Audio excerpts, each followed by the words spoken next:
Welcome back, everyone.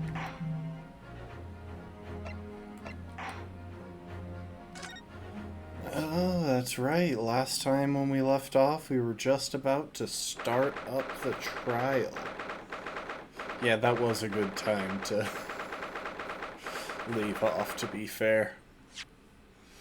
So, let's do a quick recap. We have very little to go on this time around. The accused, our client, is Soseki Natsume. He's an expert in English literature from Japan. He was sent here to learn English and is accused of attempted murder. Weirdly enough, we don't have an image for the victim. We also met Iris Wilson, the 10-year-old, who puts all of us to shame with her accomplishments. And the Garadeb couple, who somehow I'm convinced will be showing up in the case at some point.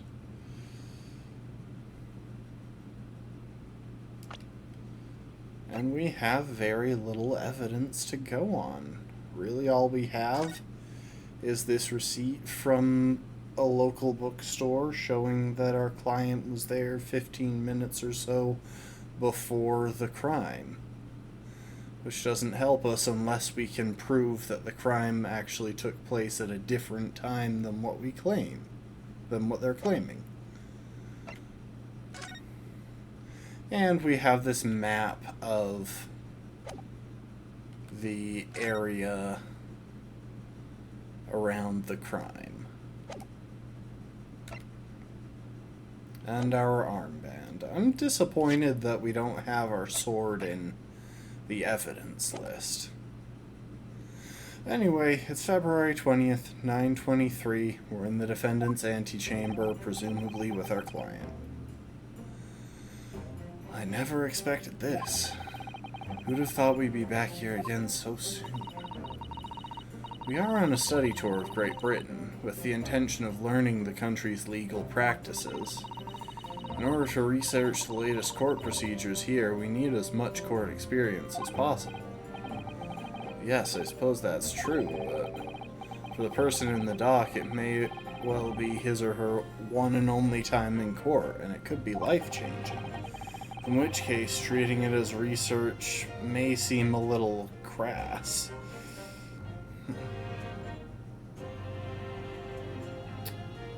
I'm not sure if that's the word I would have used. I'd probably have gone something like unfeeling. Oh, when you put it like that, you're quite right. Good morning. Oh my. Is he high? Is it just me, or are his eyes a little bloodshot? Ah, Mr. Natsume, good morning. Oh dear, are you alright? Your eyes are oh, that's actually... That wasn't just a trick of the animation. I imagine that he didn't really sleep last night. Your eyes are terribly bloodshot. The early bird catches the worm, as they say here in Britain. Yes, I've heard that expression. But I really don't want to catch a worm. So I tried desperately not to wake up early, but I was so worried I couldn't catch a wink. And now I'm absolutely exhausted as a result. Do all literary people take things so literally? I wonder what the origin, because those obviously share some sort of similar root, literary and literal. I wonder what that word... what that litter portion, or maybe littera portion, comes from. What's the etymology there? Thank you for putting your faith in us today, Mr. Natsume. I wish I had 9 lives. My whole future hangs in the balance. I'm too terrified to tremble. You're trembling. Really? Because I can feel tremors in the floor. I can't do this. I can't take it. Although, locum student Mr. Naruhodo, Esquire. Yes? I caught a glimpse of the public gallery as I walked by the courtroom. It looked like the opening night of the opera. There were so many people. I had no idea my case was such a notorious affair here in London. Oh, neither did I. Do you know why that might be, Miss Susato? I'm sorry, Mr. Naruhodo, but I have no idea. So that all-knowing look on your face is just coincidence, then, is it? Don't hide the truth from me. It's because of the Reaper, isn't it? Lord Van Zeeks. Is that right, Miss Susato? I purchased as many different newspapers as I could find this morning, and yes, Lord Van Zeeks is on the front page of every one. I knew it. Sometime after the prosecutor was dubbed the Reaper of the Bailey, he stopped appearing in court, it seems. It's been several years now, in fact, until the day before yesterday. Yes, Inspector Gregson told us something similar, didn't he?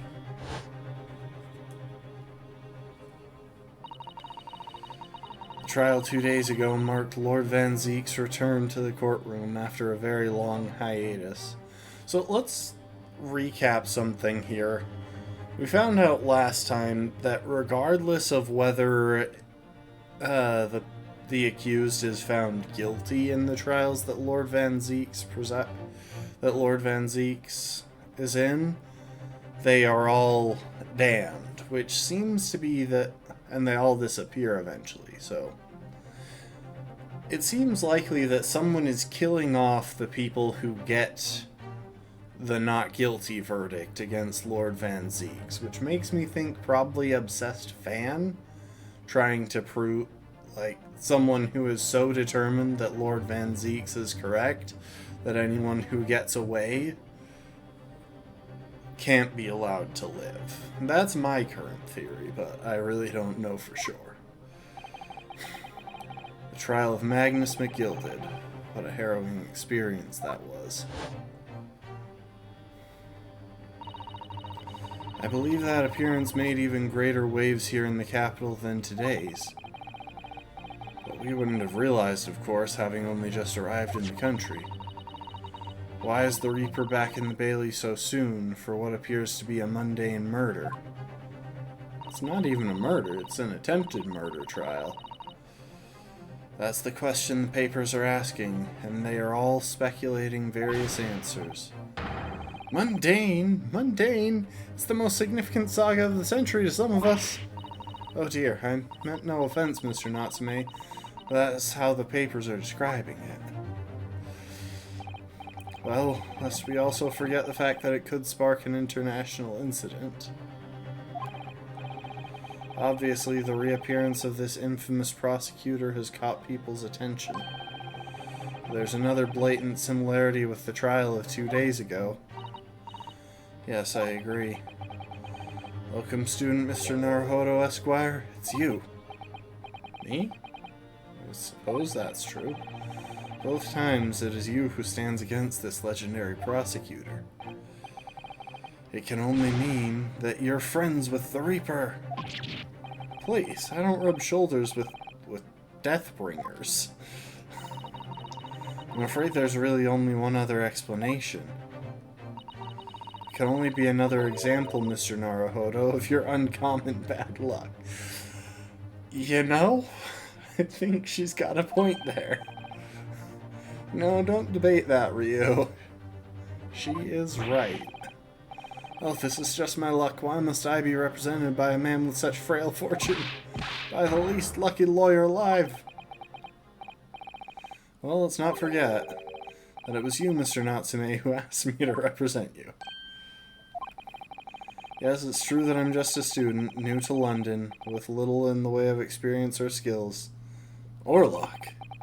But I promise you this. I will fight in your corner until the bitter end, and I will believe in you, Mr. Natsume. Oh, benevolent locum student, Mr. Naruhodo Esquire. You're not alone here with us, Mr. Natsume. Whatever happens, we will always be on your side. Oh, benevolent non-locum assistant, Miss Mikotoba Esquiress. I am in your debt forever. I shall never forget this great kindness for as long as I live, Mr. Natsume. Mr. Natsume. Mr. Natsume. Jeez, why can't I... Sorry, give me a sec. I'm trying to pull British accent out of my brain. Mr. Natsume, counsel for the defense. The court session is about to begin. Kindly make your way into the courtroom at once. Right then, Mr. Natsume, it's time. Let's go. Yes.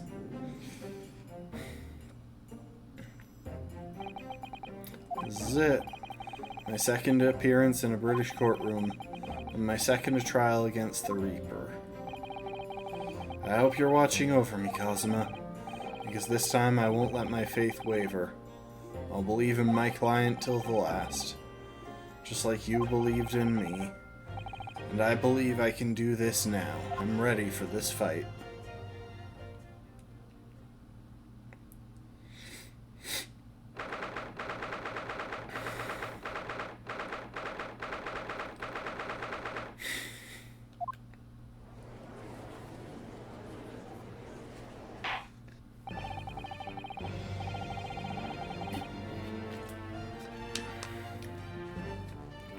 In the name of Her Majesty the Queen, I hereby declare this court to be in session.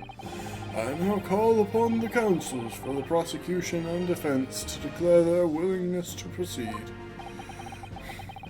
The prosecution is fully prepared, my lord. The defense is ready, my lord. The Nipponese are truly a fascinating breed. Sorry, what? Lord Strongheart has told me all about you. That you are a student who arrived in London but 2 days ago, a mere amateur. Do you have a point? Being a compatriot, you feel compelled to try to help the accused, I suppose. Typical Nipponese arrogance. Forgive me, but I do not believe arrogance is an appropriate description. Susato-san. After all, at our previous encounter, the defendant was found to be innocent.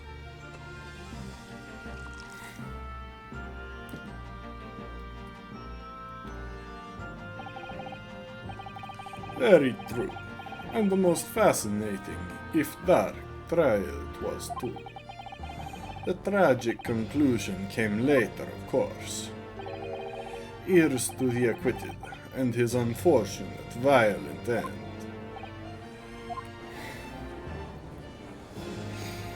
Oh my gosh, Mr. Fairplay is one of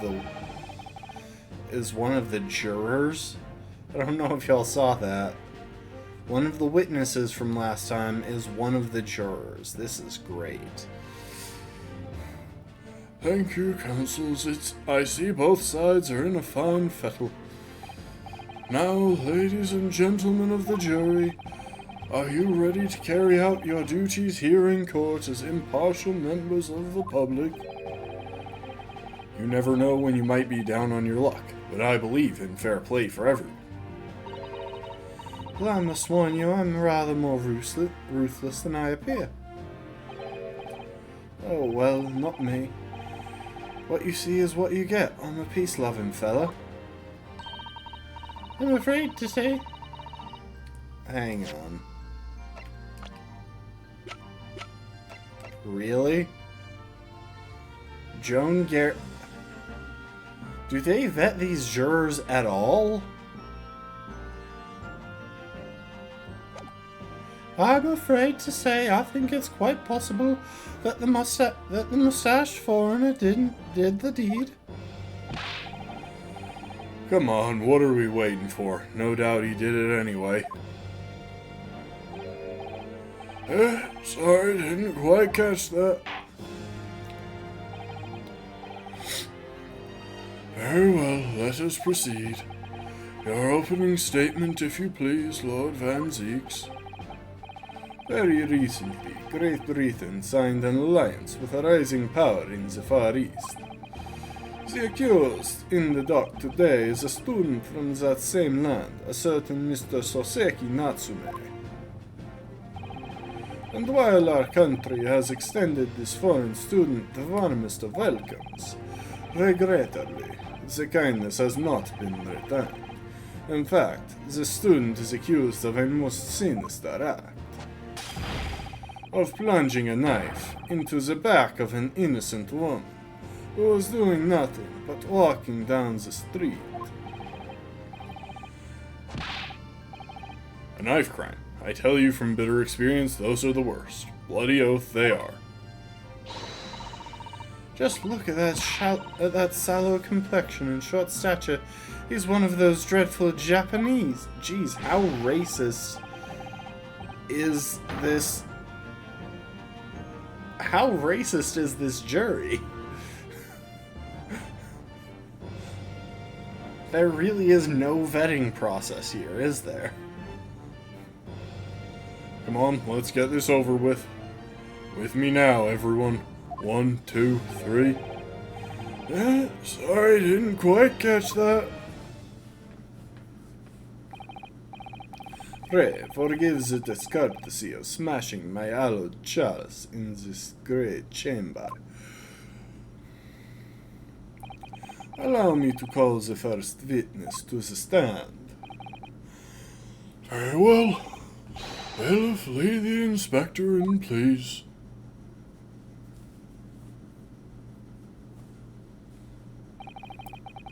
Your name and occupation, please. Yes, sir. Tobias Gregson, Detective Inspector at Scotland Yard. Would you please summarize the events of the case for the court, Inspector? The victim was thought to be a young woman in her 20s by the name of Olive Green. I beg your pardon, Inspector. Yes, having been stabbed in the back by her attacker's knife, the victim fell unconscious. That was 3 days ago now, and she's been comatose ever since. What? So they don't even know who she is for sure. Comatose, I see. But her life is not in danger. Fortunately for the Eastern student, the charge will not be murder. Pray, elaborate on the details, Inspector. Sir, if I could ask everyone to look at this street map. As I mentioned, the incident took place 3 days ago, at around 5 in the afternoon. It happened on the pavement running alongside Briar Road, a wide thoroughfare for horse-drawn vehicles. It had not long since stopped snowing as the victim, Miss Green, was walking down the street. Out of the blue, she was approached from behind by the accused and stabbed in the back. Luckily, the young lady's life was spared and she's currently being treated in one of the city's hospitals. But being unconscious as she is, we've been unable to take a statement from her, of course. This is the case file with everything we know about the victim so far. Thank you, Inspector. The court will accept the documents as evidence, if you please. Okay, so we got a case file now. Hang on. Before we continue, let's look at this. Overview of the case and details about the victim. Found with a knife in her back, currently in hospital, yet to regain consciousness. Young woman rendered unconscious following a stab wound to the back. Olive green, female, stout build, early 20s. Pavement of Briar Road, east side. Reporting officer, Rolly Beat. Remains unconscious. Her name was gleaned from her personal effects. Other details are...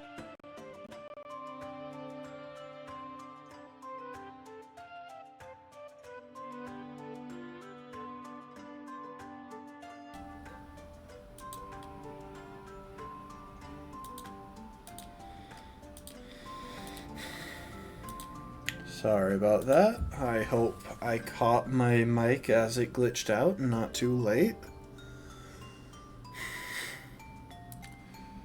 Apart from the single stab wound, no other signs of injury. The assailant was seen running away by the reporting officer and was successfully arrested the following day. Okay, so I'm pretty suspicious of this Rolly Beat guy. Why isn't he currently presenting testimony? And if the assailant was seen running off, how did it take until the next day to catch him, given our guy lived?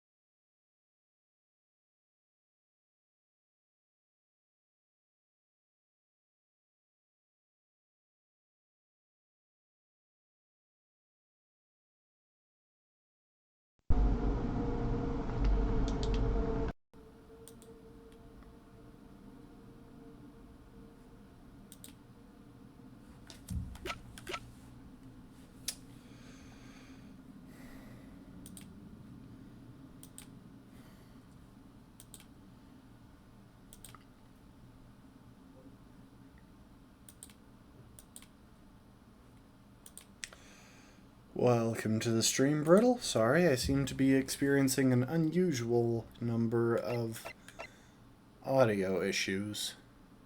Anyway, so Seki lives across the street from... Hang on. Let's load the nearest autosave.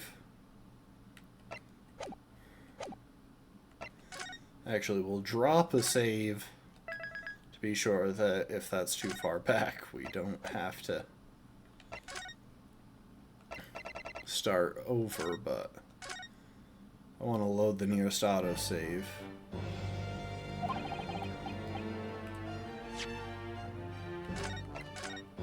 That is pretty far back.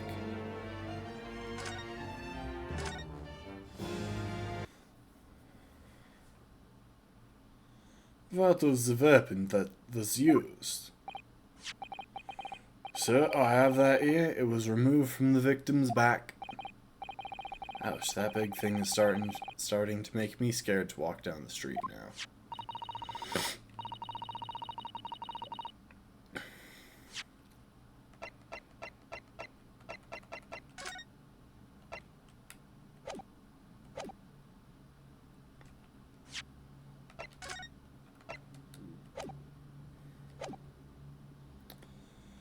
With a heavy blade like that, almost anyone would have been able to stab the poor woman.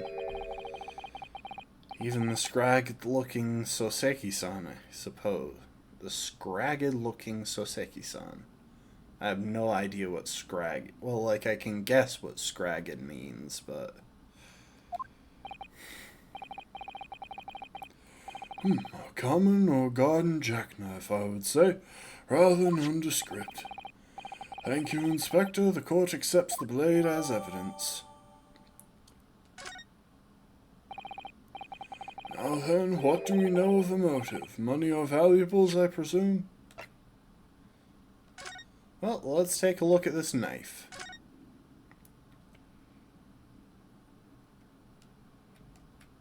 The tip is broken off.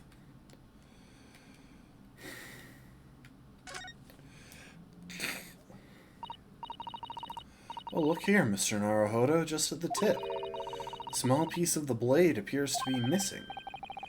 You're right. Well spotted, Miss Susato. I wonder what could have happened to it. Yes, you don't think it could still be lodged in the victim, do you? Oh dear, I do hope not. That sounds terribly painful. My guess is that it wasn't still lodged in the victim, and they have no idea where it is. I imagine that might come up as, like, a plot point.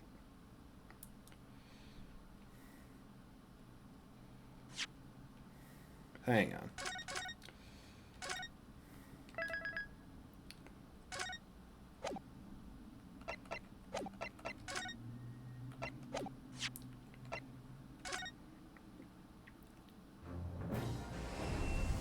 Sorry, it's just the music turned off at one point while I was tabbed out, and I'm not sure where it went, but I'm trying to see if I can get it to start playing again. Money or valuables, I presume? From what we can tell by looking at the woman's possessions, it seems like she's a poor student herself. Hard to imagine she would have had anything much worth pinching, my lord. I see. Well, in that case, are we looking at some deep-seated resentment toward the victim? I'm afraid I couldn't say. Apart from visiting second-hand bookshops, the defendant, Mr. Natsume, doesn't appear to get out much.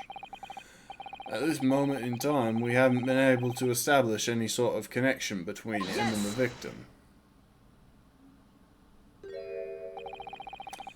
If theft and grievance had been ruled out as motive, what reason could Mr. Natsume possibly have had for stabbing the young woman?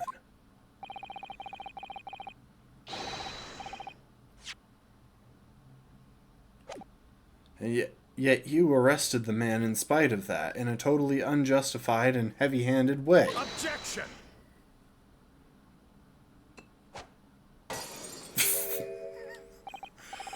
Pray, forgive the discourtesy of flinging a freshly uncorked bottle into the public gallery. One of these days he is just straight up going to pull a gun, shoot someone in the courtroom, and be like, pray, forgive the discourtesy of committing a crime comparable to the one for which someone is currently on trial. But your words have soured its hallowed bouquet. For it is you, my learned friend, who is being heavy-handed here. What? Scotland Yard does not arrest people without good cause. That should be beyond question. Inspector Gregson, the prosecution calls for your formal testimony. Explain to the court precisely why the constabulary came to arrest the Nipponese student. Yes, sir.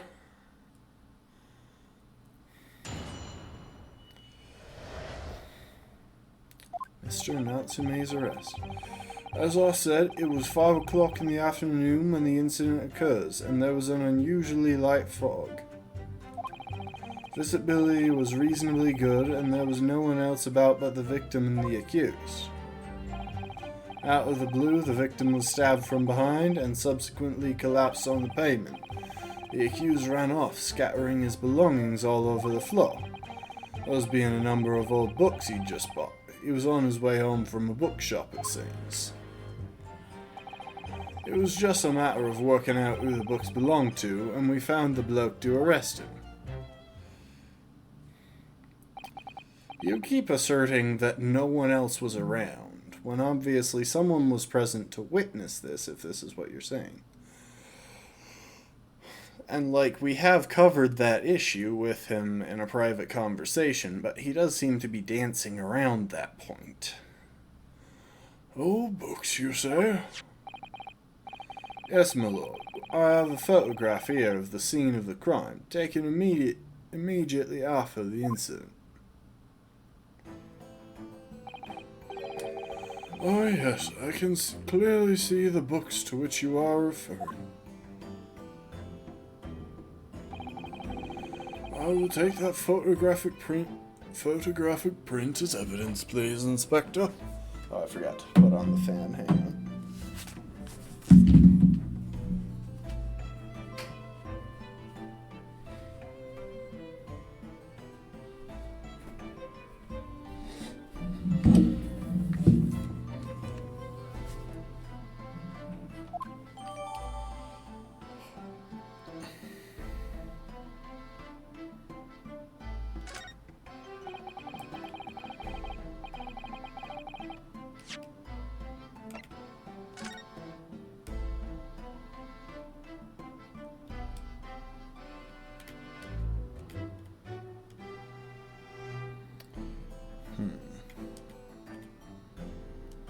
So, 3 books can seem... It's a bit strange that the books are quite literally all around her. You'd think that he would be just on one side. However, the knife definitely seems to match.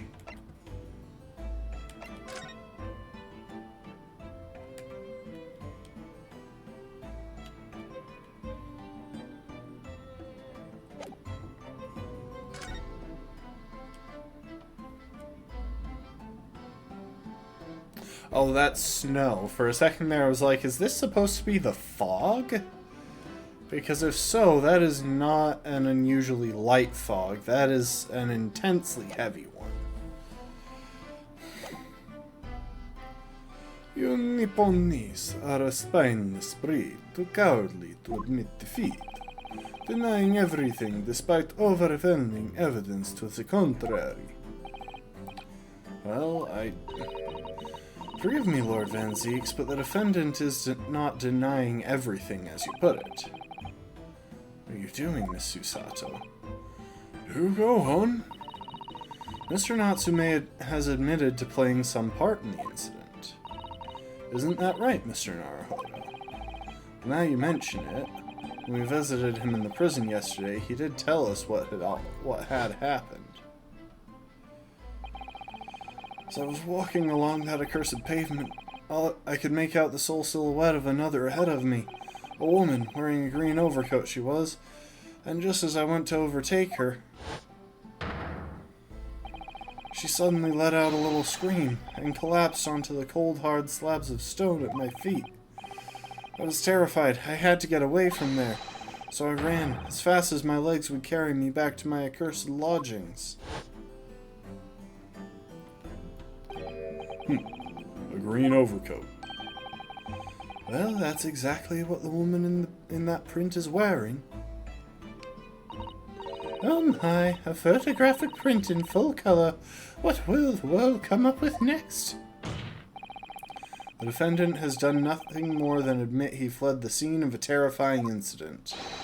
That does not mean that he's guilty of the heinous crime of stabbing the woman in the back. There was nobody else there at the time, just the two of them, the victim and the accused. In other words, there is nobody else who could possibly have stabbed the woman. A fact that the accused concedes.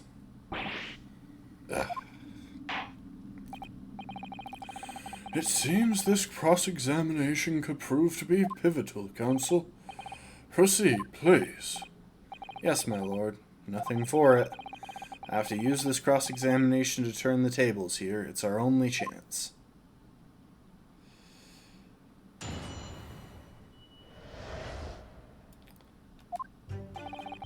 Alright. First, let's just press A through all of this, because I like being able to skip ahead through the text as it pops up. That's literally it. I'm just toggling through all of this so that when we come back to it, we can cause the text to skip to the end and all be filled in. Okay, let's drop a save.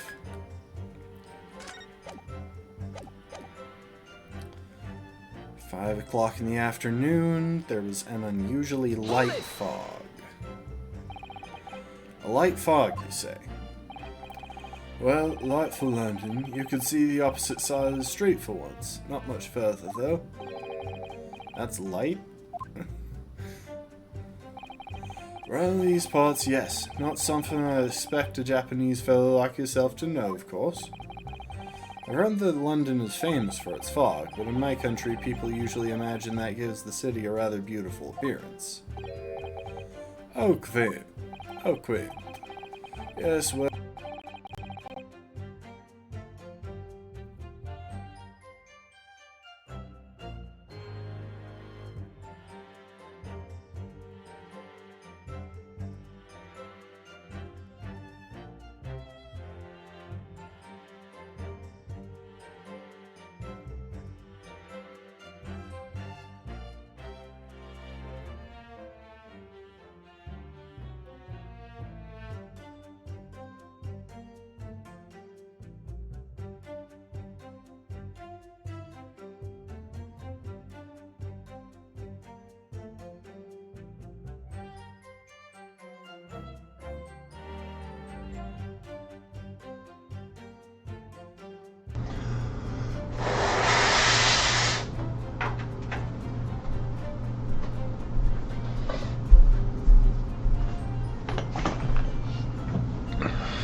Jeez, this is getting annoying.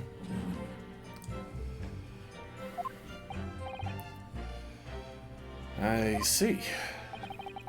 This time of year, the fog causes a large number of accidents, especially when it's heavy.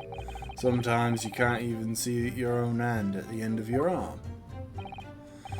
Indeed, the other day I was very nearly trampled by horses before I could see the carriage they were pulling. So Sato-san and I should definitely remember to stop, look, and listen. However, on the day that concerns us, the fog was somewhat lighter than usual. A fact no doubt lamented by the accused.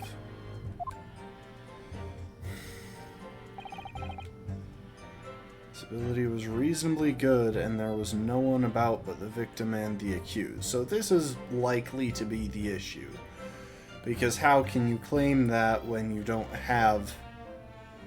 Like, he's got to bring up the fact that there were other witnesses. How are you able to state that with any certainty? Quite simply, my learned friend, because that is what the witnesses to this crime have told us. Ah yes, Inspector Gregson mentioned the witnesses yesterday, didn't he?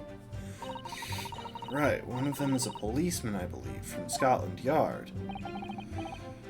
That is correct, Mom. Then we must hear their testimony. The prosecution will, of course, call them to the stand, should it be necessary. But wait a minute. At 5 o'clock in the afternoon, in the middle of winter, it would have been dark already. No matter how light the fog might have been, no one could have seen.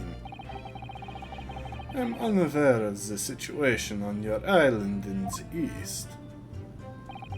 But here in the capital city of Great Britain, all main roads are illuminated in the night by gas streetlights. Ah. The prosecution believes there would have been ample light by which to witness the crime.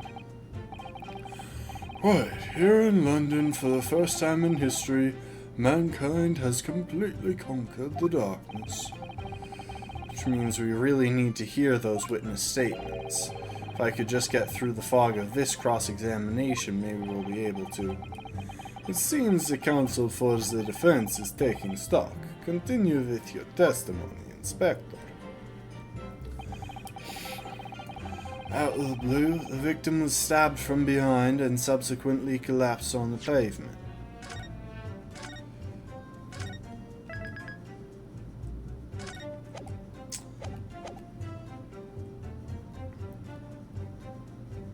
Like, we should just be asking, where did the witnesses witness the crime from? That's entirely relevant to the claim that there was no one else on the scene. Because first of all, if they witnessed the crime from its scene, then there were in fact other people on scene.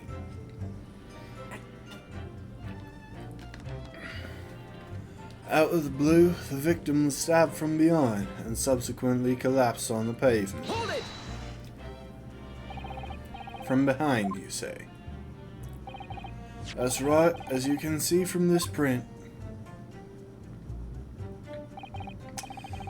Yes, quite so, Inspector. The handle of the weapon is clearly protruding from the victim's back.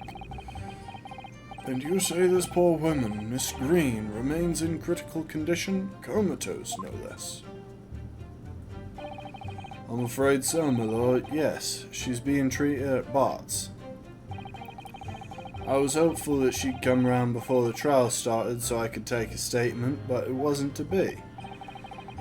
Yes, that is indeed a pity. It would have been most illuminating to hear the victim's own account of events. Luck is on your client's side, it seems. On the contrary, my client has been exceedingly unlucky. Your force of tone is seriously undermined by those disturbingly wide eyes, I'm afraid.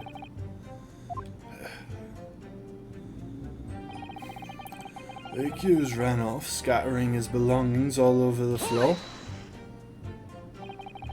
Mr. Natsume, his belongings. I think you'll find it's all there in the photographic print of the crime scene. Let's see real quick, actually. So yeah, it was 3 books. So it was all of the books that he dropped.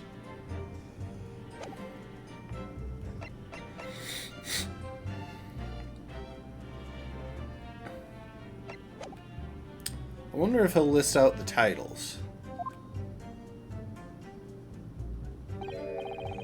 Yes, the 3 books on the floor. That's right, my lord. Second-hand books they were, irreparably damaged after falling in the snow, of course. The accused could easily have carried all 3 books in one hand. Which means his other hand would have been free to wield a knife, for example. He's very clever, isn't he? What do you mean? It's made it extremely hard for you to assert that Mr. Natsume had his hands full with his books. He's managed to close the one avenue of escape we might have had before we even knew it was there. You mean to say that the defendant was holding his belongings as he thrust the knife into the woman's back? That must be what happened, my lord, yes.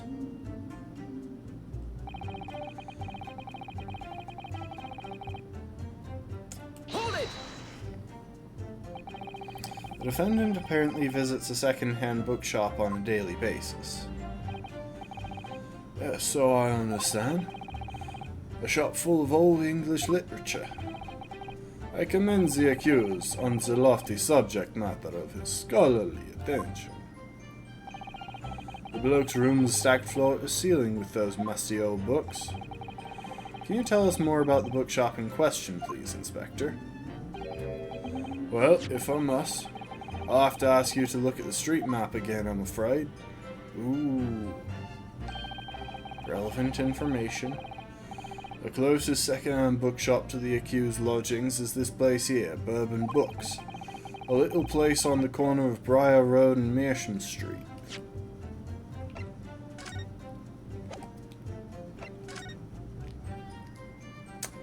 Ooh, that's a contradiction. The bookshop he had been to was your books.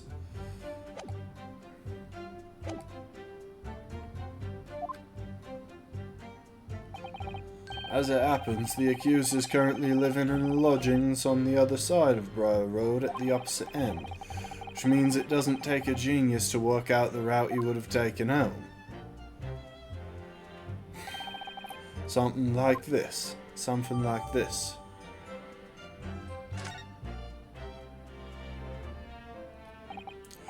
Yes, I concur with your conclusion, Inspector. The defendant would certainly have passed the scene of the crime on his way home from that particular shop.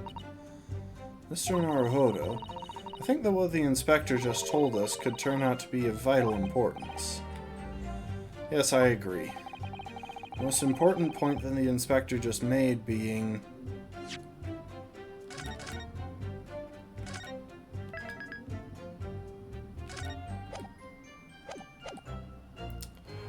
bookshop's name. Inspector Gregson, may I ask you a favor? What? Would you kindly add the name of the bookshop to your formal testimony, please? I believe it may be of vital importance. Maybe. Oh, well, you know. I mean, yes, it could be a very important clue. Very well, not that I can see it being of any great significance. But please revise your testimony accordingly, Inspector. Yes, sir, my lord, whatever you say. Could the man be any more sardonic? I've never actually looked up what sardonic means.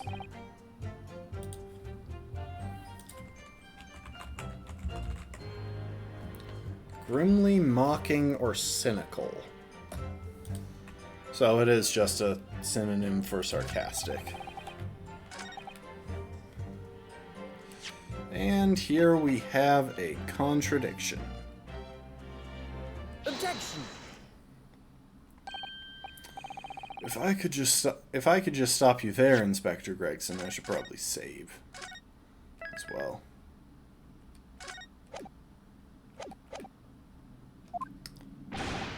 What is it, Sunshine? I'm a busy man, you know. This is a receipt that we found in Mr. Natsume's room. It was issued on the day of the incident and details the purchase of 3 second-hand books. And you found that in the accused's room, did you?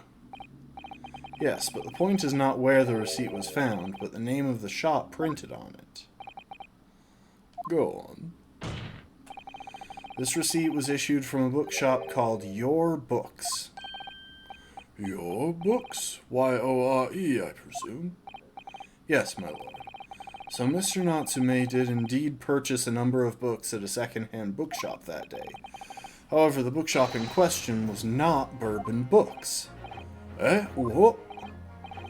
Inspector, do you know of this other bookshop? Yes, sir. Your Books is another second-hand bookshop not far from Bourbon Books. It's just that, well, it's such a small place, I didn't think the accused would have known about it.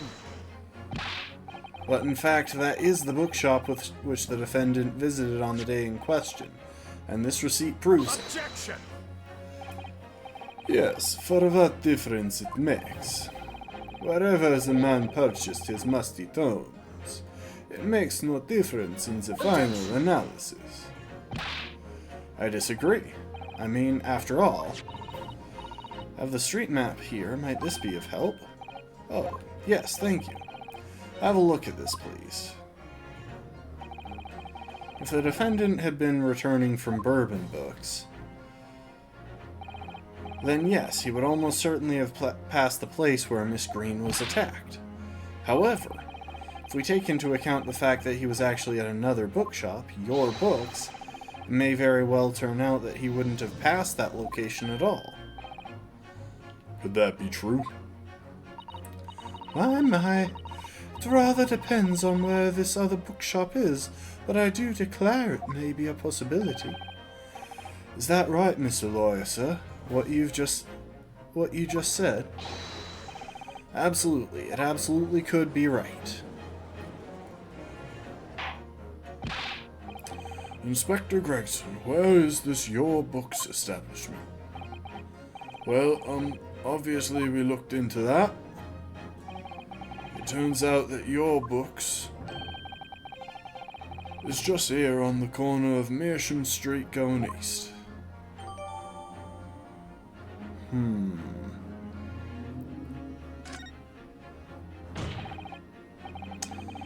there you have it. As you can clearly see now... Oh.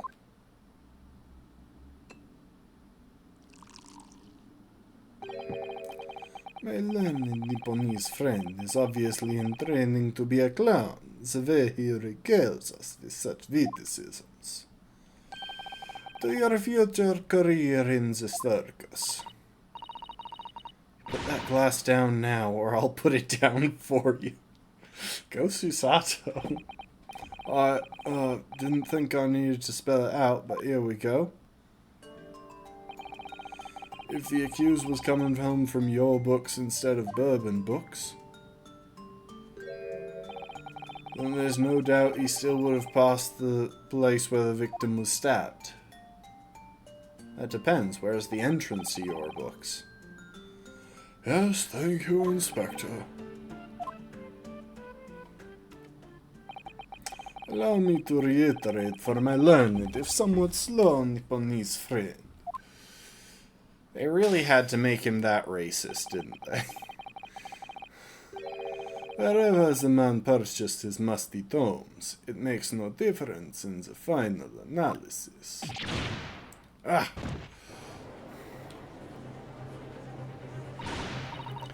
As I suspected, you can't fool me, and I don't suggest you try.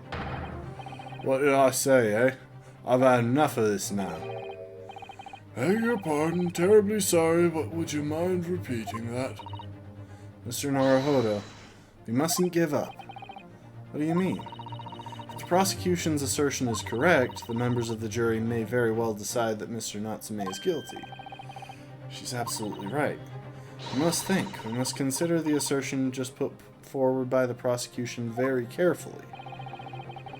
They claim Soseki-san must have passed the location of the incident on his way home from your books. Obviously, this is a time to raise an objection. The thing is, it puts him about equidistant here. Going this way would make a certain amount of sense, but so would going this way.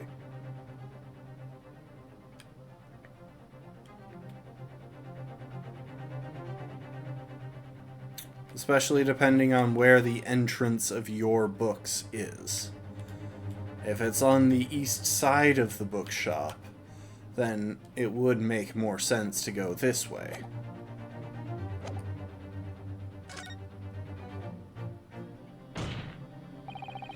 The assertion just made by the prosecution is fundamentally flawed.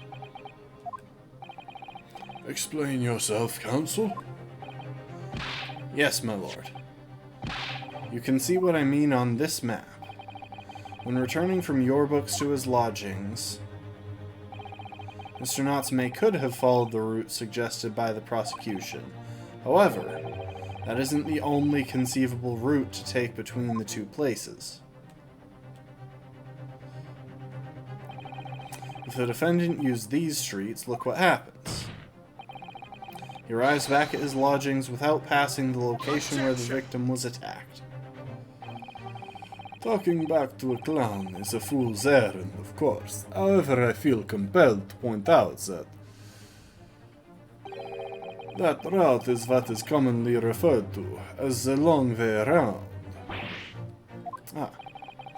On a cold winter's night, why would any man choose to take the longer route? Well, the answer is extremely simple. You wouldn't. In other words, the accused took the obvious route back to his lodgings, and is the obvious perpetrator of this crime. But, aha, yes, I've got it. Obviously, we must ask the man himself. Ask Mr. Natsume which route he took home. I have already informed the court of the accused's response to such questioning. He claims he has no recollection. As I said, the bloke seems to spend his time outside wandering aimlessly from A to B. That day was no exception. He says he doesn't remember where he was or which route he took home. I don't believe this.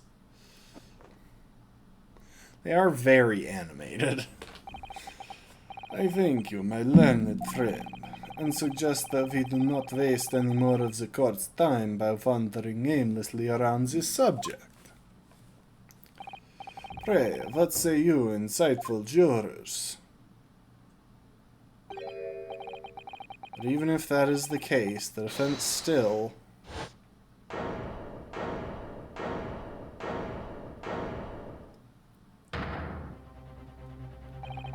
I agree with Lord Van Zieks, wholeheartedly and in every way. What? I don't believe it. Does this mean... Well, welcome to the stream, Ravkin. We members of the jury are completely convinced now. Very well, in that case I hereby call upon all members of the jury to present your findings to the court. Guilty. Guilty. Guilty. Guilty. Guilty.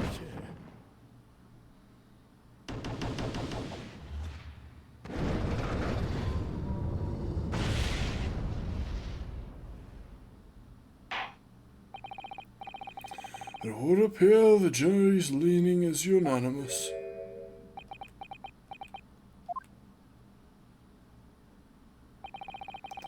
To the insightful members of the jury, I applaud your brave resolve.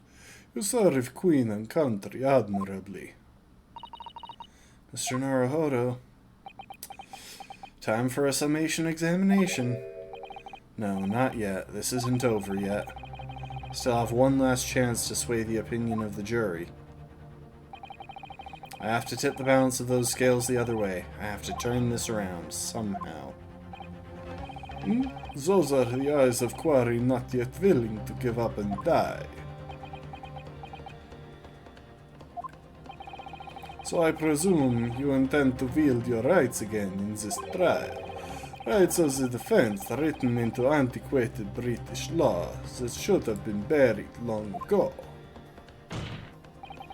Call it antiquated if you will, but it's the defense's prerogative to carry out a summation examination if it so chooses. Very well, Counsel. In accordance with the letter of the law, we shall proceed with a summation examination.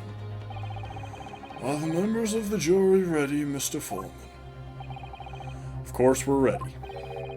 I'm all too familiar with that Nipponese whippersnapper and his Uncas refusal to throw in his alley. British expressions make very little sense, I gotta be honest. Very well then, ladies and gentlemen of the jury. You will each explain on what grounds you have determined the defendant to be guilty.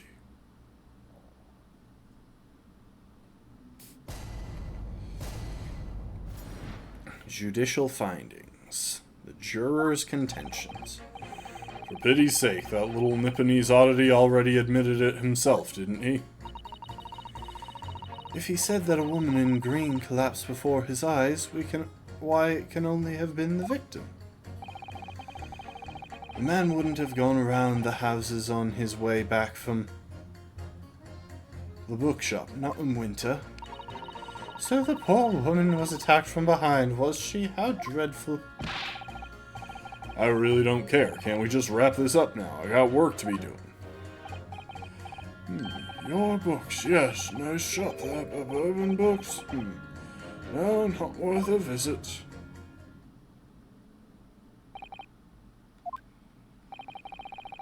With only minor exceptions, the reasons for finding the defendant guilty are all too clear. When the stabbing occurred, only two people at the scene. The only two people at the scene were the victim and the accused. And the accused himself, as admitted to seeing the victim in her green overcoat sink to the ground before his eyes. Furthermore, we have heard from the inspector that the defendant then fled the scene. I must say I would have ample grounds to convict this man already. Oh dear, even the judge appears convinced of Mr. Natsume's guilt now. Why did he have to run away like that? And how are we supposed to believe in some phantom attacker that nobody can see? It's impossible. How can I possibly make a case for the defense? Mr. Naruhodo, this is no time for grumbling. If we want to force the trial to continue... Yes, I know. I have to turn the tide. I must make the jurors change their minds. Well, 4 of them at least. Exactly. We have no choice but to forge forward. You have the floor, Counsel. Begin your summation examination. Yes, my lord. I just need to keep this trial going somehow, whatever it takes. Come on, Ryunosuke. You can do it. I'm actually leaning toward pressing on a few of them, because I'm not seeing any super obvious contradictions between... I'm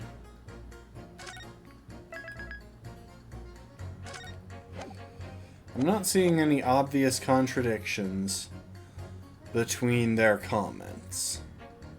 He's saying that the guy admitted himself that he was present.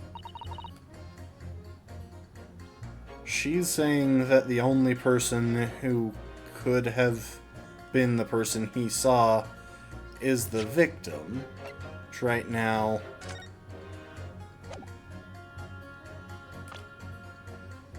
as far as I can see, is the case.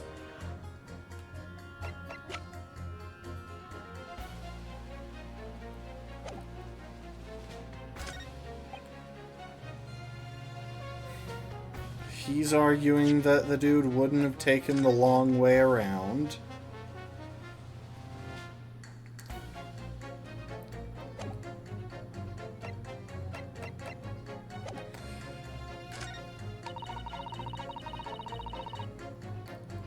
She was attacked from behind.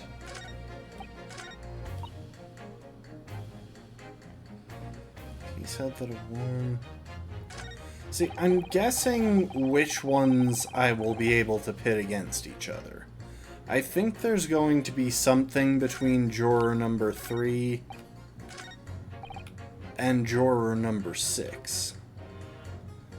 But I think I'm going to need more details about his opinion. He seems to know about bookshops, and I kind of wonder if maybe there's another decent bookshop like over here or something. Because if Bourbon Books is kind of lousy, our dude wouldn't have stopped by there on the way home.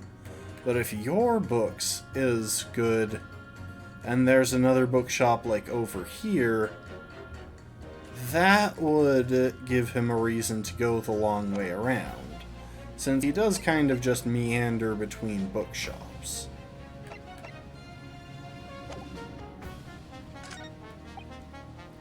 This guy's giving me nothing.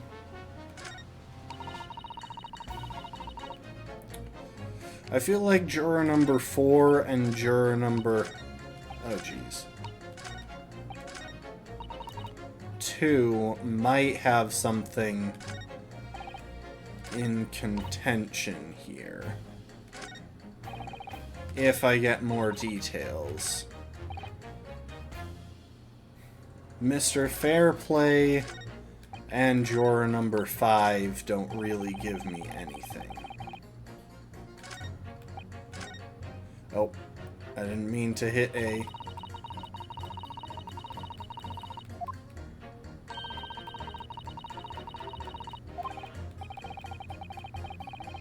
It's the irrelevance of what some of them are saying that sends a shiver down my spine. Some of their assertions don't actually incriminate Mr. Natsume of anything. That's something. We must use that to our advantage, Mr. Naruhodo, cunningly. If any of their assertions are at odds, I'll pit them mercilessly against each other.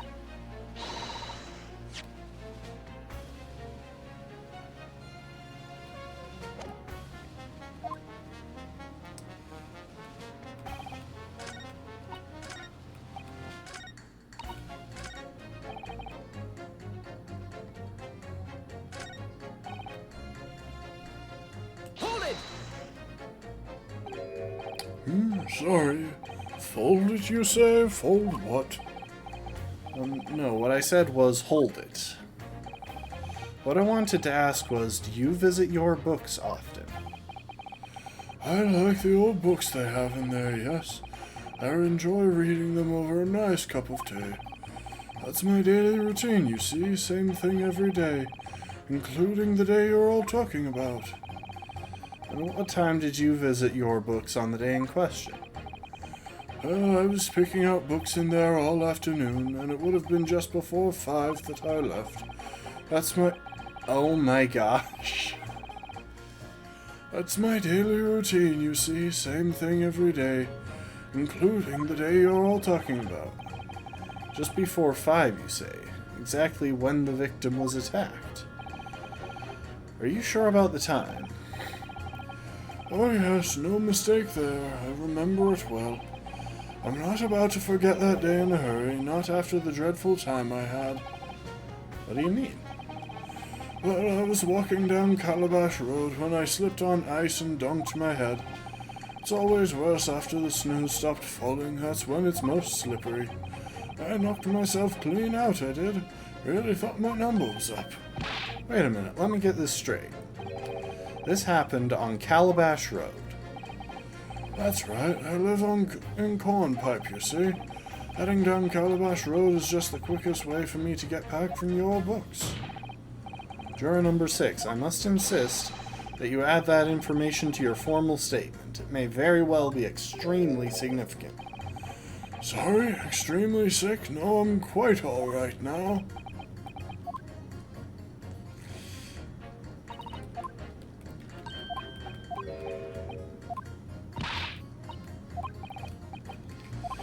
Okay, so I've got 2 that I can pit against each other.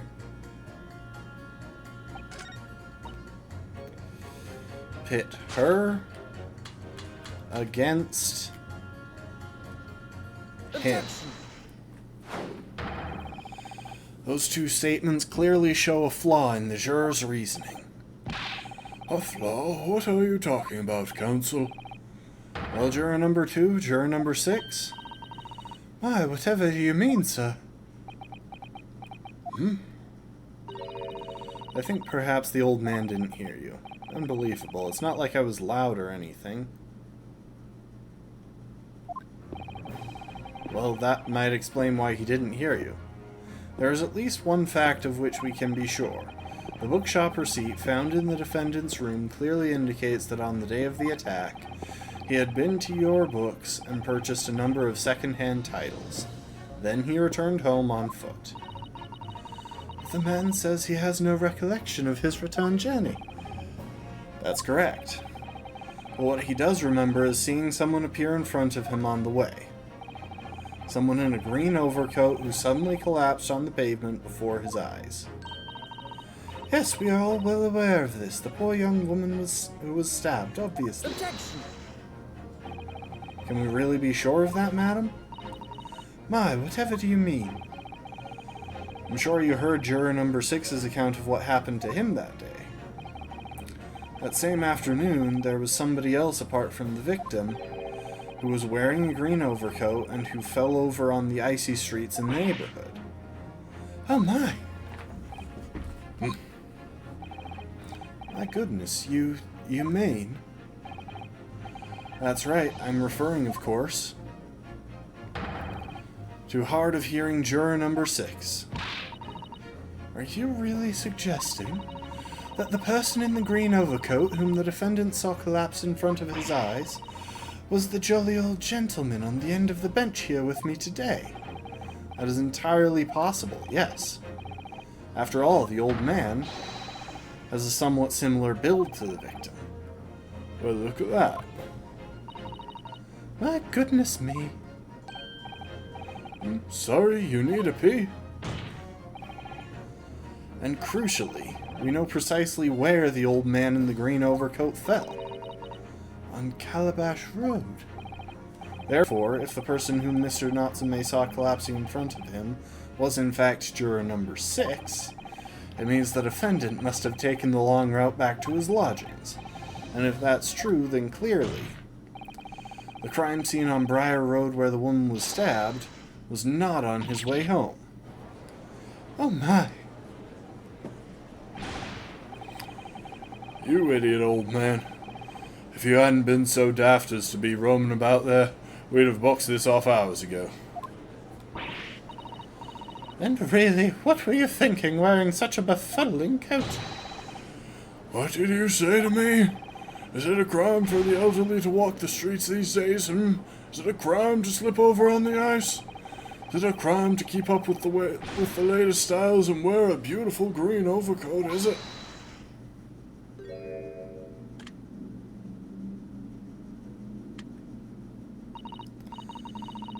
My lord, I do hope it won't cause any inconvenience, but... You'd like to change your leaning, I presume? I do declare that I would. I should like to call for a verdict of not guilty. Thank you. And I would too. What? Is it a crime to change your mind? Is it? Well... He seems to have very little reason for anything that he's doing.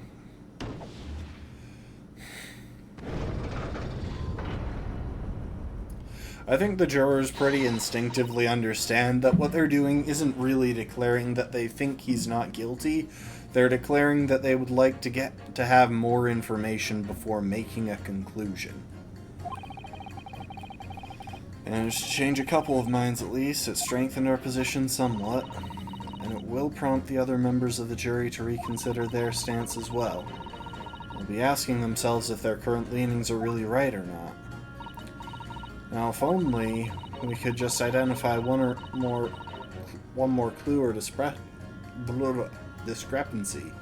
that would make them stop doubting Mr. Natsume. We might be able to tip the balance completely. Yes, that's exactly what we've got to do. Van Zieks is looking to bring this trial to an early conclusion. That's what we have to prevent by whatever means we have at our disposal. Thank you, Counsel. On with the summation examination, please. Yes, my lord.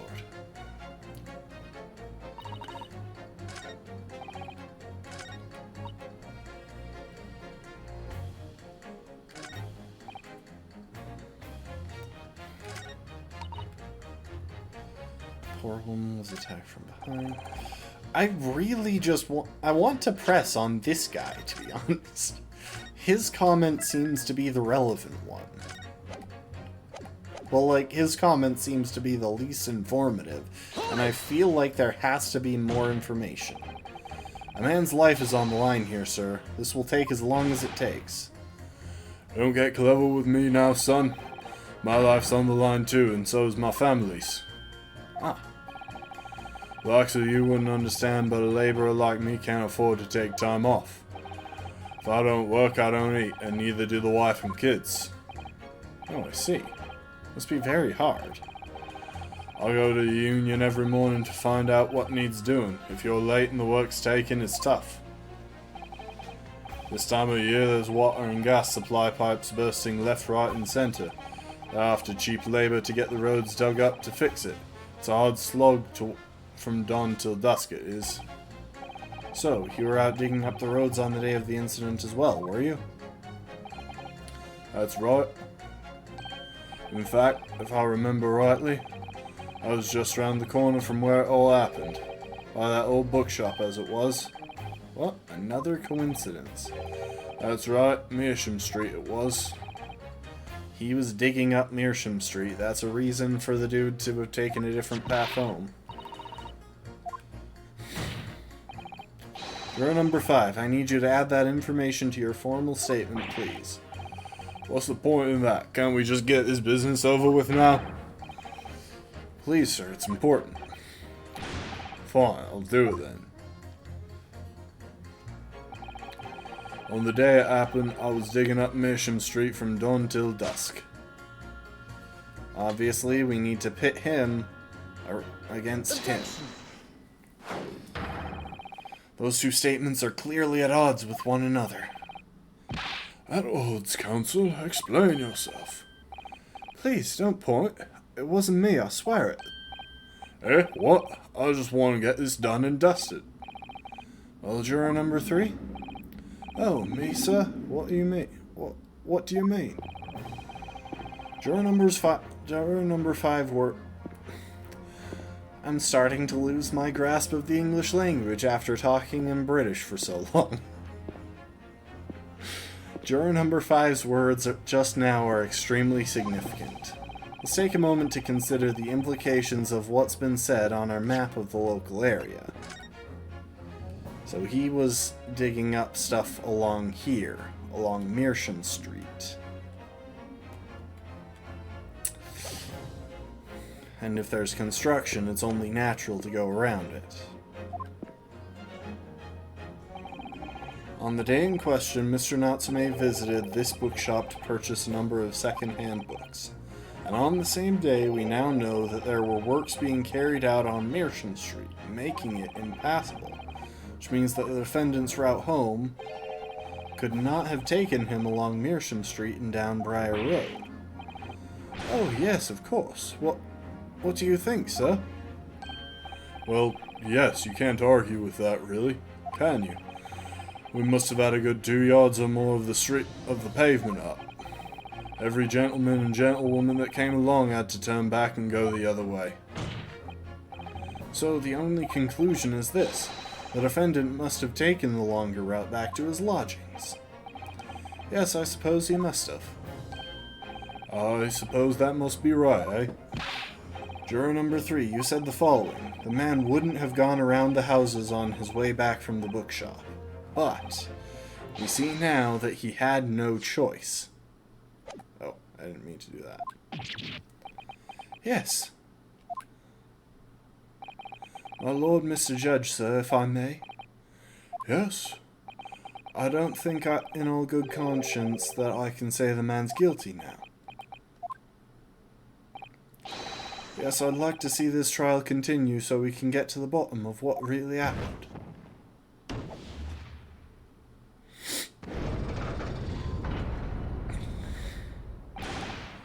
What about you, sir? Who, me? Well, alright then. If there's a hole in the prosecution's argument, it should be filled in, that's what I say.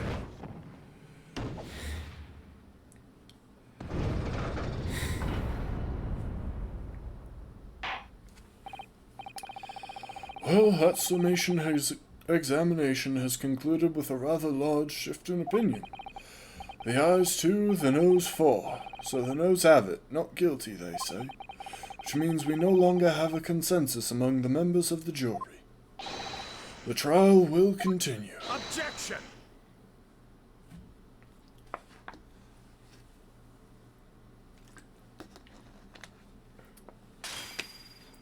How many of those does he have? Like, does he order them specially and in bulk? Could it seem churlish of me to drink from my hallowed chalice moments after raising an objection? Only to crush it in disgust. Pray forgive the discourtesy. Lord Van Zeeks? It seems I must retract my earlier remark. What do you mean? I mistakenly credited these jurors with intelligence by describing them as insightful. Yet we have just witnessed them falling for a cheap trick performed by an Eastern entertainer. Eh? Whatever do you mean? I haven't tricked anyone. Everything I've said is the truth. Indeed, stalwart juror number 5 was undoubtedly repairing the road as he claims. I believe you said it was a good 2 yards of the pavement you had excavated, sir. That's right, took me a whole day and they paid me a measly tuppence for it. Now, my learned Nipponese friend, tell me, do you have any notion of the distance that 2 yards represents? Well, if I'm honest, I don't have a clue, no. 2 yards is a little less than 2 meters. Less than 2 meters? That's not much at all. In other words, a distance readily vaulted by anyone of moderate vigor. Would you not agree, my stalwart? I'm sorry, you're saying that he jumped over 2 meters? You would literally need a running jump for that. He was carrying books. Eh? Me? Well, I can't say you're wrong, no. What? And did you perchance erect a sign to prevent pedestrians from passing the site of your works? I wouldn't dream of it. What a waste of time. No coaches would have had a hope of passing anyway, and we just turn any gentlefolk back when they come. Kids just jump right over us all the time. The accused is no gentleman as far as I can see. I have little doubt, however, that he could spring over a 2-yard trench in his meanderings around town. Ah. Is that true? Is that true? Is it? The incontrovertible truth is that the books just purchased by the accused were found at the scene. There can be no doubt that on his way back to his lodgings, Mr. Nuttall walked down Briar Road. What books did you find at the scene? And old man. Old man? You can't talk. You say that around 5 o'clock on the day in question you slipped and fell on Calabash Road. Pray, was there a suspicious-looking Nipponese behind you at the time? How would he know who was behind him when he fell? I'm sorry, but what? I would like the books in question to be entered into evidence, please. Oh, I, can't say as I remember. You don't remember? Of course he doesn't remember. How about the wager, my learned friend? You say it was this old man that the accused saw. But I would lay 1,000 to 1 against you being able to prove it. Ugh.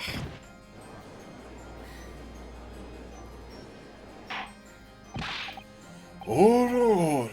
Lord Van Zeeks, explain yourself. My lord, if you had such a trenchant argument up your sleeve, why in the world did you not proffer it during the summation examination? He's not allowed to speak during the summation examination. I wanted to give this young foreign student the sightseeing experience he no doubt came for. I wanted him to see for himself how the opinion of the jury is so readily swayed. But my hospitality has its limits, and they have been reached, I feel.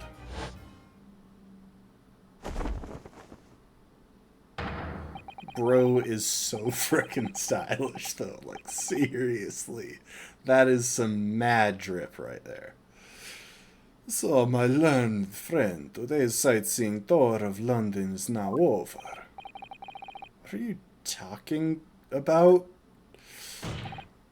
My lord, the prosecution requests permission to call its next witnesses to the stand. Granted, bailiff, bring forth the witnesses. Its next witnesses. Mr. Naruhodo, do you not remember? Been told on several occasions that there were eyewitnesses to the incident. Yes, I remember, one of them being a Scotland Yard policeman, no less. I'm afraid that's likely to be the prosecution's next witness. Alright, no matter who Van Zeeks brings to the stand as his witnesses, and no matter what they say, I believe in Soseki-san. I know he's innocent, and I'll keep believing to the very end, until this battle is over.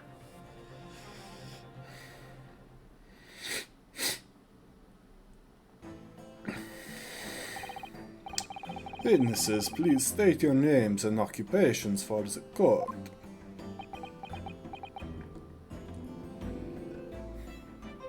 Yeah,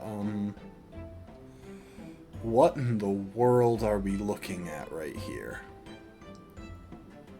And why is he chewing on the chin strap of that helmet? And is that even a real helmet?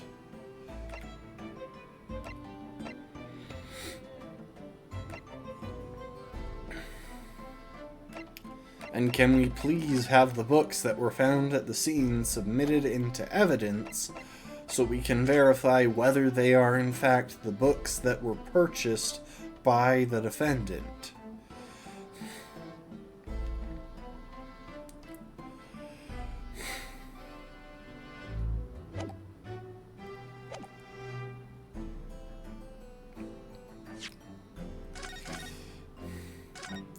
I'm just gonna drop a save real quick. I'm so confused as to what we're looking at here. Constable Royally beat, sir. Nothing to report on the streets, sir. Royally. And I'm Mrs. Beat. Patricia's my name. I'm proud to say I'm this young town hero's wife. I can't do the right voice for her, I can already tell. What's the story here? Well, in truth, we've not been married long. They're claiming he's 23. He looks about 14.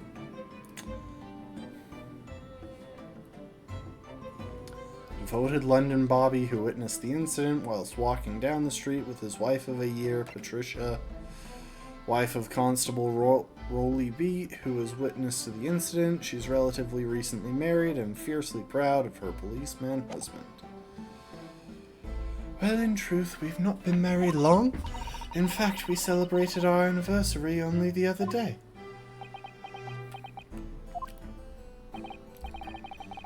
No, it was your husband I was asking about. He seems tired. Hardly surprising. Whilst being an honorable occupation, patrolling the beat is the most demanding work in the world. Oh, really? I'm sure I've heard that before, actually. Indeed, apart from rare days off, our gallant officers trudge some 20 miles a day, you know. They patrol boarding houses and pubs, collect taxes, survey the streets, check that the meters are reading true. And they're responsible for keeping the streets clean and lighting and extinguishing our street lamps. There are a number of items on that list that don't sound much like policing duties at all. I wouldn't just be falling asleep on my feet, I'd have collapsed long ago. But it goes without saying that a policeman's primary duty is the apprehension of criminals. Even when he's off duty, a constable is expected to investigate and resolve any crimes on his beat. For the London Bobby is a man of honor.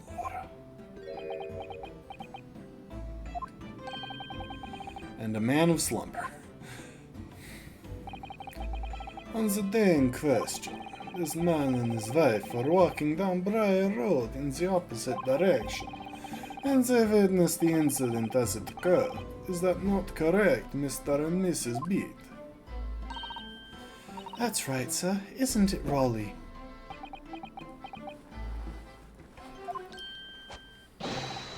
Constable Raleigh Beetle, sir. Nothing to report on the street, sir. What a great witness he's going to be. Very good. I'd like to hear your formal testimonies now, please. You will tell the court exactly what you saw on the afternoon of the incident. Yes, sir.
Okay, it looks like my mic is working again.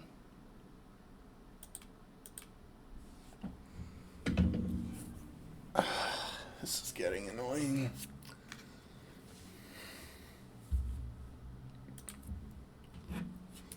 What the witnesses saw. It was our wedding anniversary and Rowley was taking me out for a meal. There was no time to change after work. Anyway, two silhouettes appeared out of the fog on the pavement in front of us. All of a sudden, one of them just collapsed on the floor, then the other scattered something before running off. We ran straight over, of course, and then we went for help at a nearby police box. It was definitely that Japanese man in the dock. Rowley and I both saw him as clearly as day. Well, this is extremely compelling testimony, I must say. Oh dear. This policeman and his wife are claiming to have positively identified Mr. Natsume at the scene. If their testimony is true, the alternative course of events that you established in the summation examination will be quashed. It's death knell, in fact, because that alternative was never viable in the first place. What an unfortunate bechancing, and on your wedding anniversary too. Oh, I know, but I still managed to go out for the evening with my man. I thank the Lord for that. Gosh, the life of a London Bobby sounds very hard indeed. Indeed, however. This cross-examination will be over in minutes. You may well have time to rest this afternoon. What do you mean by that? My learned friend, the witnesses saw the face of the man fleeing the scene. They are testifying under oath that it was without doubt the accused, Mr. Soseki Natsume. And one of these witnesses is a policeman, no less, so you appreciate the gravity of the situation, I'm sure. Except that man's so tired his wife had to do all the testifying. Enough preamble. Counsel for the defense, commence the cross-examination, please. Yes, my lord. Alright, here we go.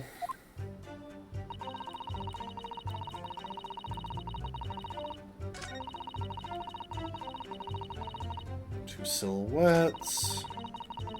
One of them just collapsed on the floor, the other scattered something before running off. Ran straight over, of course, then went for help at a nearby police box. Definitely that Japanese man in the dock, Rolly and I both saw him as clear as day.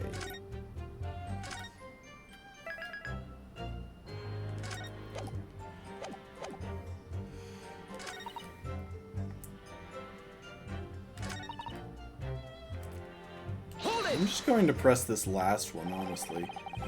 Surely you wouldn't have been able to see his face by the light of the gas street lamps, would you? We absolutely could. Us Londoners have exceptional eyesight, I'll have you know. Right. The light from the street lamps was more than enough. And my husband already told you that the fog was only light, didn't he? No, he didn't. I haven't pressed on that comment. Yes, and what of the fog? We're famous for it across the globe, I believe, but it's an absolute menace to those of us who have to live with it, of course. Oh, it is, it is. When it's thick, you can't even see the hand on the end of your own arm. Yes, alright, I take your point. Now, could you stop shaking your husband about? The constant fog makes our eyes very sharp, you see.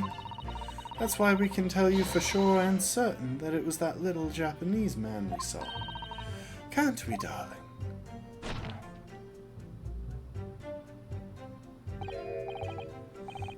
What? Ah, yes, it was the accused, no mistake.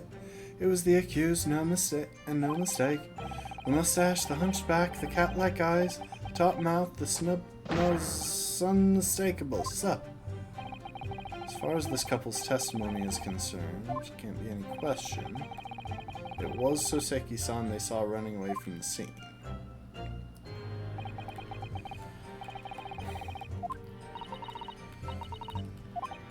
I mean, I jumped right to the end and only pressed on that.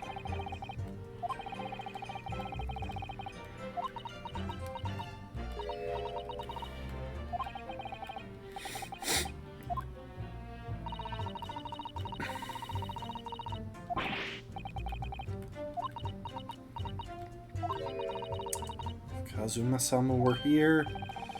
What are you trying to say? I think you would try to find a contradiction somewhere else within their testimony.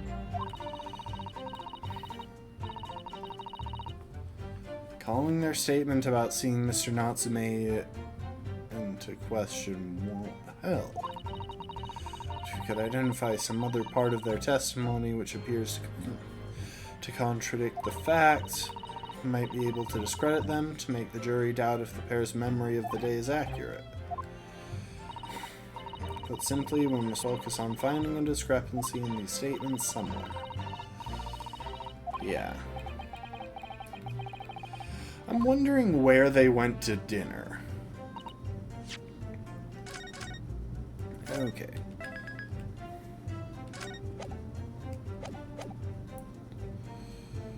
Hold it! No time to change after work, you say. Are you also a member of the police, Mrs. Beat? Oh no, sadly not. It's a job for strapping young men only. Women, children, and the elderly can't even apply. Well, I think you can probably see why children and the elderly can't do the job, can't you? I think Rolly looks ever so handsome in his uniform. It suits you down to the ground, doesn't it, darling?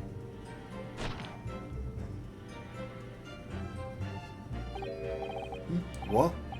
I just finished my beat. Pat and I were heading back to the station. I was actually planning on getting changed there. Is he talking in his sleep? This is creepy. Oh no, Rolly, I much prefer you in uniform. Sometimes I don't recognize you when I see you in plain clothes. Oh dear, that doesn't seem healthy. Kindly adhere to the point. You were going for a meal after you had finished your beat for the day, correct? That's right, sir. Yes, although I was fit to drop, to be honest, after spending the whole day on my feet. But policing is my life, sir.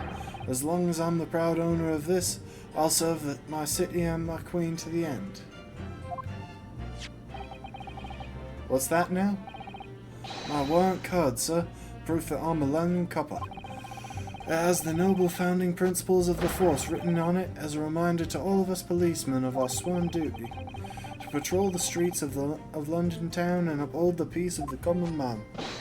Sir, and for such a noble cause I cover 20 miles every single day, without fail and without a grumble, because I know that the plodding of my boots is all Londoners need to hear to feel safe and secure. So fighting crime doesn't appear to come into it, then. But sir, just on that one particular day, I was looking forward to celebrating my wedding anniversary. Mrs. Beak puts up with a lot being married to a bubby like me. I wanted to show my dear wife how much I care.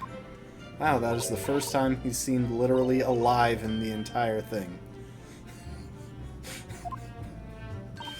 Oh, what a charming couple.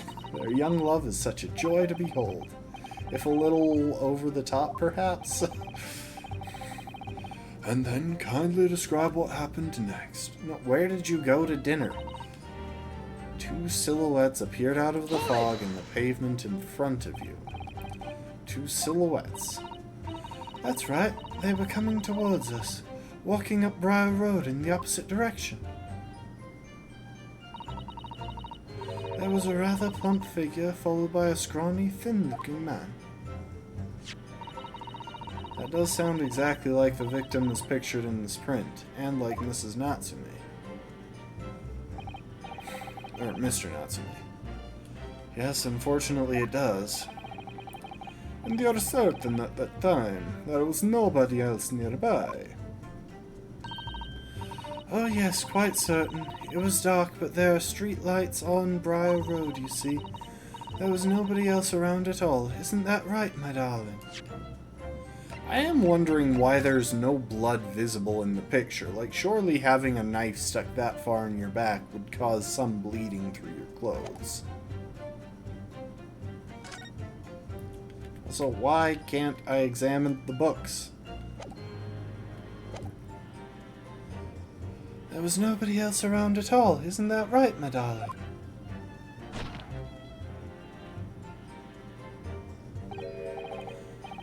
What? Oh, yes, that's right. Of course, there was a light fog on the ground. But Briar Road is dead straight, and you can see a fairly long way down the pavement. And then there's the street lighting as well. I didn't see any other pedestrians. Before sleep takes a firm hold, your answer, please, Mr. Beat. Are you quite sure of what you just said? Yes, sir. As a copper who spends all day, every day, keeping watch on the streets, I'd swear to it, sir.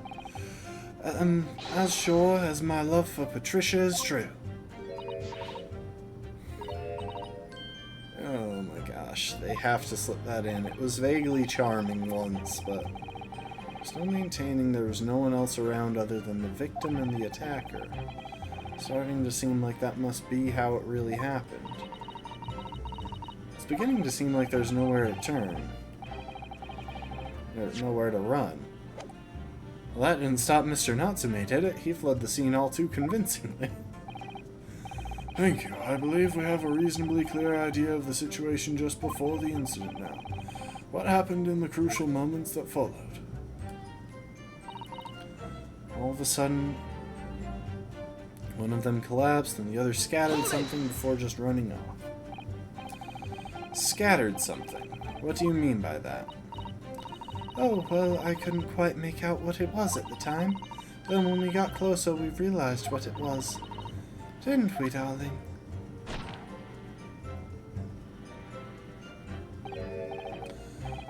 What? Ah, yes, that's right. It was some old books. I see, old books. What books? Yes, sir. The culprit had dropped a number of them, all around where the victim lay on the pavement. Indeed, as clearly pictured in this photographic print. Can we please have... Can we please have the books entered into evidence? I want to compare them to the list of books that we know he purchased. I realize you're claiming that they were destroyed by being dropped on the snowy ground, but, like, it has to be possible to at least vaguely make out the title. I struggle to believe that just sitting there on the ground for a little while, when the snow is still cold and frozen, would utterly destroy any ability to identify them. That rotten Japanese man did that when he did the deed. Let's not forget that it remains to be established that the defendant was indeed the attacker. But we saw him. It was the man in the dock without question, sir. The mustache, the hunchback, the cat-like eyes, the top mouth, the snub nose. Everything. Any more insults you want to throw in? That's right, he looked down at that poor defenseless woman with those terrifying, intense eyes, and then suddenly threw his books onto the pavement and ran away. I see. This is tough. They seem as though they're telling the truth here. I remind the court that this unambiguous testimony comes from a policeman and his wife. Now please, continue. Yes, sir.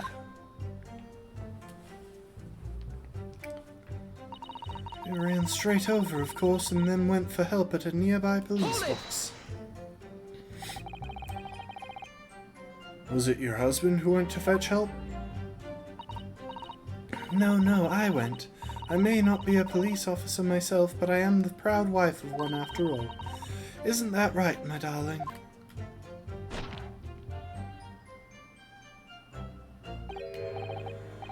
What? Ah, yes, that's right.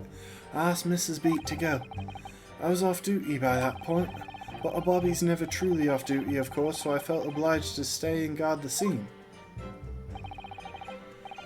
Very laudable, Mr. Beat. Preserving the scene of the crime is a task of considerable importance. That's why I sent Patricia, you see. I told her where to find the right police box. Forgive my ignorance, but what do you mean exactly by the right police box? Depends on a crime's location, you see, as to who deals with it. Where the woman was stabbed wasn't actually on my beat, so I told Patricia the way to the police box for the beat the incident fell under so she could go and report it. I ran there as quickly as I could and asked for help from the Bobby on duty. There was nothing more potent than a young couple in love working together, you know. And thanks to your swift response, the case was quickly resolved, the actions of two model citizens.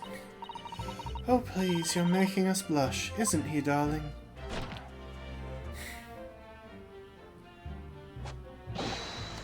Yes, sir, what Patricia said. Let's move on, shall we? Could he please describe what he saw at the scene? Mr. Lawyer, sir, can I ask you something? Oh, yes, of course. What is it? Well, you keep asking us all these questions about everything we've told you, so... It seems like you don't believe our testimony. Is that right? Is it? Well, out with it! What? No, it's not. It's really not that at all.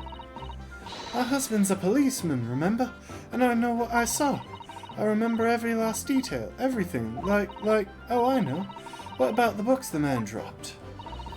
I could tell you the names of every single one, I could. Every single one. Finally. And you dare to question how reliable my testimony is? That will do, Mrs. Beat. No, it won't at all. That Japanese lawyer has no idea what I'm capable of. Okay, so she's the murderer. Even if I decide to forgive him for insulting us, don't think for a minute that Rolly will. I'm pretty sure he's not even aware of where he is. I really didn't mean to cause offense. Please, put your husband's fists down. Perhaps you would like the opportunity to supplement your testimony, Mrs. Beat. Might that appease you? Oh, thank you, my lord. That would settle things nicely. Wouldn't it, darling? I don't think you need to check with him on this. You're the one supplementing your testimony. Here we go. 4 books he dropped at the scene.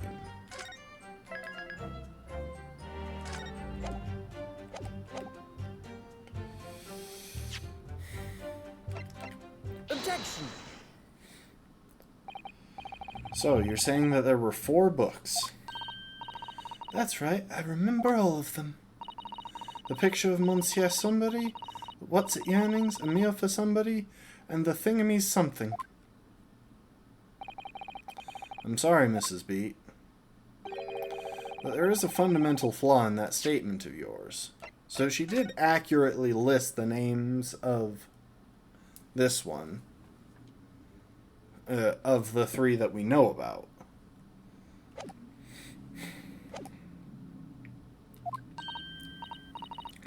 Oh no, what flaw? Simply put, that at the scene of the crime, there were only 3 books, not 4. What?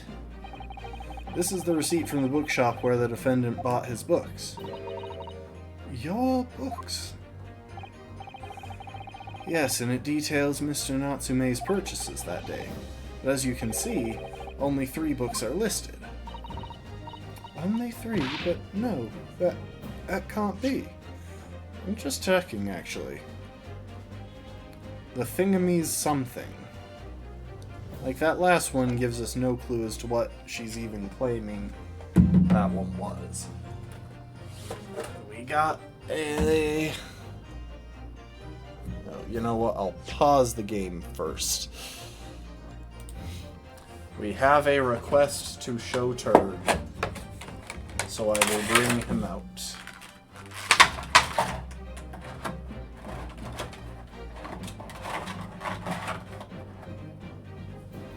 Look at him. He's such a good lad. And he's got a little Jim and a little Kevin there.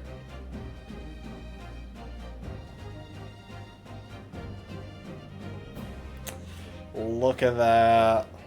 It's Turg. He turgs, you know? You know, I don't know if I've ever actually read the quote or shown y'all the quote from the back of the YouTube, but it's a very important quote, you see? Turg, turg, turg, turg, turg, turg, turg, turg, turg, turg, turg, turg, turg, turg. You get the idea. I feel like it's a bit overly locutive, but it does get the point across. Oh. I never buy merch, but I couldn't resist getting Turg. And you know, it's funny because this actually comes from, like... so as some of y'all probably know at least, the Irish lads haven't done a joint event of any kind in a while now. The last one was the Farming Simulator collab, but this one was the last time they played Mario Kart, which is kind of where Turg got introduced. The first time they played Mario Kart was where Turg got introduced. So yeah, this was released on that same St. Patrick's Day.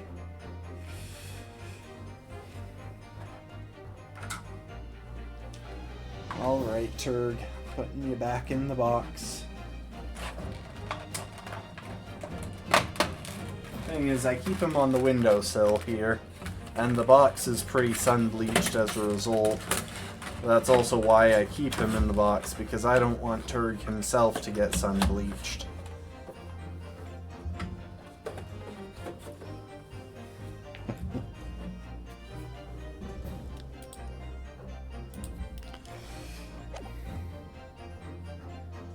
But no, that can't... Only 3?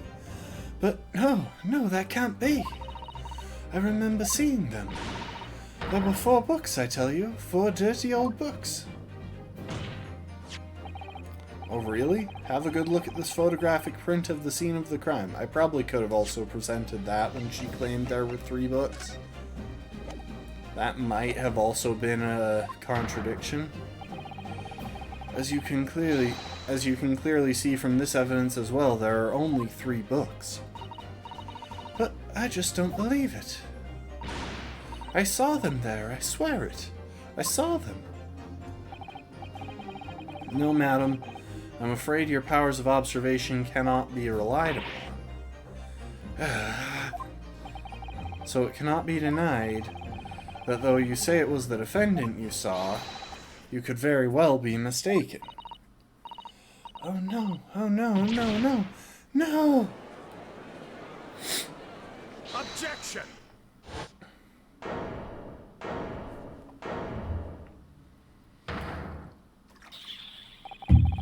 It's plainly evident that it is your powers of deduction that cannot be relied upon, my learned Nipponese friend. What? What cannot be denied is that these 2 witnesses saw the accused running from the scene. A fact you know very well. You have no hope of disproving. So you've striven to avert attention from that by dint of some inconsequential discrepancies. Would that be fair? Inconsequential? Inconsequential? Like, she's already misremembering one detail. Why? How can you be so confident that she's not misremembering others? And the Bobby we've already established was basically asleep on his feet. He sees right through it. But your plan is somewhat recoiled against you. What are you talking about? It's quite simple. Let me explain with a toast. To the policeman's wife and her entirely accurate testimony, in every respect. Oh. You see, the matter is not up for debate. At the scene on Briar Road, a total of 4 books were most definitely found. But what about the photographic print? It only shows 3 books. Quite right, only 3 can be seen in that print. Do you mind just presenting all of your evidence from the start? Instead of just bringing it up piecemeal whenever it suits you? Allow me to present another, one that shows the victim's hand. The Lion's Pride. How is that book... Why is that book burnt? Wait a second. Do y'all remember what we learned about at the Garradeb's home the other day? There was a fight. She knocked over a candle, and let's not forget that she's in attendance today as a member of the jury. She knocked over a candle, and it managed to set his bookshelf on fire.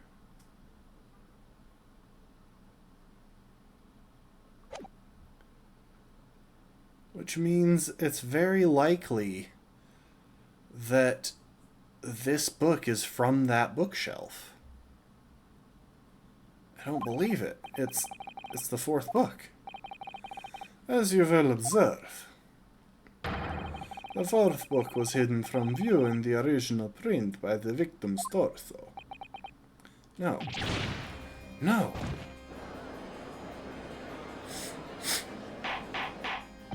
Oh my gosh, I just realized that they have 1 scarf wrapped around the 2 of their necks. It's connected at the bottom. There, you see? Look at that, look! Yes. It's just like I said, isn't it, my darling? Yes, sir. Patricia's always right, sir. Let us study the receipt for the books purchased by the accused on the day in question. Mrs. Beat, the titles once again, if you please. Oh, yes, of course. The picture of Monsieur somebody or other. The picture of Monsieur Lecoq. What's it, yearnings? Canterbury yearnings. A meal for someone. A meal for Gaborio, in fact. As the court has just heard, the witness remembers the book titles flawlessly, save for a few minor details. Mrs. Beat's powers of recollection can only be described as exceptional. Did you hear that, Rolly? Did you hear that, Rolly? The gentleman paid me a compliment. Yes, sir. Flawless, sir. Patricia is flawless. But there are only 3 books on the receipt, and Mrs. Beat mentioned 4. There is nothing surprising about that. Clearly the 4th book is that which is shown in this photographic print. I'm sorry, Counsel, but does that not seem odd? Why should the 4th book be omitted from the receipt? It's not odd at all, my lord. As the photograph clearly shows, the 4th book was found in the victim's clutches. In other words, it belongs to the victim. The victim was holding her own book. I wonder what became of that 4th book. Obviously, it wasn't overlooked by the investigating officers at Scotland Yard.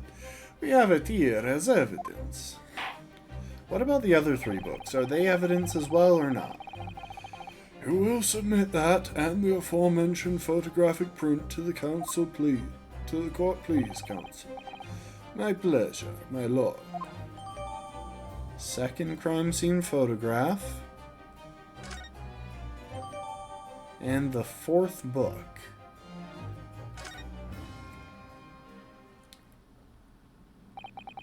The prosecution rests. Alright, time to take a look. So, I don't know that there's too much to notice here.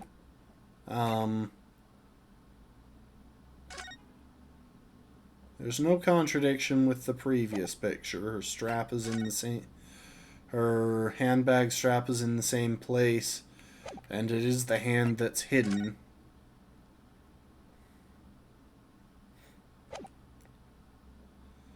Although I do wonder why she was holding it in her hand as opposed to just putting it in her handbag. That seems like the more natural place to keep a book. If you're walking along, especially since it's a cold night, you'd want to keep your hands in your pockets.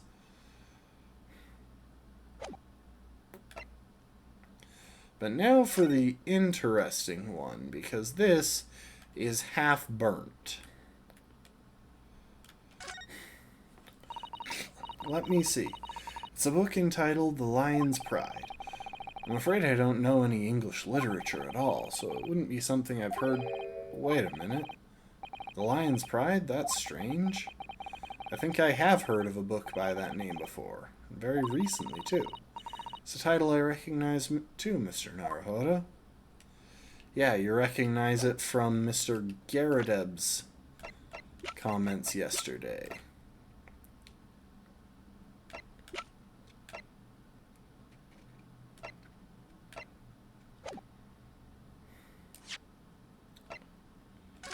And now for the important part. Oh, look at this. The book has been badly burnt.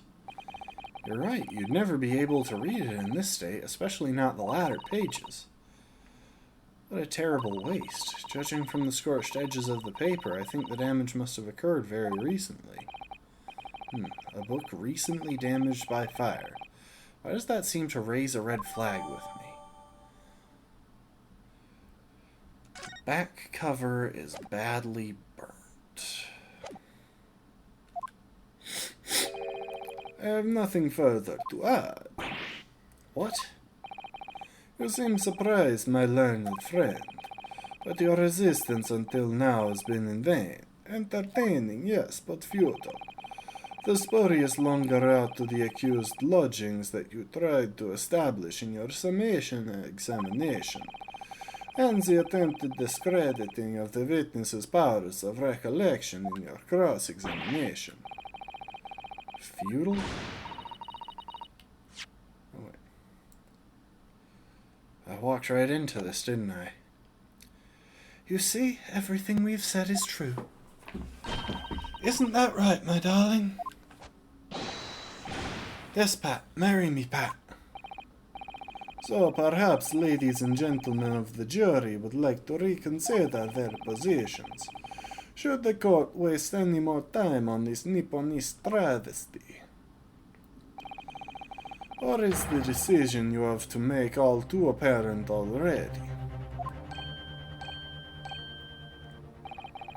You have heard all of the witnesses and seen all of the evidence. The trial has run its course. Mr. Naruhodo, I'm afraid we are in a terribly precarious position.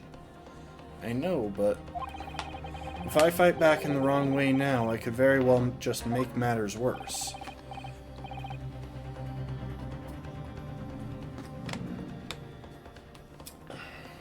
Think, Ryunosuke, think. What do you do now?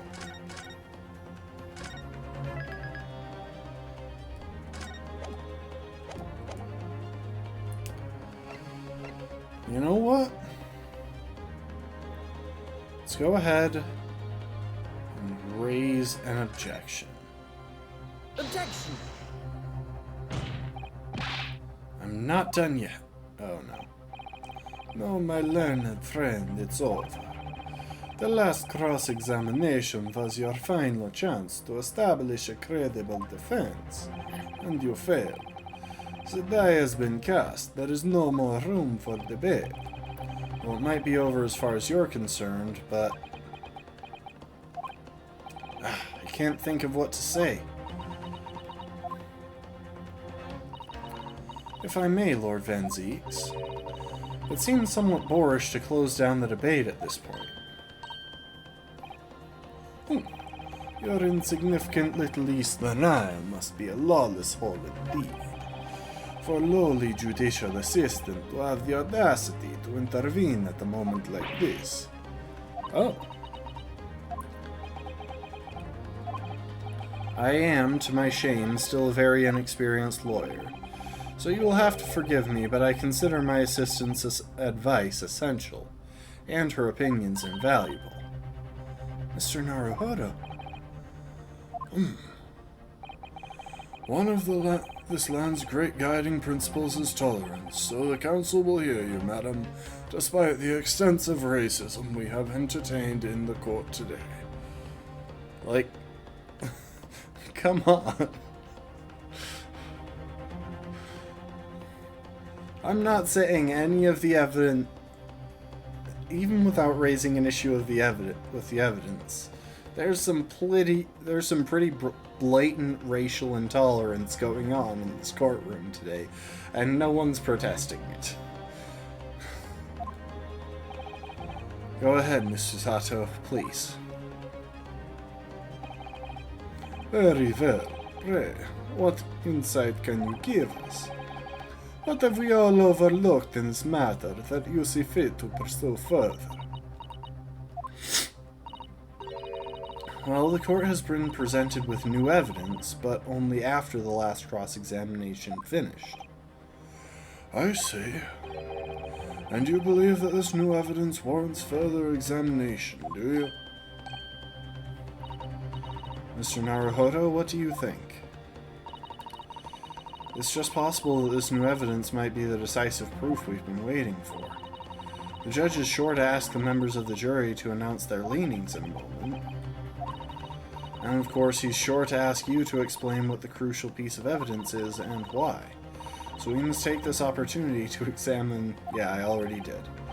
Yes, I understand, and thank you, Miss Susato. This is it. Susato-san has managed to win us one last chance here. I can't let it go to waste. The defense wishes to present evidence, my lord. Very well. The defense may present one further piece of evidence. Evidence that apparently offers a profound insight into this case and has hitherto been overlooked. I am going to save just to be on the safe side, but it's obviously the book. Which clearly... Okay, so let's run through this real quick to establish what I'm talking about here. The book has this massive burn mark, and was very likely mentioned by Mr. Garadab yesterday. That means it likely comes from his collection, which somehow got from over here, the same building that Mr. Natsume lives in,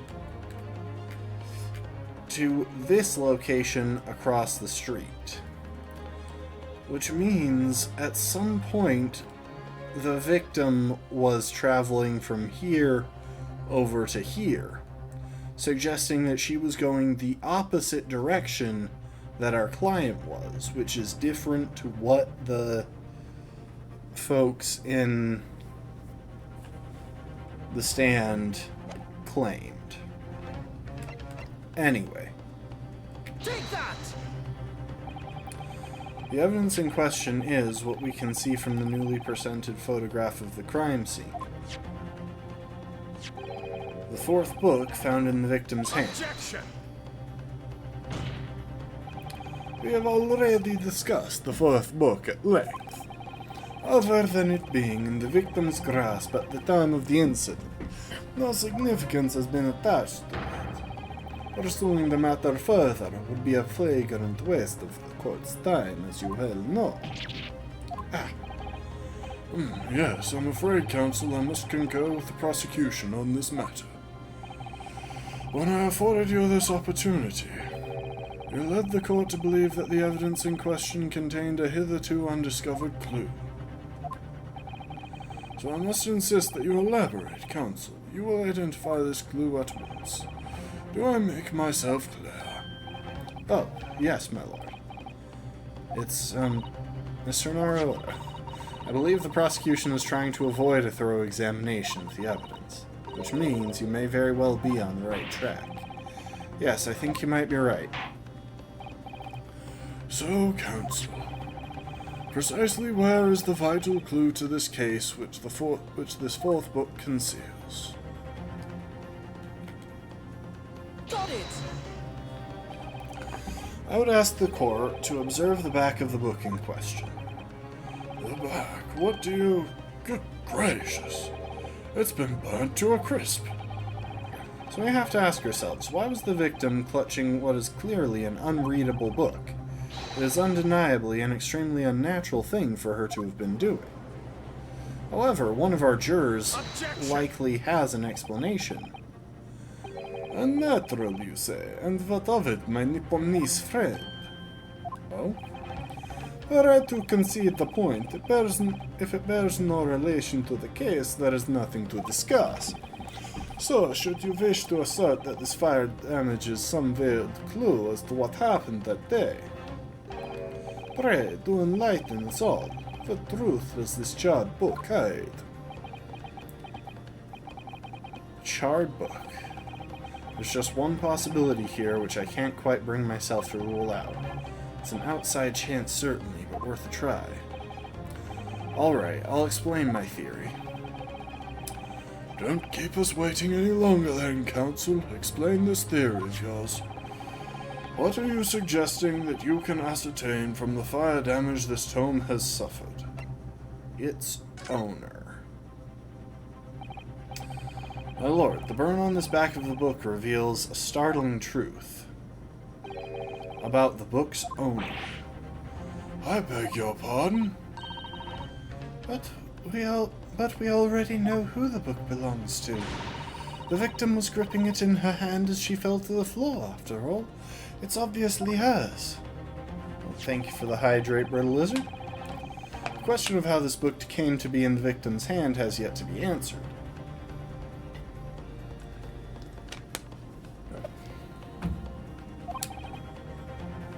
However,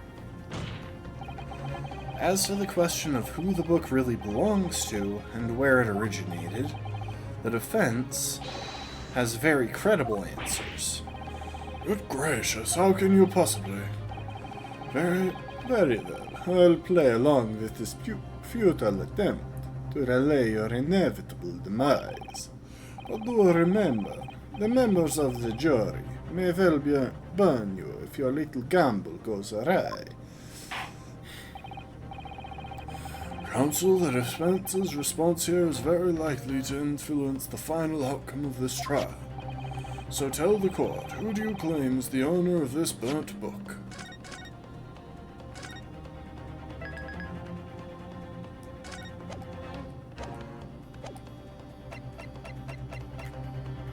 Take that! The answer is that the book belongs to the couple who own the house where the defendant has his lodgings. A certain Mr. and Mrs. Garrideb. The landlords. And whether this is some extraordinary coincidence or some kind of fate at work, I don't know, but of all the people in London, one of the 6 chosen for jury in this courtroom today is none other than Mrs. Garrideb herself. Oh my goodness me! I think you must be mistaken, sir. I'm not Mr. Garrideb's wife. I'm his maid. Things would be so much easier if you would just drop the pretense. Alright then, how about a simpler question for you? Have you ever seen this book in Mr. Garrideb's house? I would never presume to know all of the books he keeps, sir. Objection! This is outlandish behavior. This woman is the accused landlady, you say. You implicate this hard-working member of the public. You besmirch her without a shred of evidence. Your actions are unforgivable. Objection! This is not mere conjecture. The defense happens to know that on the day in question, at almost exactly the same time as the victim was stabbed on the pavement below, another incident was taking place in the room on the top floor of Mr. and Mrs. Garrideb's house. Oh Lord, what sort of incident, counsel? A fire, my lord.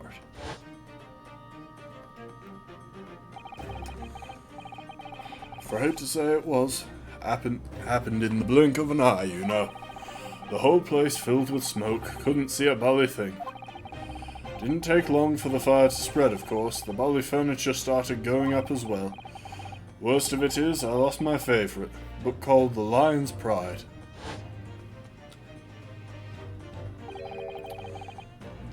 The Lion's Pride. By Jove, that very same title that's subject to this debate. I don't know who Jove is.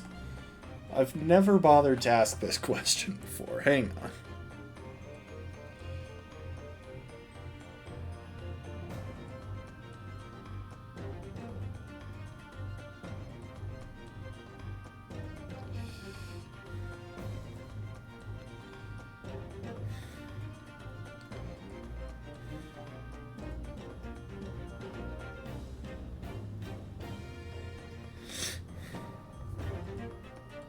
It's a way of referring to Jupiter.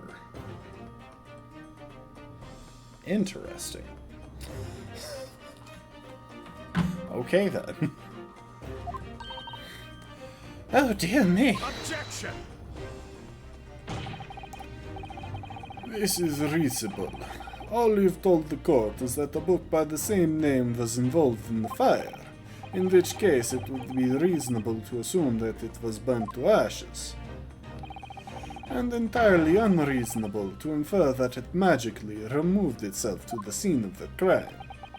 Perhaps it would make more sense if I told you that the cause of the fire was marital discord? Without going into details, it appears that Mrs. Garrideb was considerably enraged. Apparently, she continued to attack Mr. Garrideb, even amid the flames. Oh, how awful!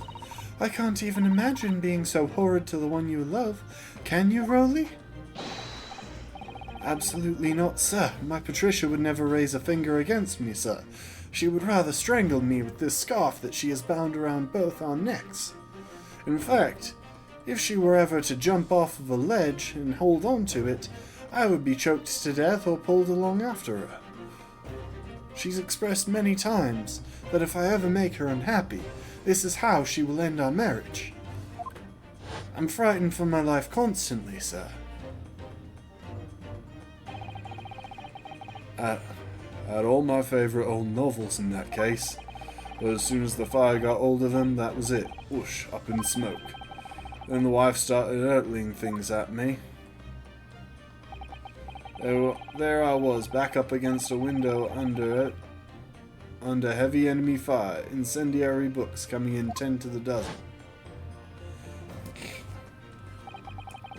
The man had his back up against the window, and he had burning books thrown at him.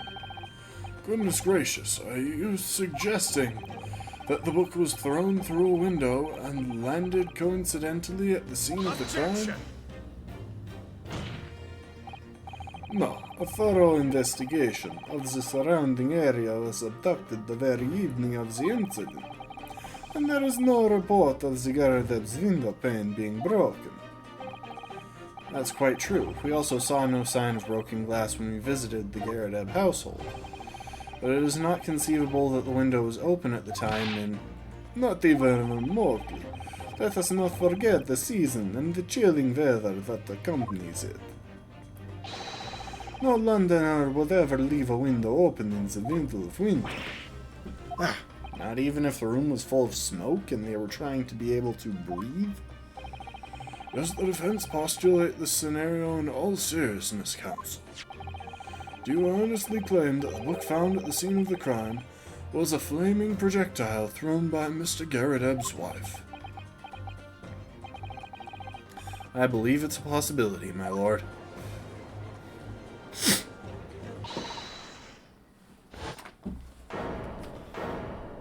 That's quite enough. Well, I hope that everyone can see you for what you are now, you little foreign trickster. You call yourself a lawyer, but you're just a coward. A mean coward. Really? Claiming that our little tiff set the whole neighborhood alight, honestly. Implying that I'm merely posing as a maid for appearance's sake, how could you?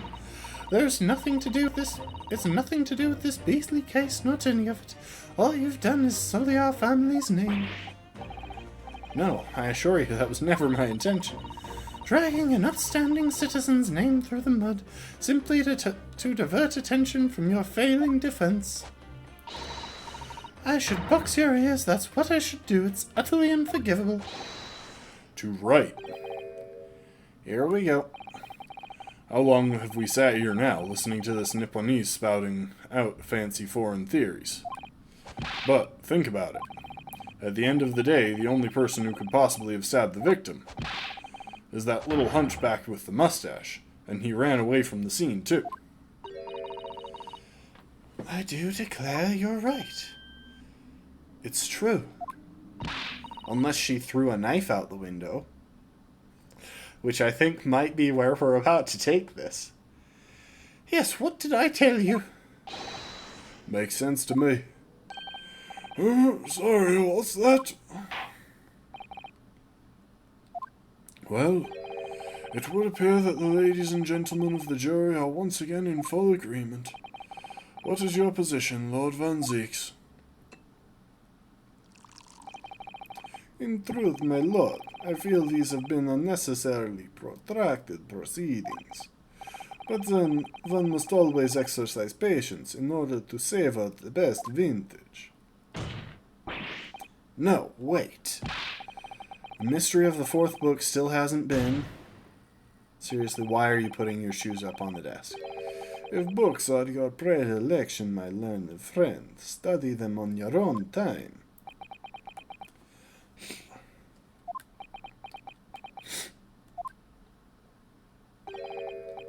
What, no forgive the discourtesy this time?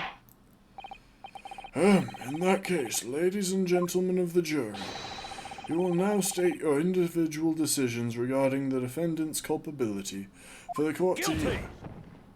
Guilty. Guilty. Guilty. Guilty. Guilty.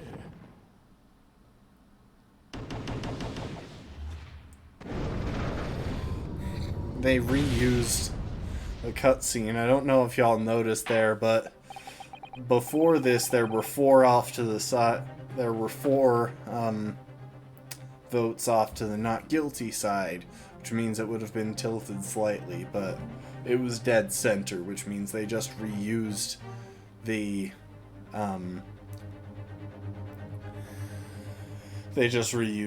animation. Thank you for that unambiguous response. That's twice now. It's over. Mr. Naruhodo, don't give up. Miss Susato, have you forgotten? Battle isn't over yet. You're not suggesting... Of course, the defense has the right to another summation examination at this point. You could still convince the jurors to change their minds. You have one more chance.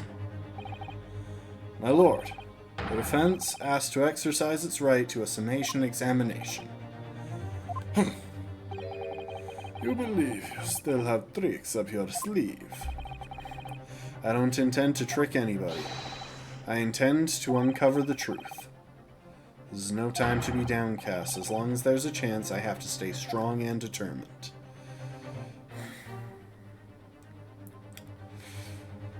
Ooh.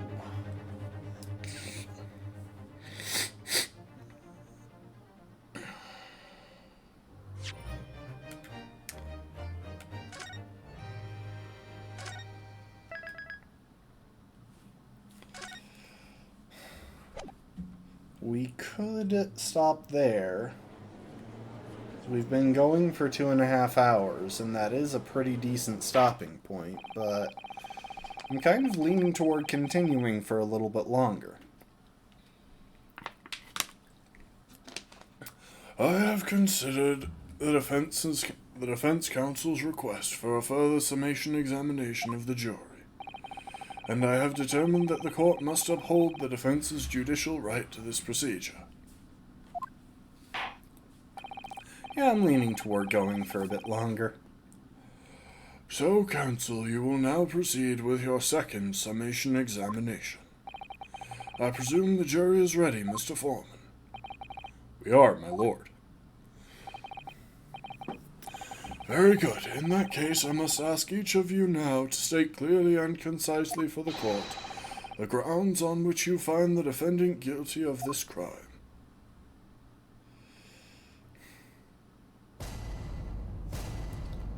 Judicial findings. The jurors' contentions. The accused left behind evidence at the scene, didn't he? Those 3 books of his. If there was some novel alternative explanation about how the victim was stabbed, I might reconsider. Even if the woman was throwing books, it can't be related to this crime if the window was closed, can it?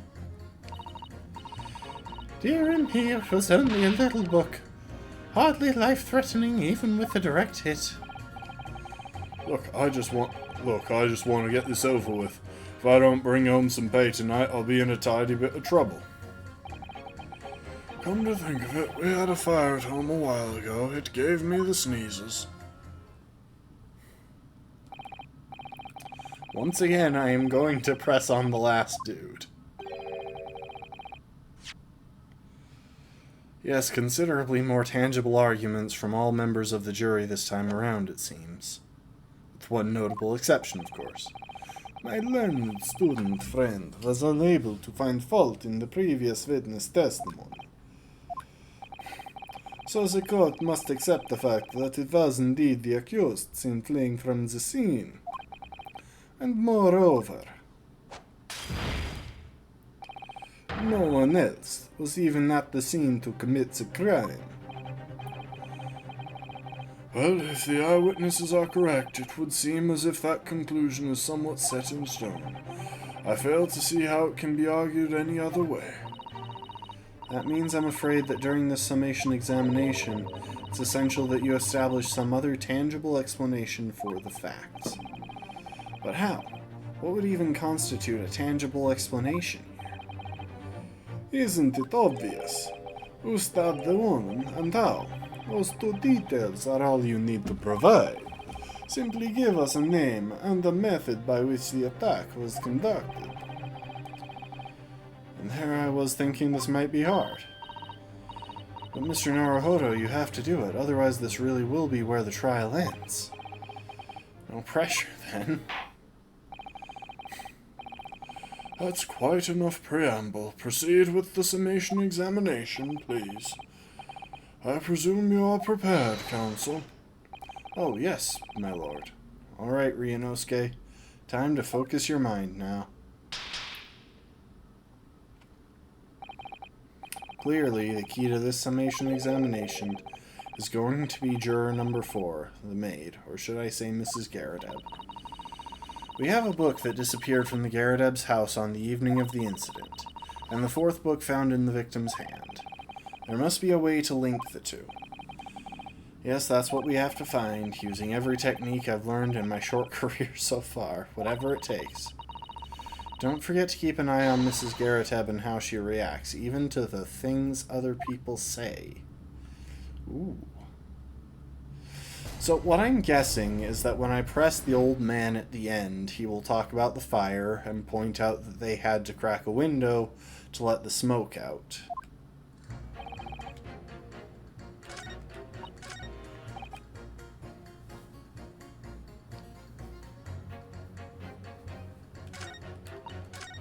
Oh.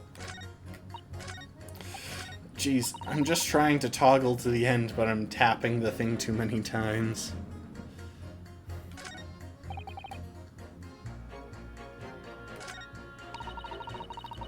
It's only a little book, hardly life-threatening, even with a direct hit.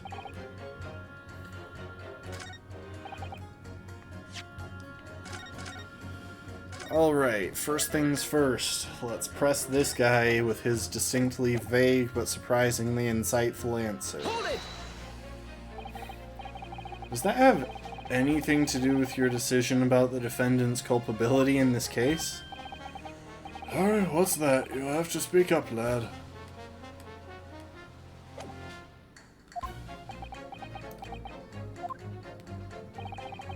Could you tell us more about that fire? It was last winter, and my grandchildren baked me a lovely cake on my birthday. I had 75 candles on top, it did. What a sight to behold it was. Excuse me. Oh, wait.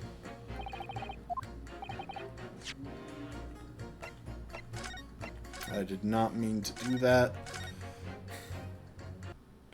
I don't feel like going through that long thing. Hold it!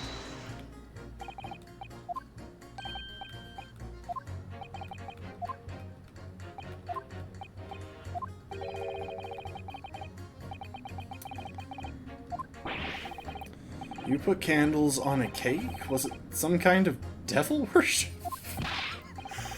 Of course not. It was an angel cake to celebrate my birthday, obviously. It seems that's a common custom here in Great Britain, Mr. Naruhodo.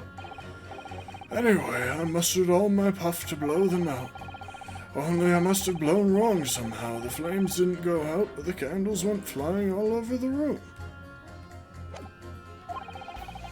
The furniture caught and everything went up. The whole place filled with smoke. Definitely sounds like devil worship to me. And by the sneezes, I presume you meant a cold, but how did you catch a cold from a fire? What a fiasco it was. The grandchildren, bless them, threw water all over me as they tried to put out the flames. And then, because the whole room had filled up with smoke, of course, we had to open all the windows to clear it. Windows. The biting winter air rushed all over me like the devil dancing on my grave it did. I got a terrible cold from it. It put me in the hospital for a while. I won't forget that birthday in a hurry. I knew it was devil worship. I gotta be honest, Ryu. I think you're on a bit of a stretch here, but anyway. Something about this old man's story is playing on my mind for some reason. I need to demonstrate who, apart from Mr. Natsume, could have attacked the young woman on the street, as well how he or she could have done it. Jurors' statements are full of personal prejudice, though. A lot of them seem convinced they're right, even in the face of logical arguments to the contrary.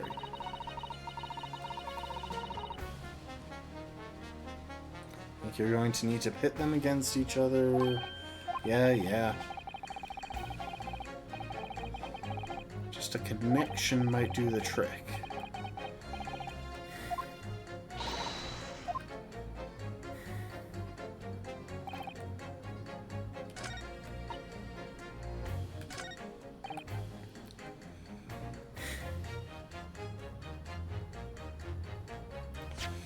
Okay, I think I have one set that I can pit here. So I'm going to go ahead and try it. I love how just pressing caused his statement to update, even though we didn't actually have him officially update it. Winter house fires are dire. You have to open the windows to clear the smoke. That's when the chill gets you, you see. Objection! These two jurors' statements clearly contradict one another. They do? How exactly, counsel? Don't point at me again. I told you it wasn't me. What's that you say? Speak up, lad. Speak up. Juror number 3, do you see? Oh, me? See what, sir? Did you hear juror number 6's account of his birthday celebrations last year? It seems, despite being a Londoner, he once opened his windows in the middle of winter. Well, yes, of course, because it was an emergency. I mean, obviously, if the room was filled with smoke from the fire, then you'd be mad not to open the... Oh! Exactly. On the day in question, at the time of the incident, there was a fire in the Garadeb household, and Mr. Garadeb had the following to say about it. The whole place filled up with smoke. Oh my! Oh my hat. Excuse me! Juror number 4, do you have something to say about that? Mrs. Garadeb. Oh, dearie me! What is the meaning of this? How dare you imply that I'm hiding who I really am? It's imperative that you confirm something for the court. So please, it's time to drop the pretense now. What is it? When the fire started in your house that day, did you or your husband open the window? What? I beg your pardon? What are you insinuating? The room would have been thick with smoke after the carpet and bookcase caught fire as they did. In a situation like that, it's inconceivable that you wouldn't have opened the window. And what if we did? Oh, all right then. Yes, you're right. My husband was frantically trying to open the window, which can't have been easy since I continued to give him a justly deserved book battering for having found a bookmark in his used book that had some other man's name on it and was from some other woman.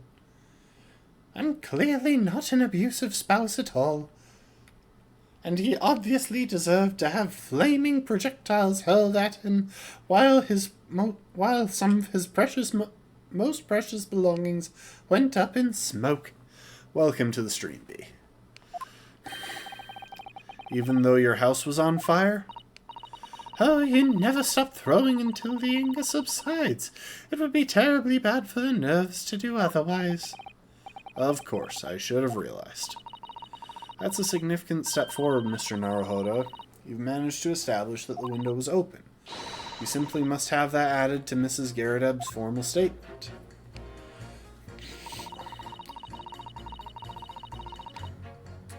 The window was open.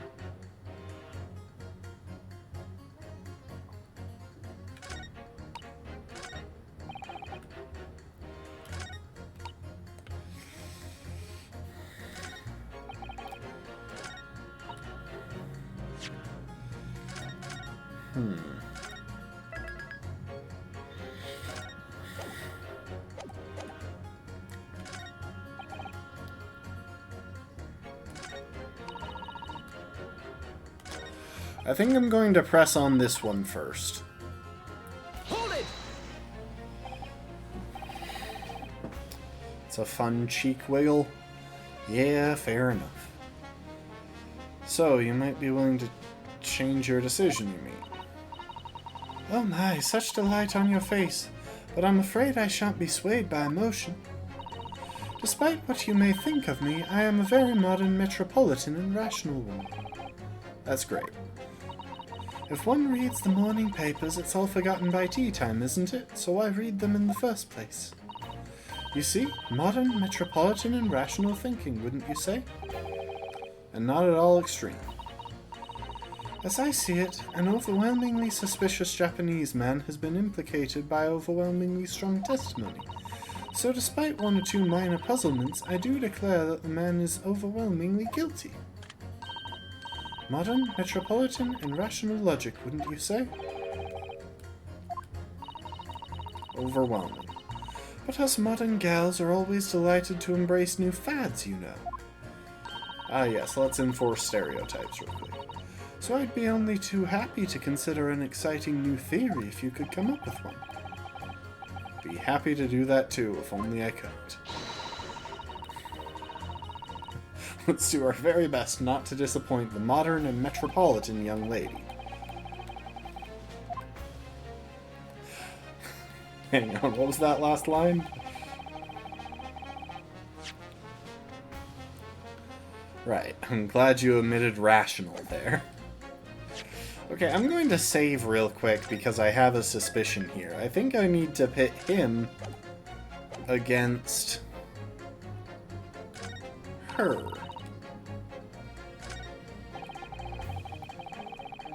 But I'm not sure I'm on the right track, so... Objection! Those two statements clearly contradict each other. I'm sorry, but as foreman of the jury, yeah, I'm pretty sure I just failed.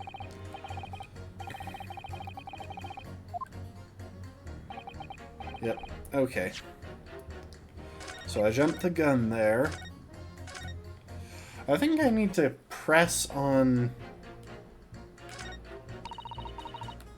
her. Hold it! The fourth book found at the scene of the crime shows very obvious signs of fire damage. And the title of the book is The Lion's Pride. The same title, in fact, as the book that Mr. Garadeb told us he had been reading. Well, I really couldn't say. On the day in question, did you or did you not throw at your husband the copy of The Lion's Pride that he had been reading? I did. It was the first thing I could lay my hands on, so I hurled it straight at him.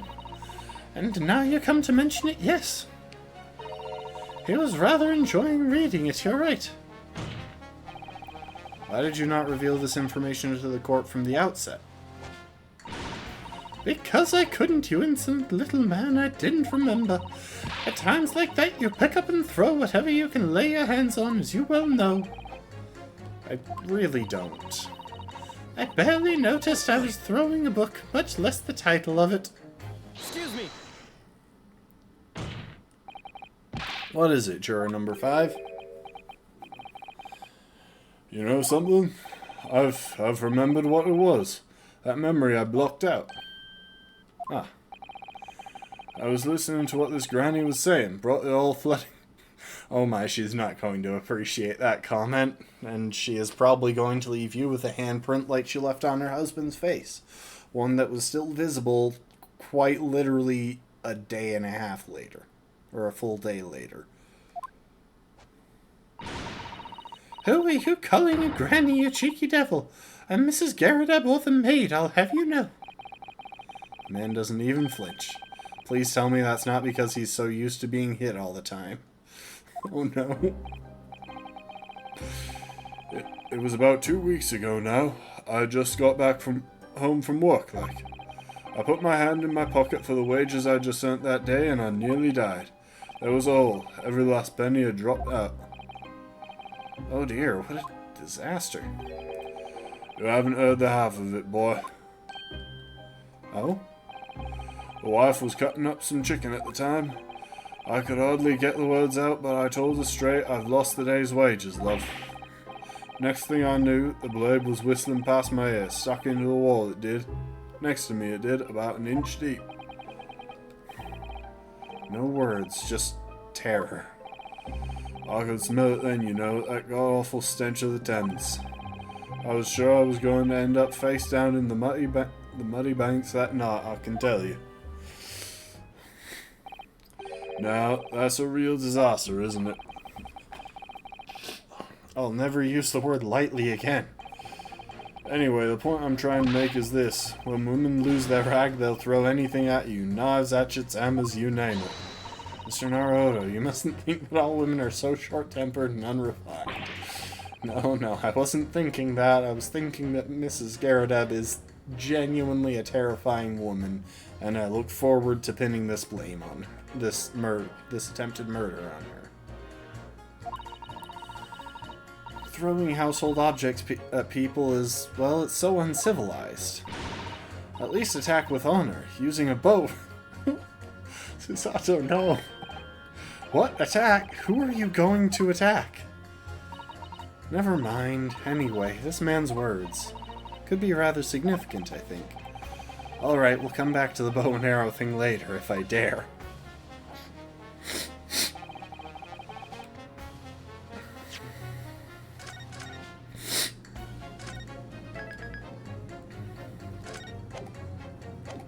Okay, I think we have something to pit now. Pit him against her. Objection! Yep, the music stopped. Those two statements clearly have a deeply significant connection. Good grief, you mean they don't contradict each other? Explain, counsel, at once. Juror number 2, do you think perhaps that this could be one such novel alternative? Oh my, whatever do you mean? An alternative explanation as to how the victim was stabbed in the back. What are you talking about? We've demonstrated that the fourth book, The Lion's Pride, that was found at the scene of the crime, originated in Mr. Garrideb's room on the top floor of his house. Therefore, it's equally possible that some other object besides the book could have found its way from the Garrideb household to the street below. What's that now? After all, Mrs. Garrideb could have thrown any number of different objects at her husband. Isn't that right, juror number 4? What are you insinuating now, you little beanpole? I'm beginning to think that ever since the true origins of this book came to light, perhaps she's had a feeling this might be what happened. Now listen here, you Eastern Gala. You Eastern Gala, as the foreman of this jury, I demand a straight answer. You give us this yarn about some other object making its way out of the house, but what? What was it? Really taking a big gamble here. That was a bold accusation to make, but I haven't any real evidence to back it up. But I'm certain that at the very least this warrants further investigation. Alright, Mr. Foreman. I'll try to explain the defense's theory. The other object that found its way from the Garrideb household to the scene of the crime was this jackknife. Take that! Juror number 4, Mrs. Garrideb. What? What now? I must apologize in advance for this. But I need you to confirm something else for the court. This knife. Have you ever seen this knife before? Good Lord, counsel, what are you doing? That's the weapon that was lodged into the victim's back, man.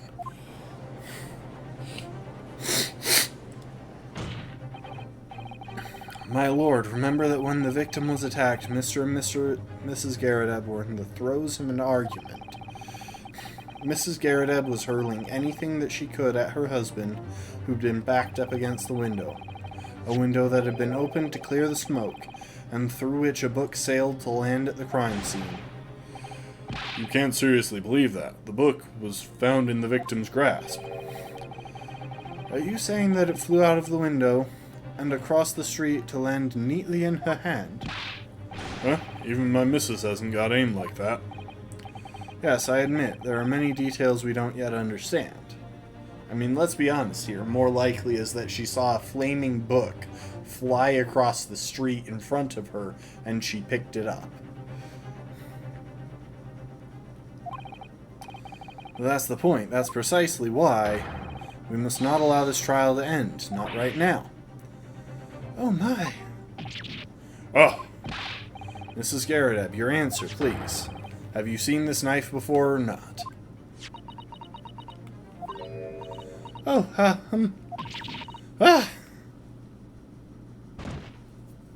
Thud.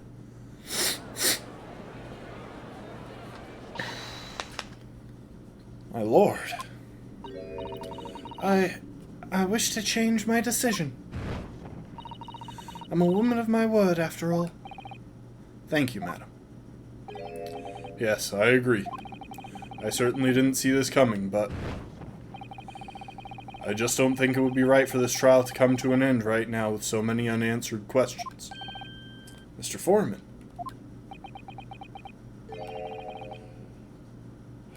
I'd have to agree. Not that I think the granny did it, mind. Yes, you know what? I'm not quite happy about this at the moment either.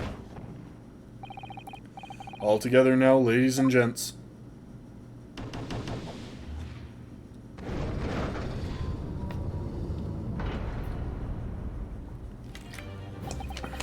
We did it. Oh, congratulations, Mr. Naruhodo. So, as a result of the defense's summation examination, a number of jurors' leanings have changed. 2 jurors called guilty against 4 now calling innocent. Accordingly, the opinion of this court is divided. And this trial will continue.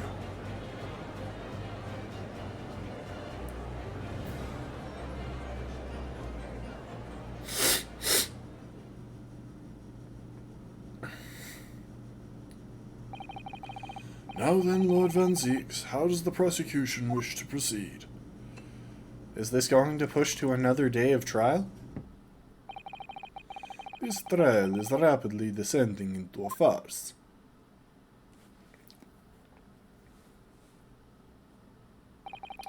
Like a court wine, the first few sips are bitter enough.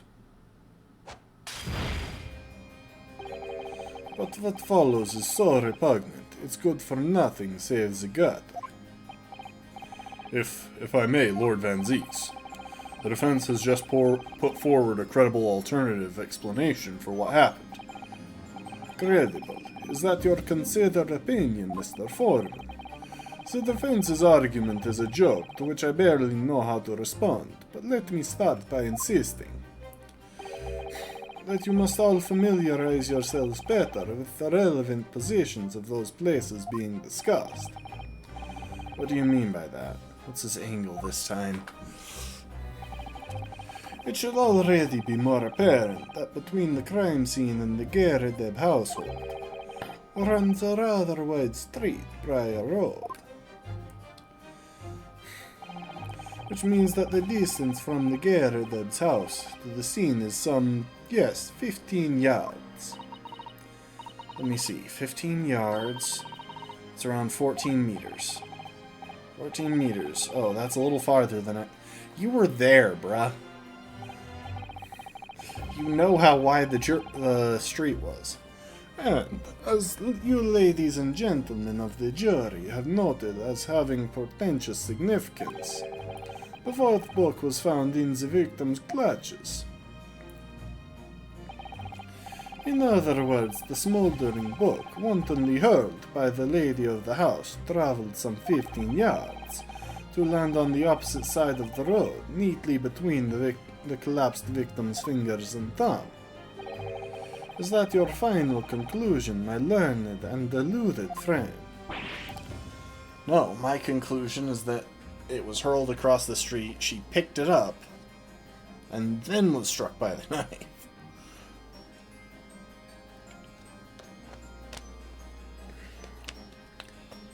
can you kindly explain who wouldn't bend down to take a look if they saw a flaming projectile land in front of them? And did the jackknife follow a near identical trajectory to plunge into the middle of the victim's back?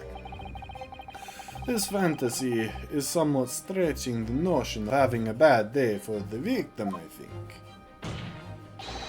Even those pathetic serialized detective stories have more believable plots. Ugh.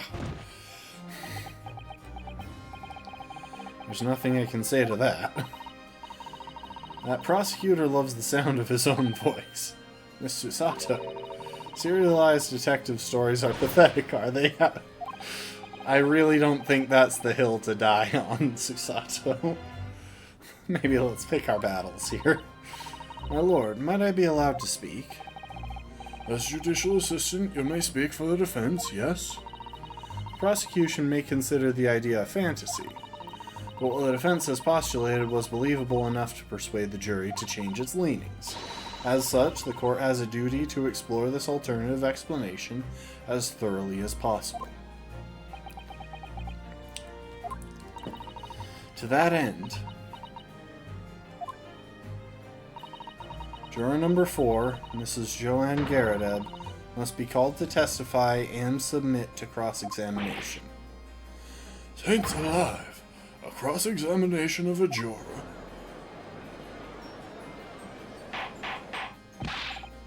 Order, order, order! Well, this is highly irregular. Perhaps we should have vetted the jurors to make sure they had no connection to the case prior to their being called. It is unprecedented for a member of the jury to be summoned to the witness stand.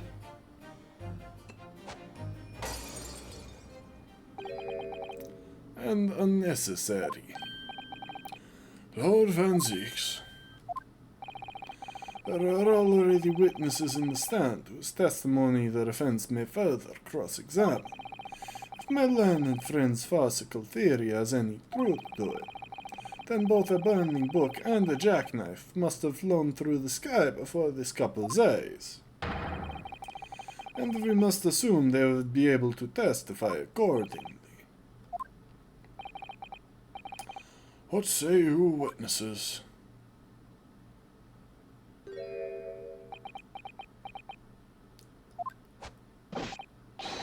Yes, sir. Constable Royal Beat reporting. Rolly Beat reporting for duty, sir.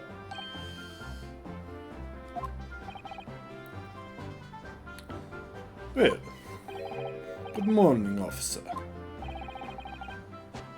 Sorry for dozing until now, sir. I haven't slept for a month on account of a villain who's appeared on my beat, sir. Oh, they are so heroic, these London bobbies. Remember how many of them I choked out while we were playing We Happy Few? Good times, good times.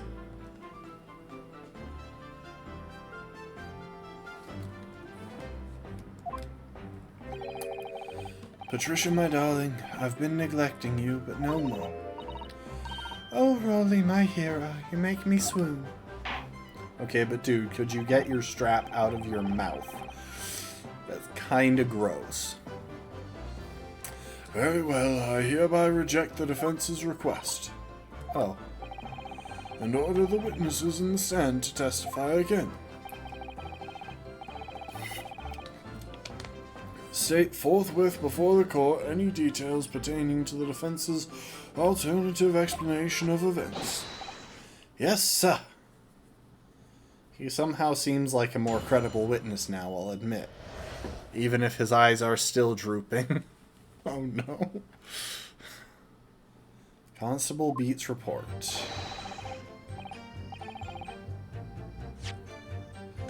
I'm going to drop a save real quick while we're here. We'll probably wind up dropping another after the first run through of his testimony, but it's worth doing now as well.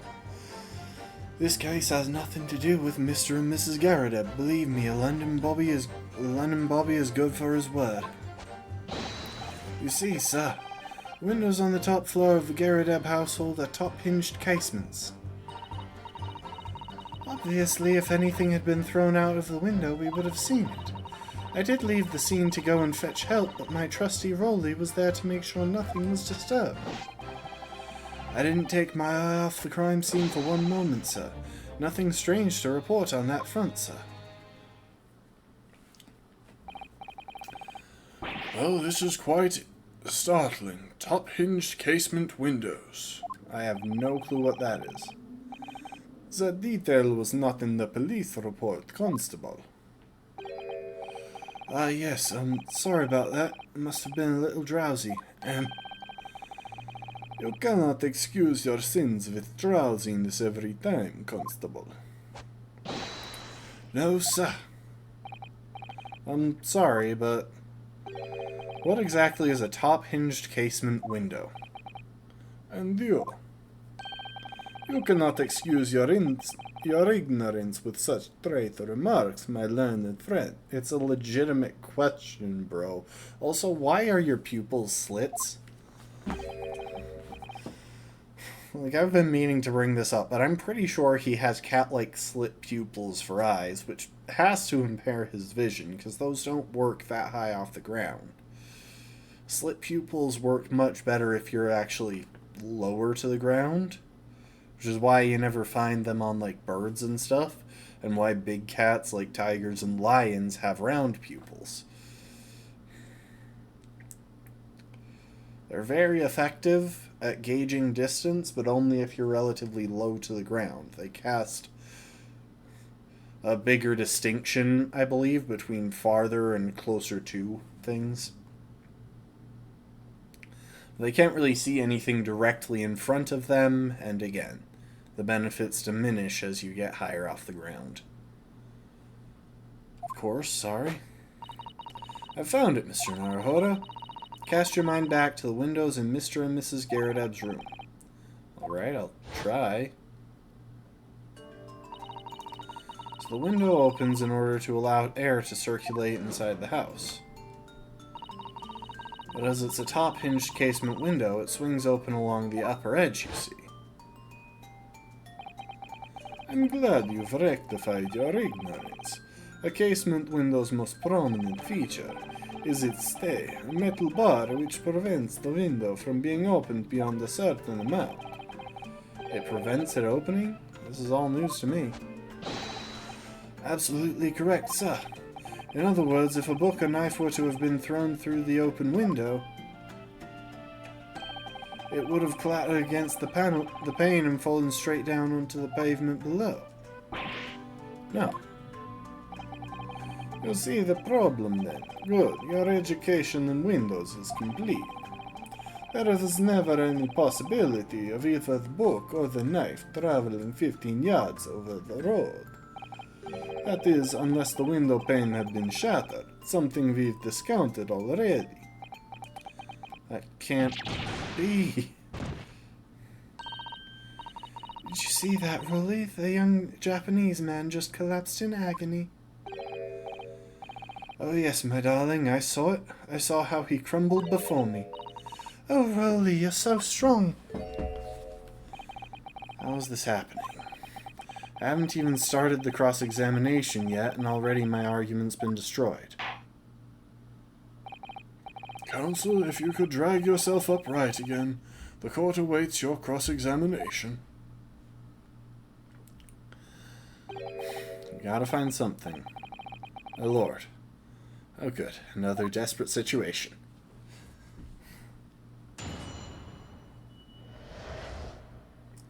Constable Beats report.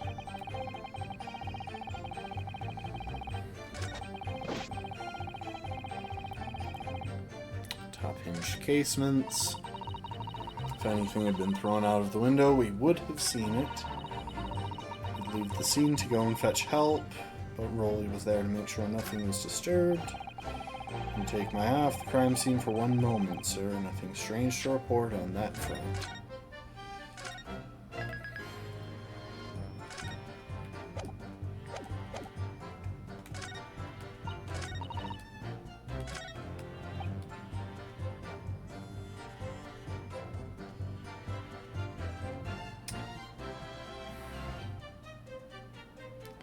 I'm going to leave that alone for a minute. There might be something here, but I'm leaning toward checking the later comment. Police! According to my notes here, the sun had gone down already and it was dark. Oh, but Rolly and I were strolling along, gazing at the night sky and looking for our lucky star. Sorry? The star that will guide us to eternal happiness. Can't it guide you to answer the question? If a flaming book had got across the sky in front of us, it would have lit up like a shooting star. And if I'd seen a shooting star, I would have made a wish upon it. Let Rolly be an inspector, I would have said, 3 times at least. Of course, what with the smog and everything, we couldn't actually see any stars. In short, are you trying to say that neither a book nor a knife crossed the sky before you? Yes, sir, that is correct, sir. As sure as the night sky in London is starless, sir. It certainly seems like they're telling the truth. And then we saw the poor woman fall to the ground, so we ran straight over to help her. Hold it! Yes, you said that you went to a nearby police box to fetch another officer, is that right? That's right, yes. If it had been on Rolly's beat, I would have known exactly where I was going, of course. Don't feel bad, my love. You can't be expected to know the location of every police box on every beat. So Rolly told me the way, only I sort of got a little lost on the way. Patricia, my darling, that's why I love you. Your terrible sense of direction is bewitching to me.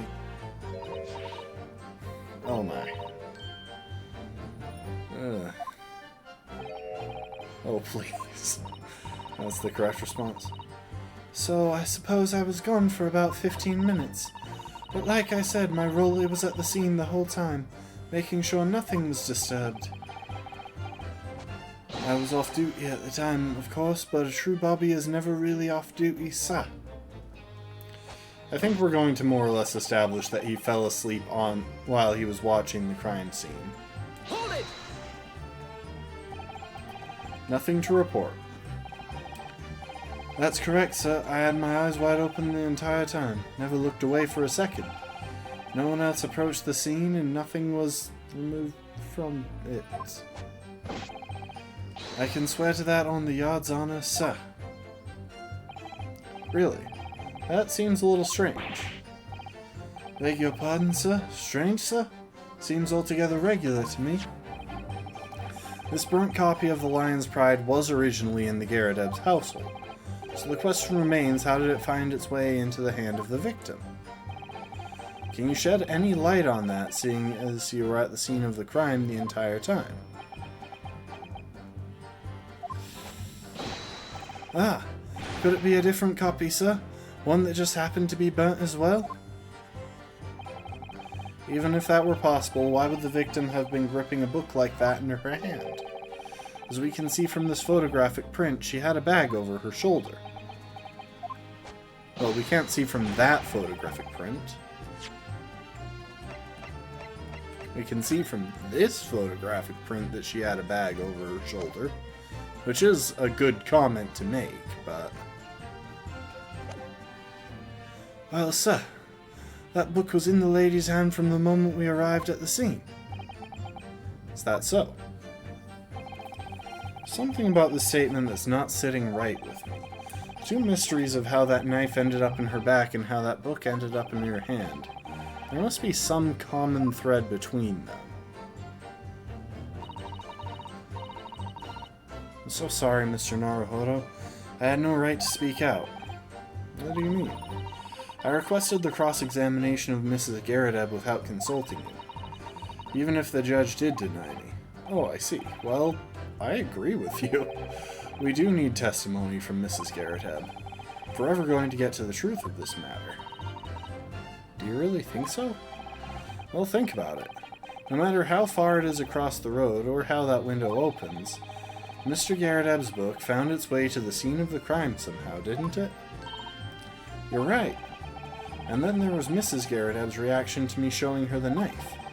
The woman's hiding something, I'm sure of it. You're right again. We need to use this cross-examination to uncover more clues. We'll get to the bottom of this one way or another, I swear. Yes.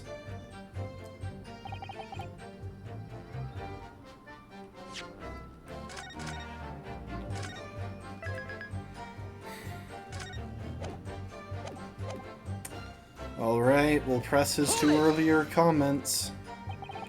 How can you say that for sure, for certain? A very good question, sir. And the answer is this. As the noble founding principles of the... Oh, no, that's not the issue. The issue is how can you say for certain that Mr. and Mrs. Garadeb have nothing to do with this? It has the noble founding principles of the Force written on it as a reminder to all us policemen of our sworn duty. He showed us that before, didn't he? Did he? I can't say I remember.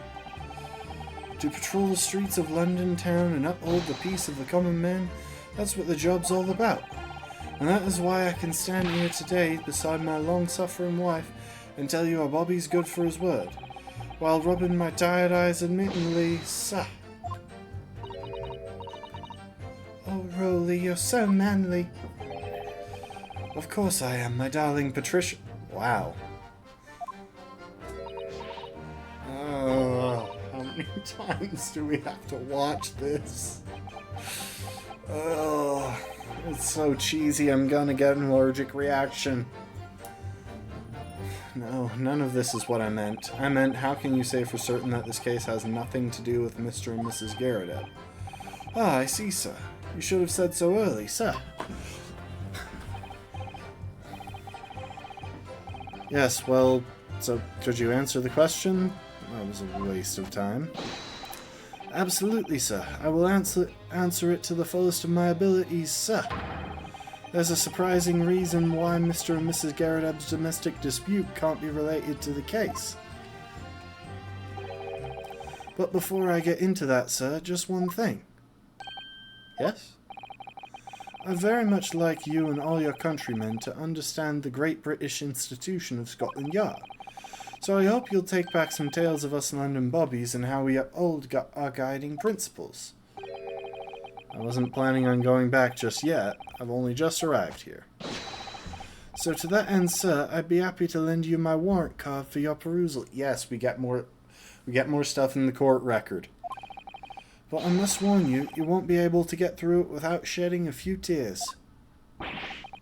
Thank you. I'll try. Constable Beat's warrant card has been entered into the court record. Small folding wallet that identifies London bobbies and contains the rules of conduct to which they must adhere. That is useful.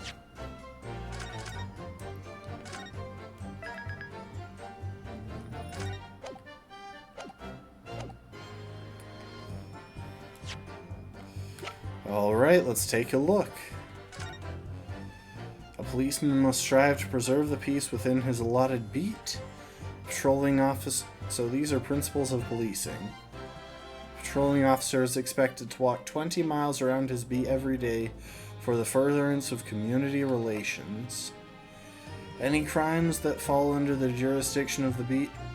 Any crimes fall under the jurisdiction of the beat in which they are discovered. When a crime is discovered on his beat, a policeman must assist with initial investigations and help detectives.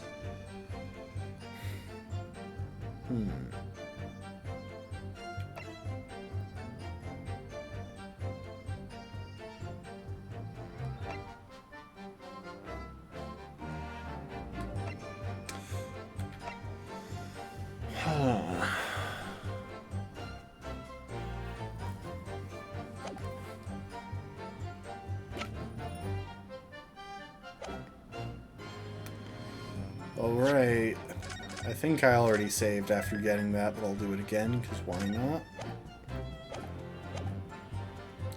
Hold it! By which you mean they don't open fully, is that correct? Yes, sir. They're just there to allow a bit of air through the house, you see, so they're restricted as to how much they can open.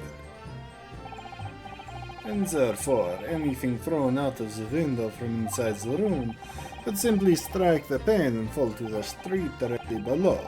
For clarity, allow me to mark the map. Here is the location objects would have fallen. Okay, that's another change.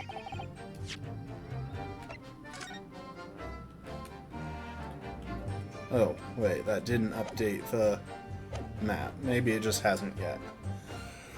Yes, directly opposite the scene of the crime on the other side of the rather wide road. It would have been so hard for somebody to mention this top-hinged casement thing before. Well, I have another question for you, Constable. And what would that be, sir? How do you even know? Why would you have any idea what sort of windows Mr. and Mrs. Garredeb's house is furnished with? Ah, well, sir, that's very simple. You see, I helped with the investigation yesterday. Oh, something's happening. Excuse me. You have something to add, Mrs. Beat? Sorry? You look, well, delighted. Is there some particular reason for that? Oh, I was just remembering, that's all. We really were so lucky. Lucky? What do you mean? I will admit that I love this music. This case has some pretty good music. Well, of course, I feel terrible for the poor woman who was attacked. Don't misunderstand me, please. But we were just so lucky it didn't happen on Rolly's beat. It was so close, you see. Oh, I hadn't realized. Oh yes, that street, Briar Road, that's the boundary between Rolly's beat and the next one. Wait. Hold up here.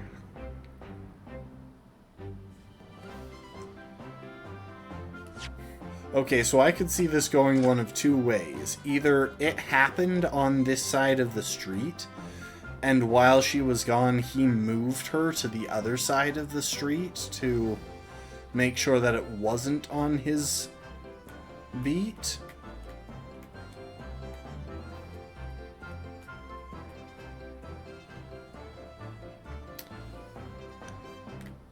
So that he wouldn't have to go right to work and cut away from his anniversary. Or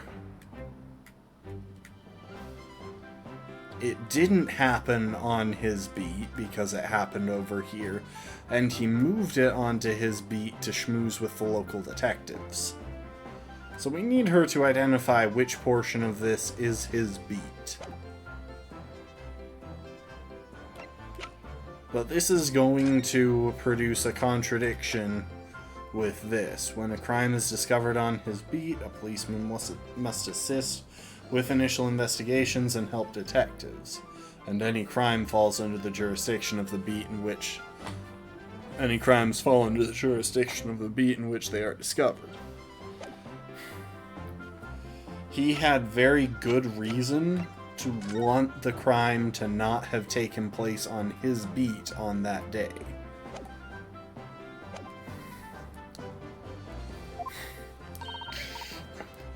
Isn't that right, my love?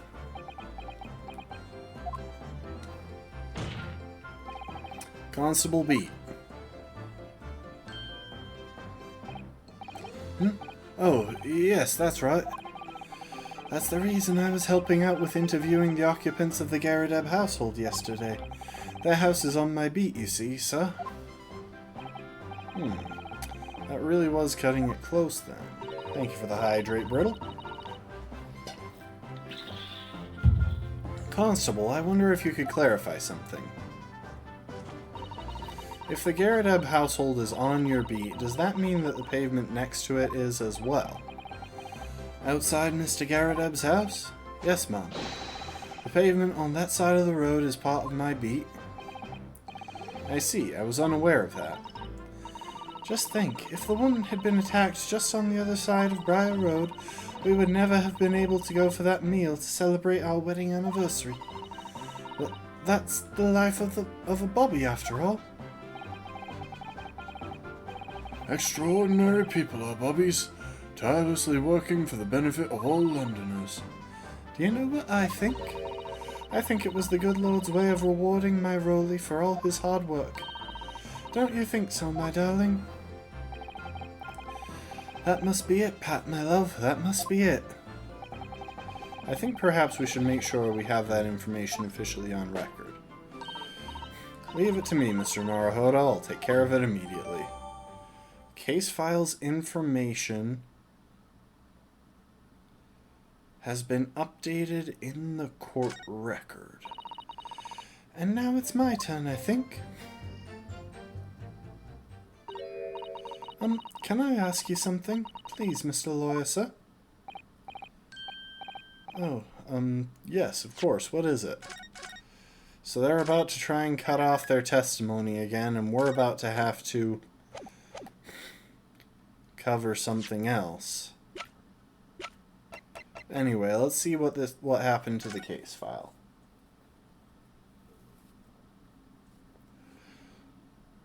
Pavement of Briar Road, East Side. Reporting Officer Rolly Beat.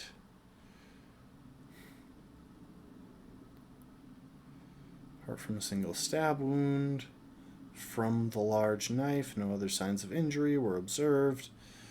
Assailant was seen running away by the reporting officer and was successfully arrested the following day. Ooh, wait. Why would he wait to arrest him if the dude had just run directly into his beat? Like, he had an excuse if the man had stayed out of there, but...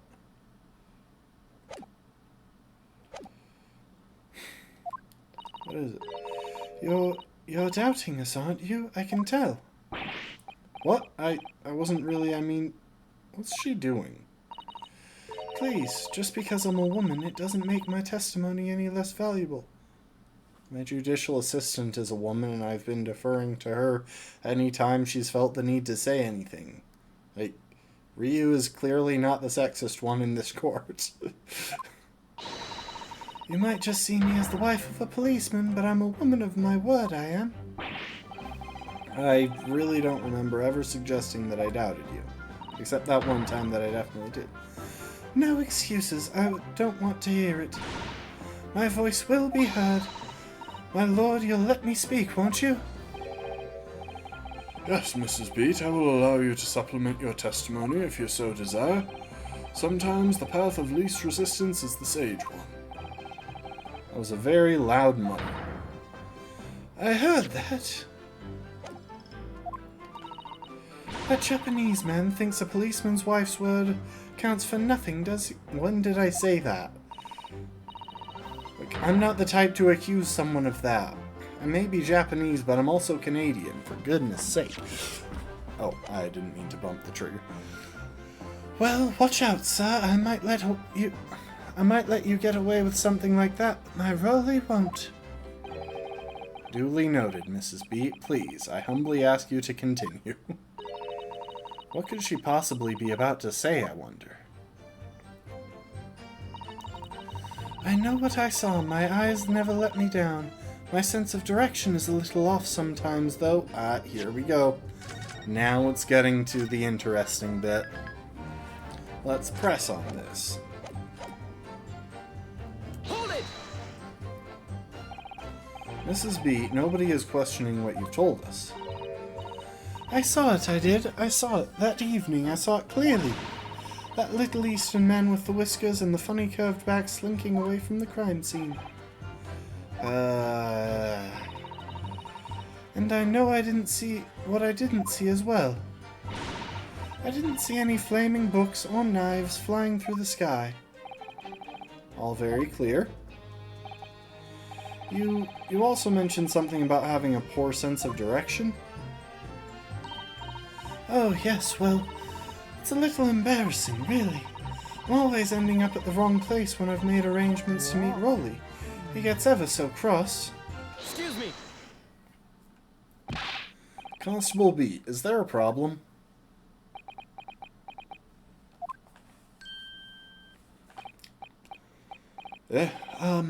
No, sir. No problem, sir. Did your wife's remark just now bring something to mind, perhaps? Oh, well, in a way, sir, yes, sir. I was just remembering that the same thing happened that evening, is all. You mean Mrs. Beat lost her way on the night of the incident?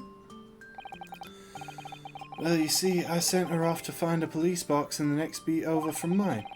But she was gone a fair bit longer than what I was expecting.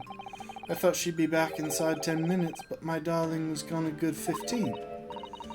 Oh, Rolly, you're such a tease, but the reason I was so long was because of the bouquet, silly. The bouquet? Sorry, what bouquet are you talking about? Oh, it was a present for our wedding anniversary. Rolly's so romantic. He saved up for it with farthings and halfpennies he found in the gutter while doing his rounds. Yes, how romantic. See, that's actually pretty sweet. It's just... like, why... why is this only coming up now? Well... no, that's sweet, but why do they have to go and be so gooey the rest of the time? I'd forgotten all about it until just now. Had you, my darling? Oh, yes. But that was just between us. Not talking about it to anyone else, darling. You have to promise. Really? Oh. What was that all about? Constable Beat looked very obviously troubled during that exchange. I'm afraid I can't offer any useful insight, Mr. Naruhodo. But I'm quite sure of one thing. We have to ask Mrs. Beat about the bouquet. Mrs. Beat, this bouquet you just mentioned. I'd like you to add details about it to your testimony, please. Oh, really? Yes, I'd love to.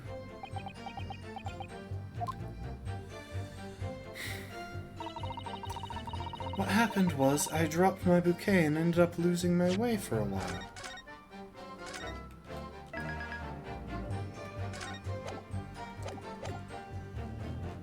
Hold it! You mean you dropped the bouquet at the scene of the crime? Yes, that's right. Oh, I was so upset. When we ran over and saw it was a woman with a knife in her back, I was so shocked I dropped the bouquet Rolly gave me. It was in a dark spot where the streetlights weren't casting any light, so I didn't notice at first. And then you went to the police box to report it to the policeman whose beat it was on? Yes, and I came back to the scene together with the other constable, you see. That's when I spotted my bouquet again. The funny thing was, when I went to pick it up, it was nowhere near the victim's body at all. In case you need reminding, Mrs. Beat, the victim is not deceased. I was all flustered for a moment before I heard a voice calling me from the other side of the road. Your husband, presumably. Here it is. That's right, silly me, I'd gone over to the wrong side of the street. Although I'm going to blame the bouquet this time. I can't think how it got there, I really can't. So the bouquet somehow moved from one side of Briar Road to the opposite. Or, the crime scene moved from one side of Briar Road to the opposite. Curious indeed. Isn't it? But the worst of it is, I forgot to pick up the bouquet again when we left the scene. That beautiful rose Rolly bought me, with that change from the gutter he spent so long collecting. By bouquet, do you perhaps mean this sorry solitary rose? Dude, you don't need to be rude. That's a genuinely sweet gesture.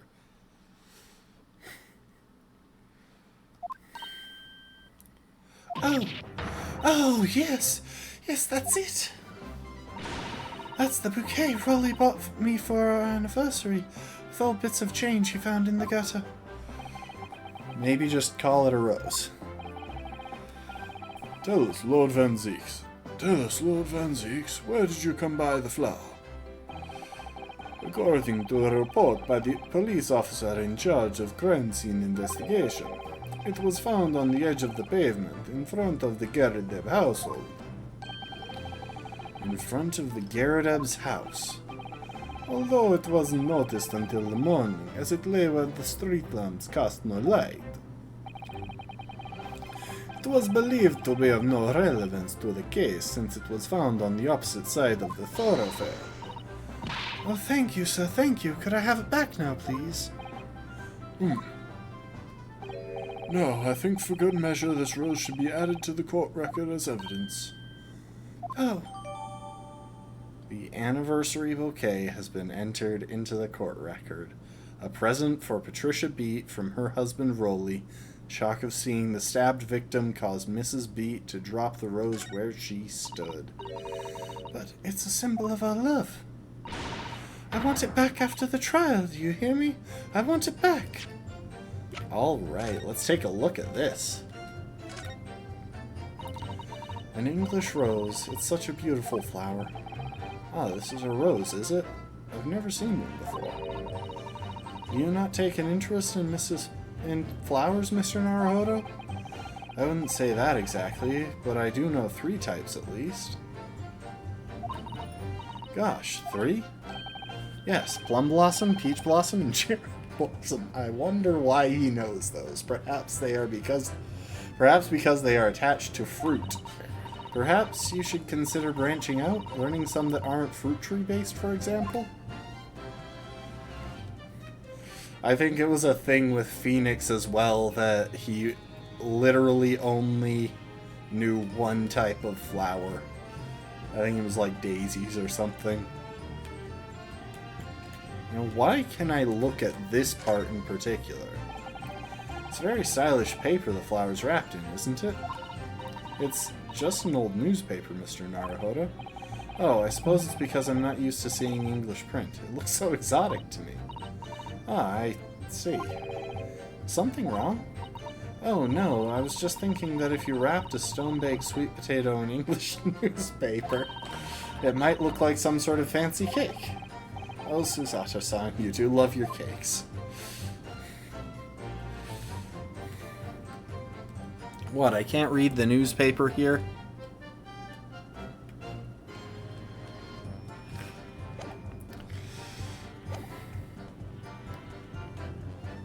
I want it back after the trial, do you hear me? I want it back. Good grief, rest assured that I shall do my very best not to forget Mrs. Beat.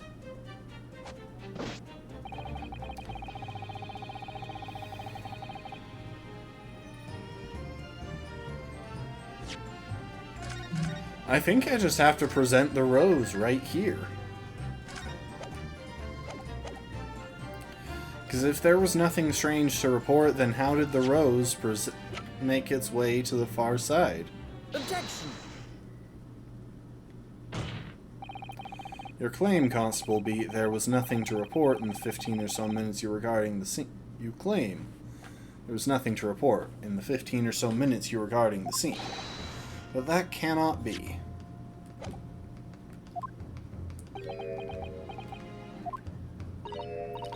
What do you mean to say? In your testimony just now, Mrs. Beat, you explained to the court that when you arrived back at the scene of the crime with the policeman assigned to that beat, the bouquet you had dropped at the victim's side was no longer anywhere nearby. Objection!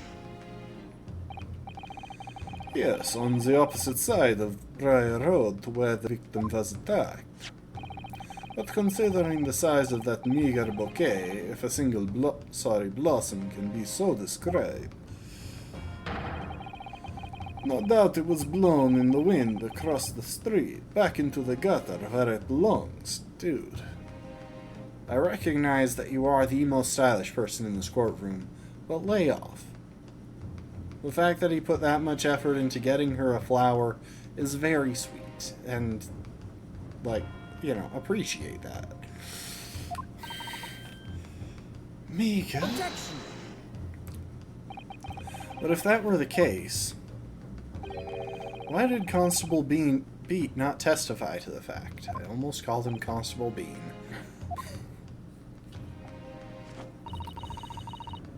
No one else approached the scene and nothing was removed from it. Constable Beat swore to that on Scotland Yard's honor. But the bouquet belonged to me. It has nothing to do with the case. That's why Rowley didn't mention it, I'm sure. No, because sadly it's not only your bouquet we're talking about here. More than one thing in this case is mysteriously the wrong way around. What are you talking about? Think about it. Besides Mrs. Beat's bouquet, there's Mr. Garrett Ebb's book.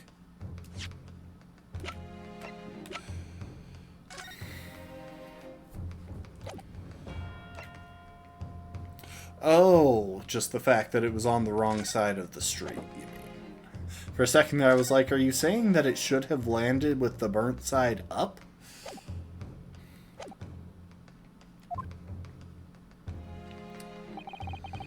Mr. Garrett Ebb's copy of The Lion's Pride, which was thrown out of the window by his wife, would have struck the pane of the casement window and landed here, on the west side of the street.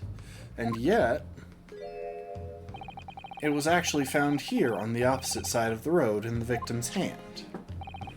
Meanwhile, according to the testimony we've heard, Mrs. Beat's bouquet should have been dropped here at the scene of the crime on the east side of the street, but in fact, it was actually found here on the opposite side of the road, in front of Mr. and Mrs. Garrett Ebb's house. There's no logical explanation for those things, unless somebody deliberately moved them. Yep, the dude moved the crime scene to the far side of the street so that he wouldn't have to have his anniversary with his wife cut short. And in so doing, he is pinning the blame on a man who did not commit the crime. What are you trying to say? The way you're talking, it sounds like you think my Rowley's done something wrong. Don't you listen to a word that scrawny lawyer says? Wittering on about books and bouquets, why should we care? It's nitpicking, that's what it is. Oh good, Mrs. Garrett Ebb's come round. You might call it nitpicking, Mrs. Garrett Ebb, but deliberately meddling with the scene of a crime is a criminal offense. It's called, tampering, Mr. Naruhodo. Tampering with evidence. But the person responsible for this tampering cannot admit to it for a very subtle but compelling reason. Tampering. You've barely heard the term before. Tell us, my learned friend, who would possibly have had cause to carry out such an elaborate deception? Yes, there is someone who tampered with the scene of the crime that evening. All the evidence and all the testimony points to that one particular person. Counsel, I must demand that you substantiate this conjecture. Who are you saying is responsible for tampering with the scene of the crime? Rowley Beat. Take that! Obviously, there's only one person it could have been. Constable Rowley Beat, it was you. I am going to save here because, dang, this is a clean shot. I'm sorry, but I love the point. It's just such a great callback to the original trilogy. What? A policeman? A member of Scotland Yard? What nonsense. Why would my Rowley do something like that? There's no one straighter than my husband. No Bobby works more tirelessly for the people of London. I'll be honest, lady, we were not questioning his sexuality. I'm sorry, I had to make the joke. It was right there, and I always go for low-hanging fruit. Mrs. Beat, you said in your testimony that your husband asked you to go to a nearby police box to fetch the officer on duty. The 15 minutes that you were absent from the scene is the only opportunity anyone had to tamper with him. You're making it up. It's all nonsense. It's all lies. What about that Japanese man with the whiskers? I bet it was him. He did it. If that was true, Constable Beat would have seen him do it. Oh. And forgive me for pointing it out, but when you dropped your bouquet, Mrs. Beat, it was after the defendant had fled the scene. Ah, well... Objection! First, you make accusations about the landlord and his wife. Now you incriminate a policeman as well. But your accusations lack one very important thing. You claim the crime scene was tampered with, but there is only one reason for anyone would commit such a reckless crime: to hide something. That's right, he's right. But my husband and I just happened to be there, that's all. So why would we have anything to hide? It doesn't make sense. You've offered no motive for this alleged tampering. And until you do, your accusations are nothing but empty threats. You've offered no motive as to why my client would want to stab this lady. Like, he has no reason to try and murder the defendant. He has no reason to try and randomly murder a lady on the street. Anyway, let's establish motive. Constable B had a very good reason for wanting to tamper with the scene of the crime. And that reason...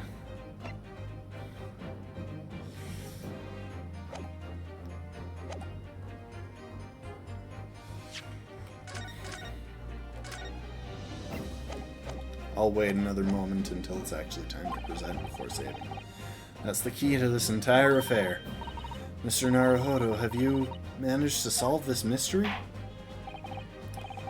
Counsel, you have made a very serious accusation against a London police officer.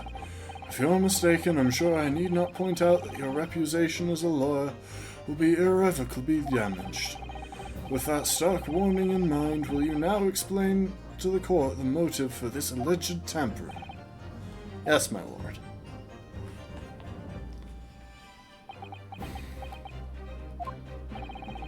Constable Beat's motive for tampering with the crime scene was to hide where the victim fell. Where the victim fell to the ground. That is what this Bobby had to cover up at all costs. What? Where the victim fell? You mean where she was attacked? What are you talking about? We told you at the very start, didn't we? On the pavement of Briar Road. We saw it happen, remember? It was right here, as if anyone didn't already know. That's certainly what everybody has been led to believe. But in fact, that isn't where the victim was stabbed at all. What? What?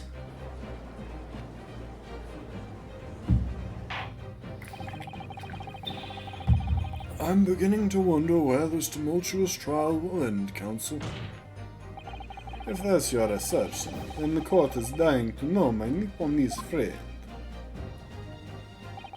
Where are you proposing that the crime actually took place that evening? To be honest, I'm not even sure that it is a crime, but it took place over here. But that's on the opposite side of the road. I don't understand. On the evening in question, Mr. Karadeb's book fell directly down from the open window above, and your bouquet, Mrs. Beat, never moved at all. What did move was the scene of the crime itself. Good gracious. Objection! Perhaps you haven't been listening to the ample testimony the court has heard. But these witnesses both saw the moment the attack took place. That's right, I saw it with my own eyes. It was 5 o'clock in the evening and already dark. There was typical London fog on the ground. When you saw the incident unfold and ran to the victim's aid, that was actually on the west side of Briar Road. No, that's not true. It can't have been. Constable Beat then arranged for you to be absent for a while by sending you for help. And during the 15 minutes you were away, he transplanted the crime scene. He moved all the things shown in this print, the victim herself, the 4 books. He moved everything in the pack, in fact, to the pavement on the east side of Briar Road. Extraordinary. Well, the constable overlooked one thing. What? What did he overlook? The bouquet, I presume. Exactly. The prosecution told the court just a few minutes ago about the discovery of the rose bouquet. Lord Van Zeek said it wasn't noticed until the morning, as it lay where the street lamps cast no light. Yes, it couldn't be seen in the dark, obviously. Which is why it was only the bouquet that was found in its original position on the pavement on the west side of Briar Road. And that is the defense's theory about what really happened that evening. How do you respond, Constable Rolly Beetle? Or is it Beetle or Beat?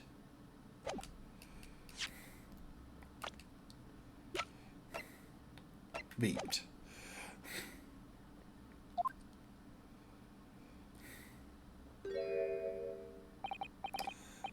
Well, I'm very sorry. I didn't mean to nod off again, but I haven't slept properly in a month. Did I miss anything important? Oh, Rolly. It isn't true, is it? What that lawyer said is all lies, isn't it? I know it is, because you're the most upstanding, righteous man I know. I had a dream, a terrible dream. All the things I did that night. Everything come out. Everything exposed. Only it seems it wasn't a dream at all. Good golly!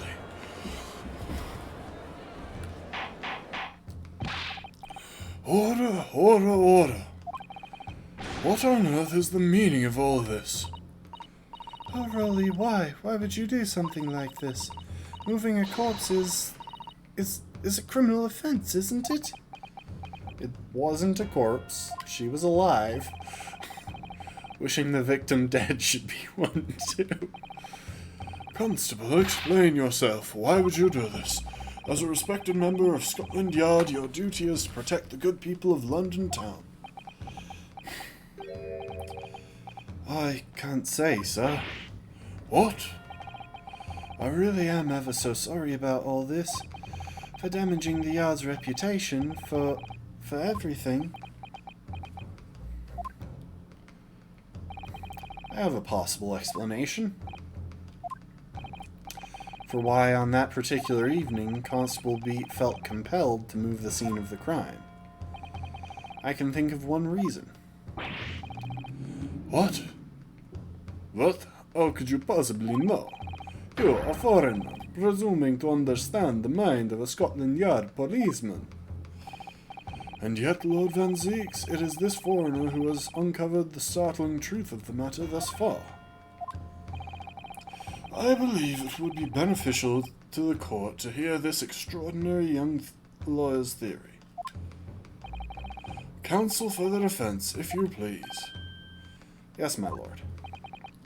Now then, I think you had better show us some evidence. At once, my lord.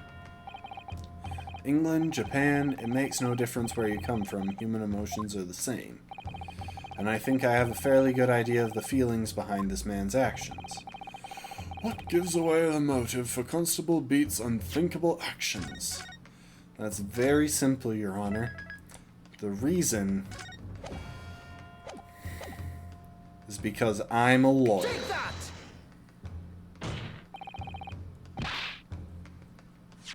Had to do it, sorry. Okay, we'll load back in and give the actual answer. Look, if you don't shove your badge in, or in this case your armband, in someone's face at least once every trial, are you even a real lawyer? Take that! I realize that I'm a foreigner in this land. I've only just arrived from Japan, which is why all this information about London's so-called bobbies is completely new to me. I've learned that, though honorable, patrolling the beat is the most demanding work in the world, for example. Keeping the peace, looking after the citizens on his beat in all kinds of ways. There's no doubt that the young Bobby is charged with a great deal to do each day, certainly.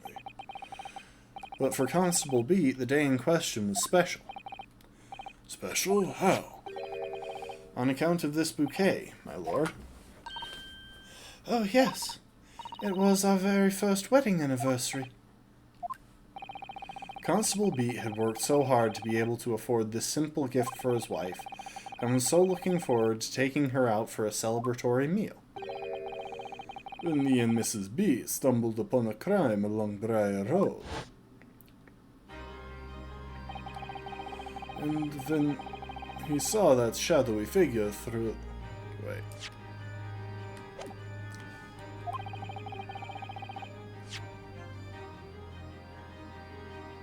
Then he saw that shadowy figure through the fog, collapse on the pavement ahead of them. What must have gone through the man's mind? But sir, just on that one particular day, I was looking forward to celebrating my wedding anniversary. Mrs. Beat puts up with a lot being married to a bobby like me. I wanted to show my dear wife how much I care.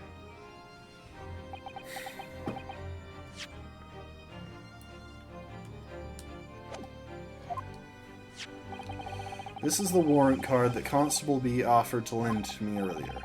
Inside, among the rules for patrolling policemen, it says, when a crime is discovered on his beat, a policeman must assist with initial investigations and help detectives. Constable Beat. Is that, or is that not, the reason why you moved the whole scene of the crime that day? Yes. Everything you said, it's all right. So that's it. It was all to do with the boundary of your beat. Oh. Exactly. To summarize, the incident actually occurred on Constable Beat's beat. Good gracious, Constable, do you realize the gravity of what you have done?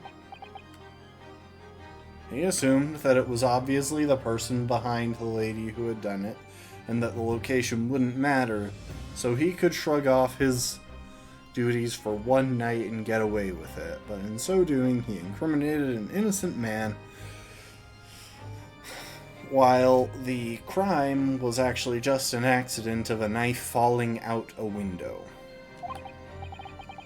It was the first time since I became a copper that I ever cursed God. Stay close to me, Pat. The criminal could still be lurking somewhere. As we ran over to the scene, I had every intention of doing my duty as a police officer. We've got to report this to the station as quickly as possible. But then it dawned on me. I realized where we were, where the victim was lying, and what that meant for me. When a crime is discovered on his beat, a policeman must assist. A policeman must assist with initial investigations and help detectives. Why here? Why did this have to happen here? And why tonight of all nights? Why?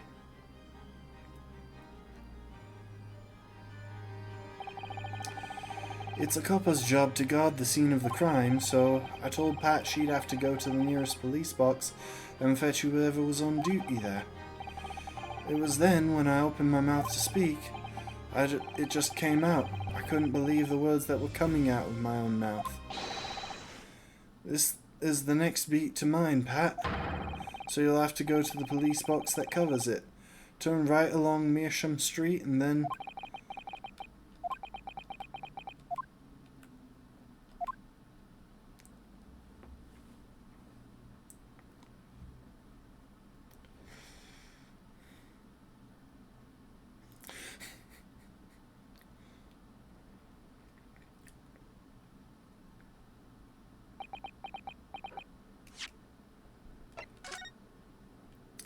So we sent her up here, had her turn right, and go down somewhere over here. Possibly even all the way over to Calabash Road or something, where the... or further down where the police box was, who knows.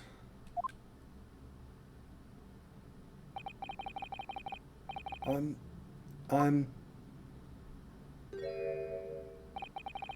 sorry. I'm so sorry. Oh, Constable. I just wanted that one night to take my Patricia out for dinner. Oh, Rowley. Just that one night.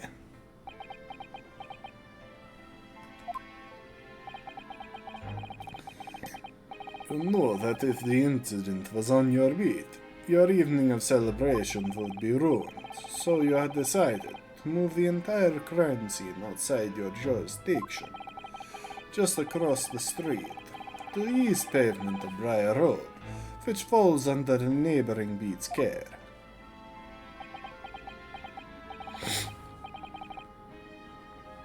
You see, I thought... Well, I was sure the victim was dead, you see. I beg your pardon? Oh, of course he did.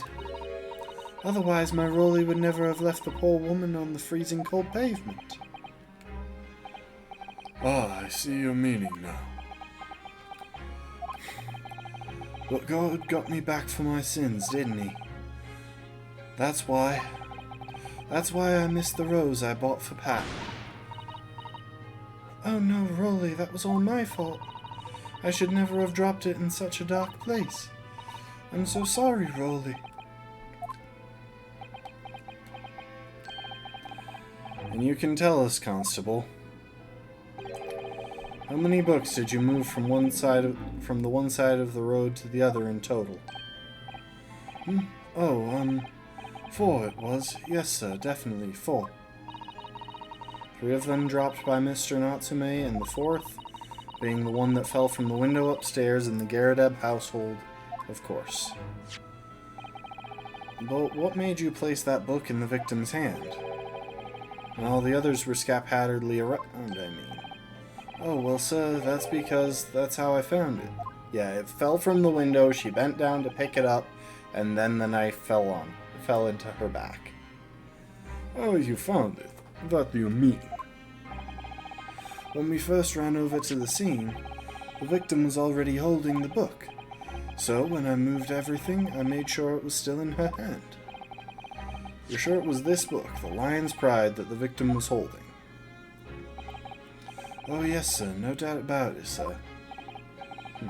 Interesting.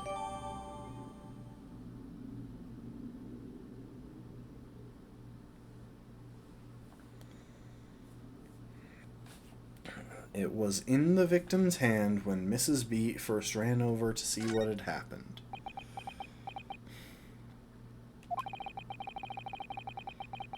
I thought it was an open and shut case at the time, you see. There were only the 2 people at the scene, and Pat and me both saw it happen. However, which way you looked at it, it had to be the fellow who ran off who'd done it, I thought. I couldn't see the harm, really. I didn't think moving it all over the road would make a jot of difference. I suppose this is it for me now. I've had it.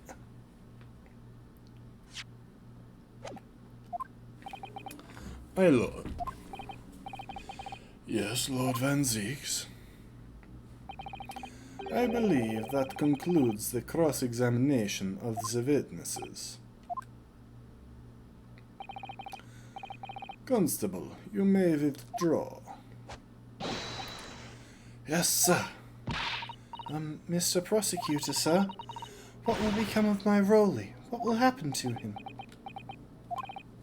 For now, you are free to go home. The police will contact you in due course. Please, don't punish my husband. This was all my fault. It's because I'm always moaning at him for coming home late. Leave it now, Pat. let's go home. I'm tired. All right then, my love.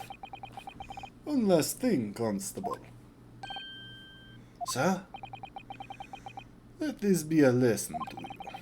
In a criminal investigation, every detail matters, however insignificant it may seem to you. Yes, sir. Carve that lesson in your mind. And never again make the mistake of tampering with the scene of a crime. Ah, never again, sir? You mean to say... Leave, now. This trial is not yet over. Sir!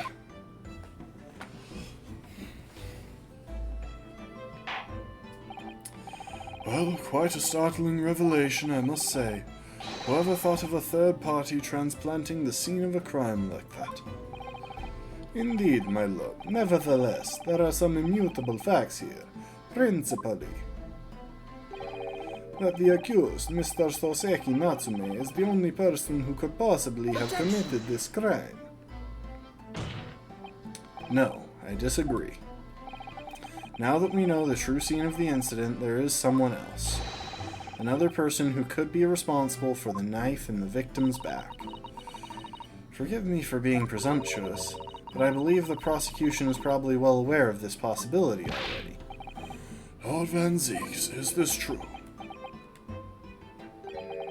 Very well. Name the person, if you will, and if further investigation is warranted. The prosecution has no objection to the trial continuing. You will name this other person who could have perpetrated the crime. Take that! The defense would once again like to request the cross-examination of a new witness, my lord. Once again? My assistant made the same request earlier. In order to finally reveal the truth about this case, it is imperative that we cross-examine juror number 4, Mrs. Joan Garrett. Me? Me? Oh, dearie me! Objection! That request has already been denied. The situation is very different now. Mrs. Garrett, answer me this.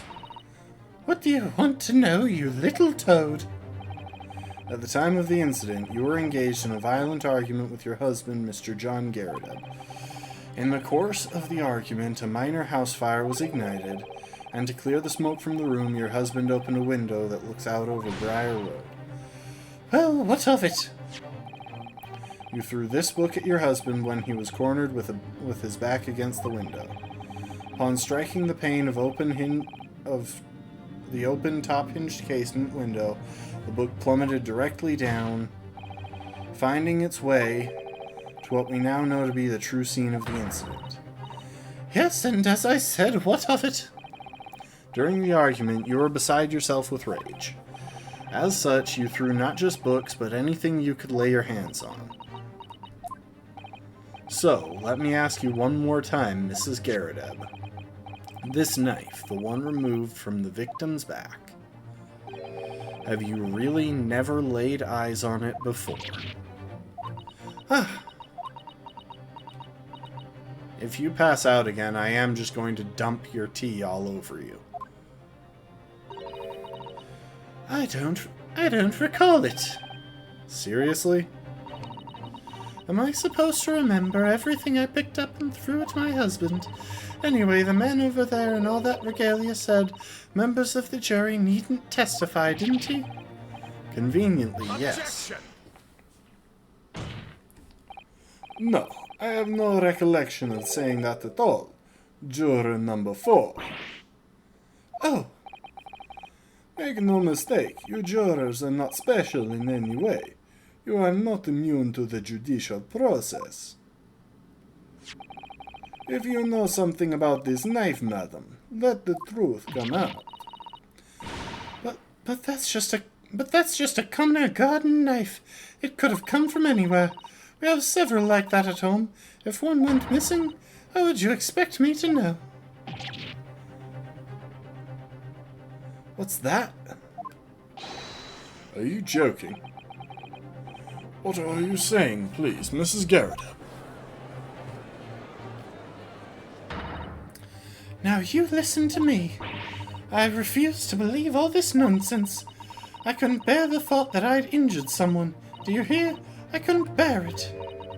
But you went out of your way to attempt to injure your husband, so no, that's a lie. Oh, the poor woman.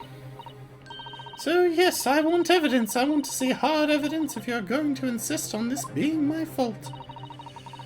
You're going to have to prove to me that I threw that knife if that's what you think. Come along now, chop chop, do your worst.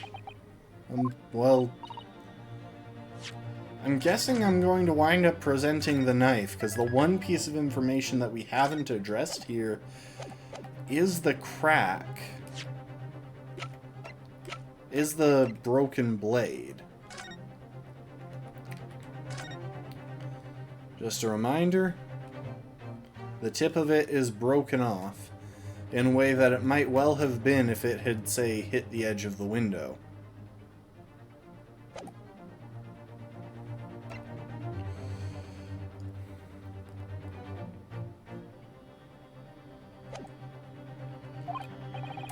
If I had evidence like that, believe me, I would have thrown it at her already.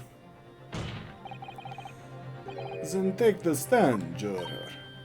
Oh! The prosecution does not object to the defense's request to cross-examine this woman. Thank you, Lord Van Zeeks. I'm going to have to testify? Juror number 4. As I'm sure you will appreciate, having observed it with your own eyes today, witness testimony can lead to the most extraordinary truths being unearthed. Truths of which the witnesses themselves may not even have been aware. Oh, dearie me. So I demand your full and unadulterated testimony, Mrs. Garrett. And mark my words, in this court of law today, we shall extract the truth. Do you concur, counsels? Certainly, my lord.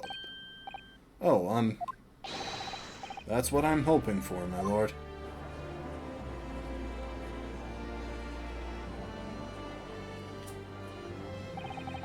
This is such a strange feeling. For the first time since arriving in this country, it actually feels real.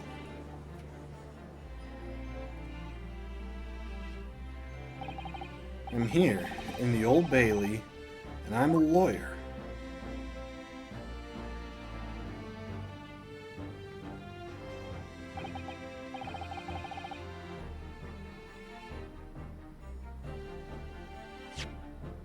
Hang on, I want to check something.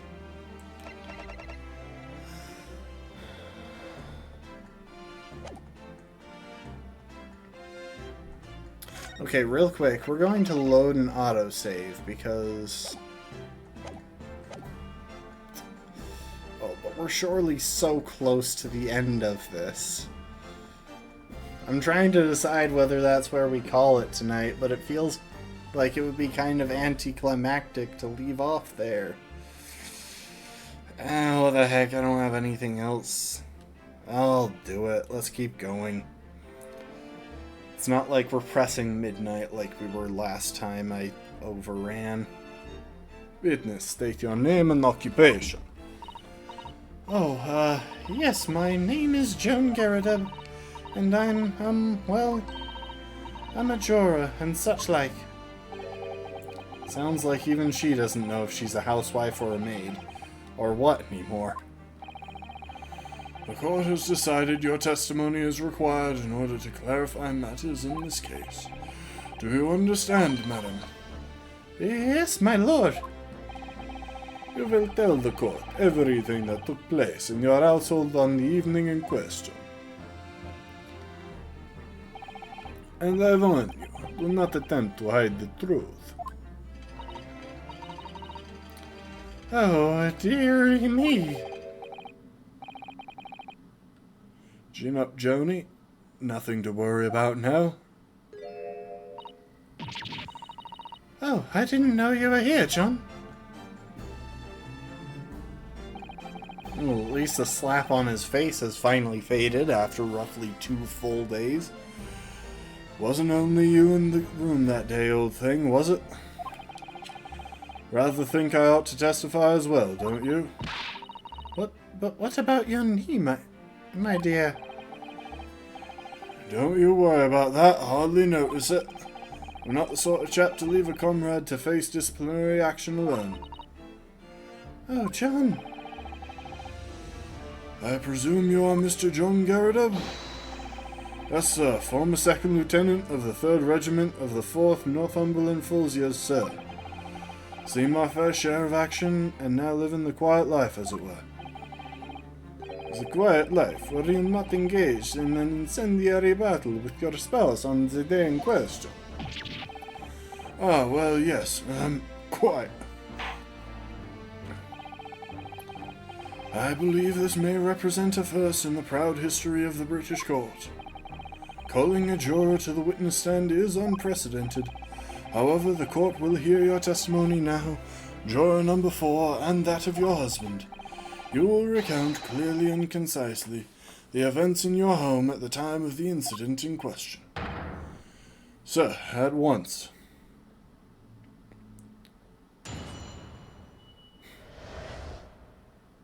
This is the second couple that we've had to cross-examination, and both of them have been violently abusive.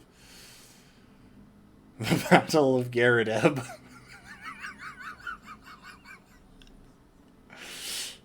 Oh, you know what? I can't imagine that this cross-examination is going to be over especially fast. Oh, but I really want to keep playing. Let's go. Yes, on the day you're referring to, the wife and I did have a bit of a skirmish. Can't recall the reason now. Knocked a candlestick over and set fire to the carpet. Soon had it out, though, and got the window open. Meanwhile, I was picking up whatever I could find to throw at him. Plenty of knives around our place. Can't say I'd notice if 1 or 2 went missing, I'm afraid. If that bully thing in the victim's back really was one of ours, you have a job proving it, I think.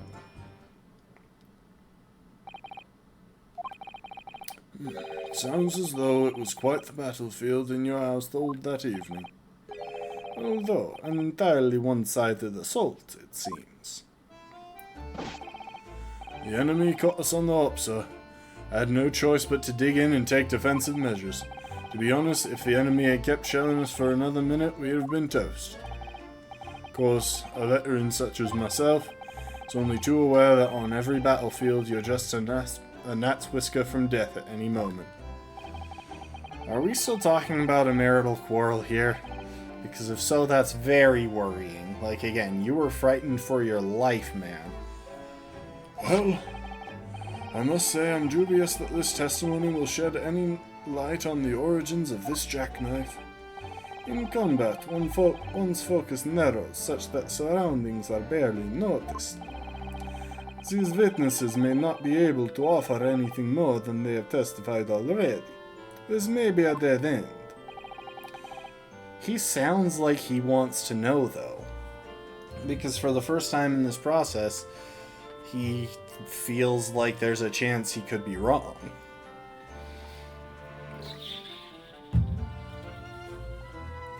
Van Zeeks may well be right. Well, whatever the chances, we only have this last cross-examination to uncover the truth, Mr. Naruhodo. Yes, I'm afraid so.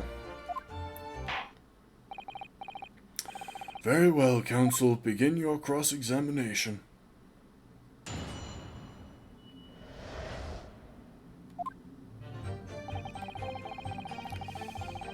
Standard practice. Scroll through all the text first.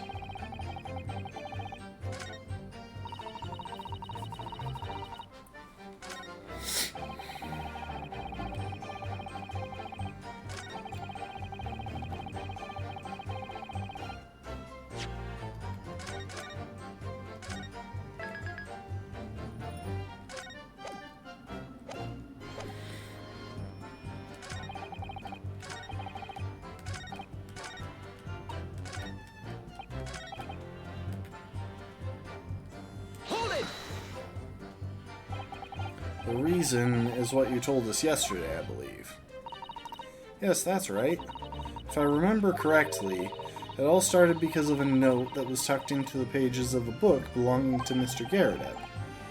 A rather passionate note, in fact, but Mrs. Garrett found the note discovering her husband's little secret, and she gave him a mighty number of slaps across the face for it, too. What a sordid state of affairs. Hell on earth.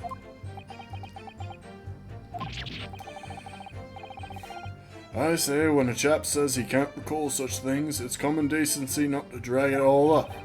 And besides, half of it was wide of the mark anyway. A likely story. These waters run very deep. And what transpired next after these multiple blows to the face? Hold it! And the fire also spreads to some items of furniture, didn't it? The bookcase, my armchair, anything of mine, really. Just so happens there was some bath water around that evening, so I sloshed it about to put it out. A most precarious situation you put yourself in. Ours is a 3-story townhouse on the west side of the street, where water main isn't connected yet. I have to draw water from the public water pump during the day if you need any, you see.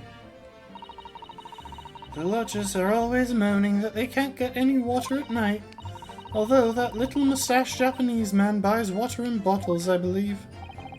The defendant, Mr. Natsume, you mean? Yes, he receives a stipend for his studies, you know, in his home country. Can you imagine being able to brew a pot of tea at all hours? He's obviously very well off. He's living in your slum. Have you actually seen the state of the man? I believe he uses all of his income to buy books. Well, anyway, the point is, I was able to douse the fire with water, fortunately enough. Meanwhile, I was picking up... Yeah. Even though the room was on fire? As far as I was concerned at the time, it was more important to extinguish my anger than the flames. When a woman wants to throw, she must throw. That is most certainly not true of a Susato takedown, Mr. Naruhodo. How did she know I was thinking that? So, please cast your mind back and try to remember. Was a knife among the items you threw at your husband that day? In all honesty, I don't recall, but I feel I must point out that I'm no monster. Let me see. Some bread, a cabbage, garlic, a towel, and a sponge, a napkin. Excuse me. You have something to add, sir.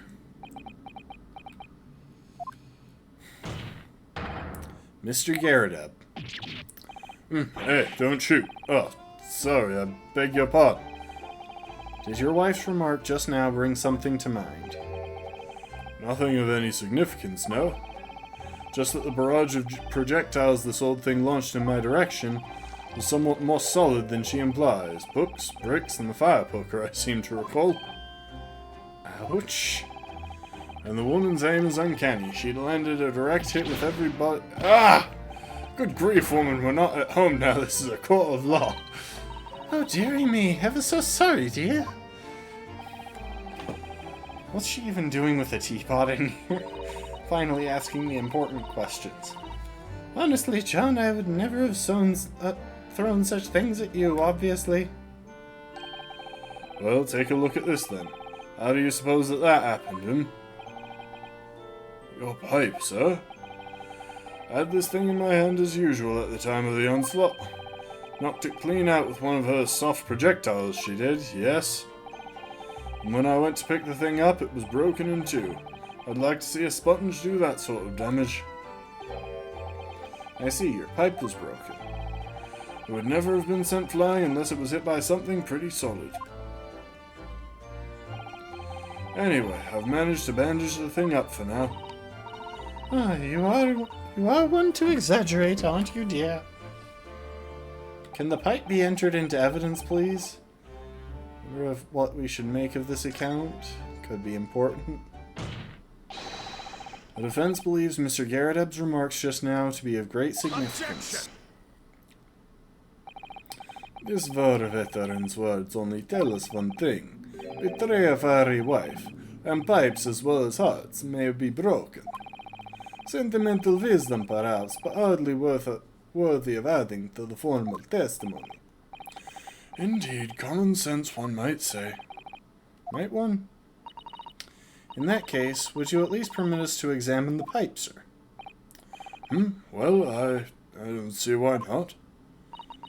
Oh, dearie me, there you go again, trying to ingratiate yourself with a young lady. Yeah, this marriage is in trouble. Very well, the court will accept the gentleman's pipe as evidence. Mr. Garredeb's pipe, apparently it fell to the floor during a domestic dispute he had with his wife, and broke. I hope I didn't speak out of turn, Mr. Naruhodo. I was just feeling rather disappointed for you that your request was turned down. Oh no, it's fine. Thanks to Susato-san, we have some new evidence to work with.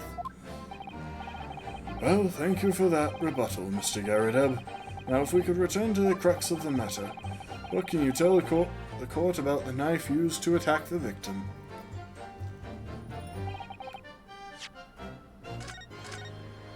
We now have fresh evidence.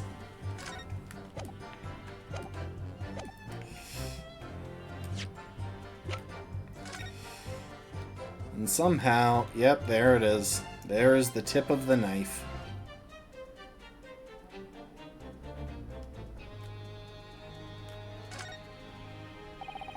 Small nick out of the bowl here. Appears to have been made relatively recently. And see how there are little scrapes and dents all over it? It's clearly a well-loved pipe. Yes, you're right. Seems to me recently that being well-loved goes hand in hand with getting some battle scars. This particular nick is catching my eye, though, because it's clearly new. Looks to be in a sorry state with that bandage around it, doesn't it? For some reason, it feels slightly ominous to me, like it's trying to shout a warning. Probably because it's the same blue as Mr. Garredeb's dressing gown. I suppose it must have considerable sentimental value to Mr. Garredeb, given that he's gone to the trouble of repairing it like this. Either that or he can't afford to replace it.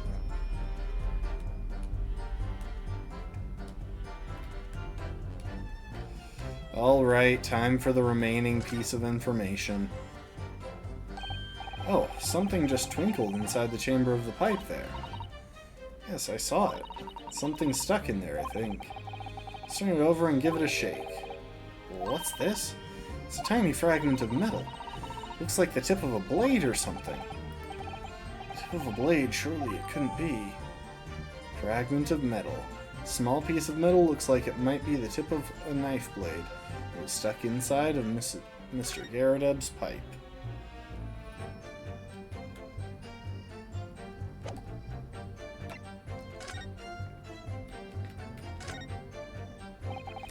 This is a tiny piece of metal we found in the chamber of Mr. Garredeb's pipe. It looks like the tip of a blade or something. The tip of a blade? Something wrong, Mr. Naruhodo? I don't really know. There's just something niggling me, but I can't quite put my finger on it.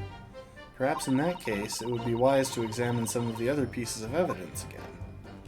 Okay, so I probably have to examine the knife itself to have him put that together.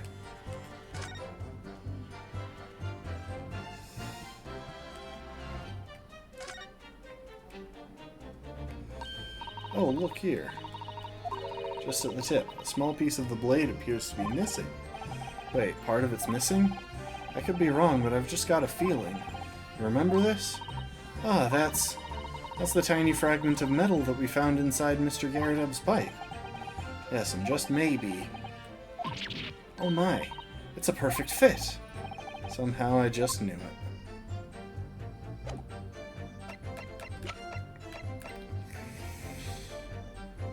It's a perfect fit for the missing tip of the knife found in the victim's back.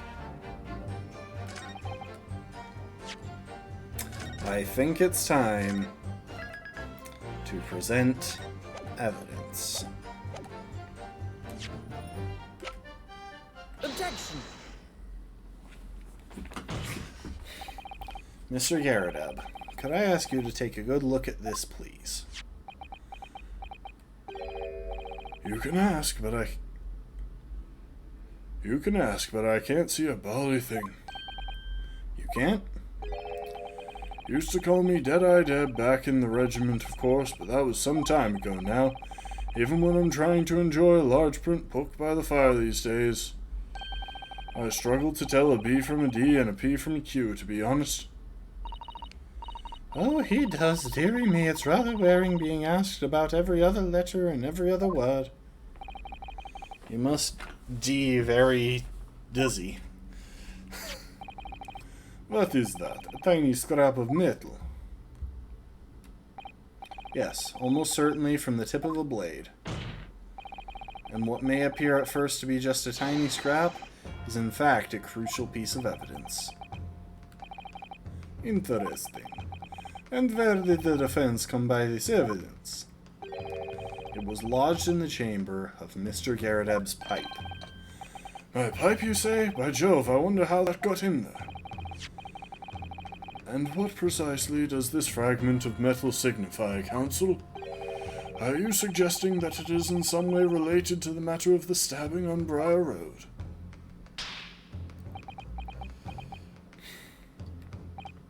I am. What? When put together with another piece of evidence already in the court record, I believe this tiny fragment of metal will unravel the whole truth of this case, my lord. Oh my, the back of his dressing gown is burnt. You appear rather confident in that extraordinary statement, Counsel. Very well, then, present the pertinent evidence to the court. What evidence, when paired with this fragment of metal, allegedly reveals the truth of this entire case? Take that! This is the knife that was found in the victim's back. If you look closely, you will see that there is a small piece at the tip of the blade that is missing. A common issue with inferior blades sold at unsavory street markets. Criminals who use them regularly leave the tips lodged in their victims' bones. And what of this particular knife? No doubt its tip has suffered a similar fate, now languishing somewhere near the spine of the victim. Objection! No, that's not the case. The tip of this particular knife's blade is the very fragment of metal we discovered in the chamber of Mr. Garadeb's pipe. Good grief, Lord Van Zieks. I don't believe it. The knife from the crime scene and this fragment of metal are a perfect match. Good golly gosh. Order! Is this some sort of Eastern sorcery? No, it's literally just what we found in the dude's pipe. This is no magic, my lord. This is a miracle. A miracle? So Van Zieks has figured it out, has he? Counsel, explain this extraordinary coincidence at once. Yes, my lord. The crucial point we have to ask ourselves here is when did the fragment of metal find its way inside Mr. Garadeb's pipe? Something that was clarified for us in the most recent witness testimony. Had this thing in my hand as usual at the time of the onslaught. Knocked it clean out with one of her soft projectiles, she did, yes. It would never have been sent flying unless it was hit by something pretty solid. Oh, dearie me. During the argument between these two that occurred just as the victim was on the pavement below, Mrs. Garadeb flung this knife at her husband. However, the knife missed Mr. Garadeb, instead striking the pipe in his hand at the time. Which caused the tip to break off, of course. Good lord. Yes, and that is when the tiny tip of the blade found its way inside Mr. Garredeb's pipe. The chances of that are 1,000,000 to 1. Yet there's no other credible explanation for how the tip of the blade ended up in your pipe. Then, after losing its tip, the knife ricocheted off the pipe and flew out the open window. Ah, In short, this knife, which fell from the window of the Garredeb's house, is the very same knife that struck the victim in the middle of the back on the street below. Oh gosh, oh dear, oh. No! Objection! I love that she's in on a box. He's going to question how it wound up in her back and not the top of her head or something. a full-bodied theory, I'll give you that. A complex bouquet of seemingly trivial points, plausibly arranged to create an almost passing vintage. Allow me to toast my learned friend characteristically Nipponese approach to bottling his argument. Sorry? But after all, it is just a theory. A bottle, I fear, is corked. Because you see, it's spoiled by an insurmountable inconsistency. Insurmountable. What? Lord Van Zieks, explain yourself. What is this inconsistency you claim to have identified? An inconsistency of the simplest nature, my lord. The victim was found with the knife planted in the middle of her back. Yes, in her... Ah. Oh, poor man. Again, though, how is that the placement of the thing? Surely the fingers should be to the back of his face. She came across like this. Not like this. That's right, you silly little man. Now, Joan, old thing, what are you getting so excited?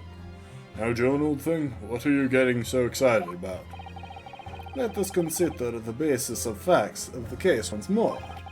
The victim was walking along the pavement before being stabbed in the back and falling to the ground.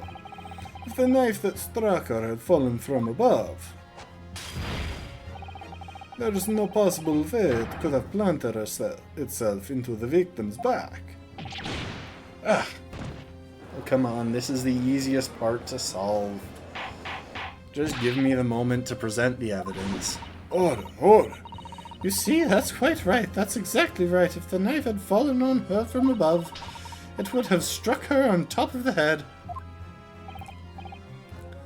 Well,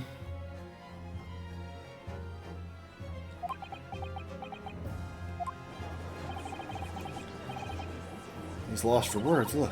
I knew it. I never liked his theory in the first place. I don't know, though. What really happened? It would appear the defense has made a rather spectacular blunder. If a theory has even one inconsistency, it cannot stand. Your theory, my learned friend, is history.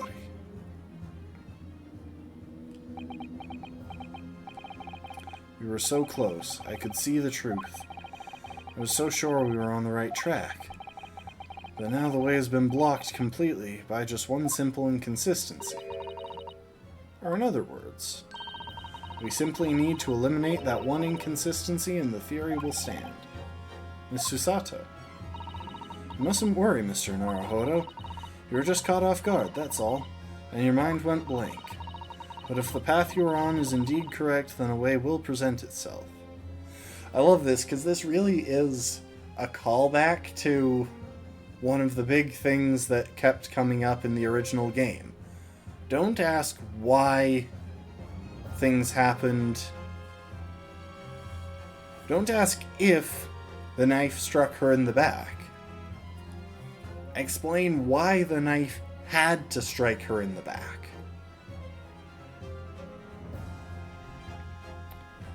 Don't ask if things happened the way that they did. Ask why they had to. The key to this is in the court record, I'm sure. All the information you need is there. It seems you have nothing to say, my Nipponese friend. I mean, I'm pretty sure what we're going to present is...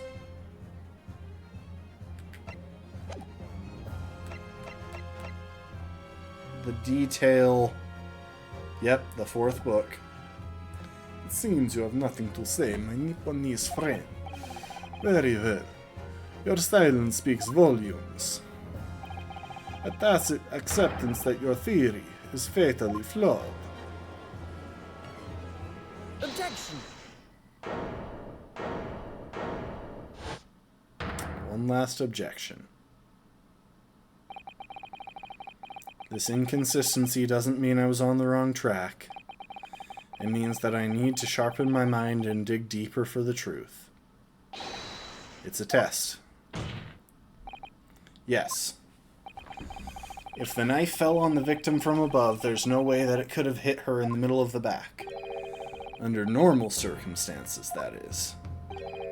What are you implying? Counsel. There is a piece of evidence in the court record that can explain this inconsistency. That can explain how that knife that fell from above could have pierced the victim's back. We already have the answer. Goodness. Utter madness. Surely this must be the last time. Counsel, present the evidence of which you speak. This is the last inconsistency. Final piece of the puzzle. If I can successfully make sense of this, the truth will be laid bare at last. The evidence that explains how the falling knife became lodged in the victim's back is the fourth book. I should save before I present. I know this is correct, but the game could pull some bull crap on me. Take that! This, the fourth book found at the scene. This is the final piece of evidence that offense will present. The burnt book. Is that not Mr. Garrideb's book? Yes, and to understand its significance, we have to consider how it came to be at the scene in the first place. This photographic print clearly shows the book in question, and the victim holding it in her hand. But as we all know, it was the police constable that put the book between her fingers like that.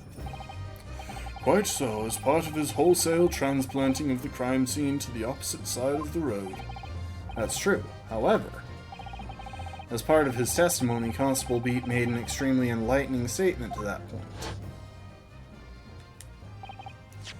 But what made you place that book in the victim's hand? Oh, well, sir, that's because that's how I found it. When we first ran over to the scene, the victim was already holding the book. So when I moved everything, I made sure it was still in her hand. In other words, the victim had already picked the book up of her own volition, and clearly that must have been before she suffered the knife wound. I should say so. After being attacked with a knife, I don't imagine she'd have been doing much of anything. So the question becomes, why did the victim have that book in her hand? By Jinga. I think I'm beginning to see what may have happened now. Oh dearie me! We know that the book fell from the top floor of the Garrideb household onto the pavement below. At precisely that moment, the victim was walking past. Yes, at exactly that moment. The young woman was walking along the street in the light fog, when all of a sudden, a book fell right in front of her. The book I threw! Yes, Mrs. Garrideb. And what do you think the woman did? What would you do if you were walking along and suddenly a book landed in front of you on the pavement? Well, I really can't imagine it, but I suppose she might have reached down and picked the book up. It's kind of an adorable picture, to be honest.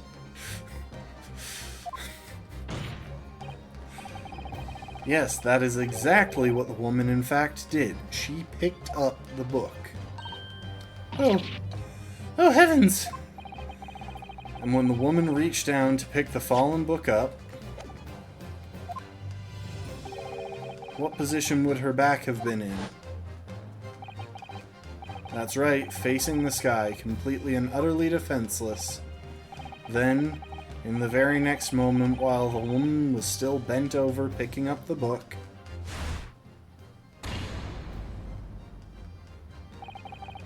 the next object fell from the room above, the jackknife, straight into the middle of her back. And at that same time, walking by chance directly behind Miss Green, was the defendant, Mr. Soseki Natsume. Well, I never. It appeared to Mr. Natsume that the woman simply collapsed on the floor. In the dark and the fog, he didn't see the knife falling on her from above. Ah! And from the other direction, the constable and his wife saw no one but the victim and her apparent attacker. So there never was a real culprit to run from the scene in the first place. No. This was nothing more than a series of unlikely events that culminated in an unfortunate accident. And that is the real truth behind this case.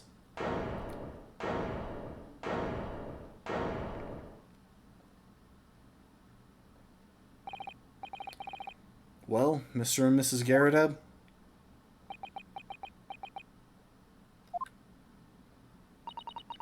The very first time you showed me that night, I had my suspicions. I wondered if perhaps it might have been something like that. There, old bean. Old bean. Poor Mrs. Garadeb. Of course, I never meant for anything of the sort to happen, but it was all my fault, wasn't it? Yes, it was. I take full responsibility. I let my anger get the better of me. I threw that book, and I threw the knife as well.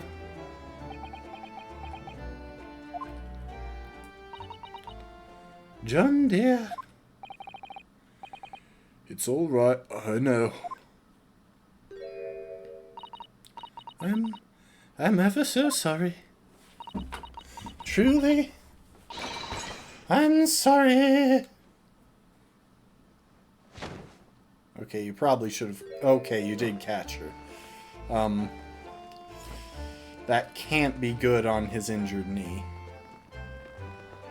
Like, really, that can't be good on his injured knee. Like, this guy is going to lose that leg.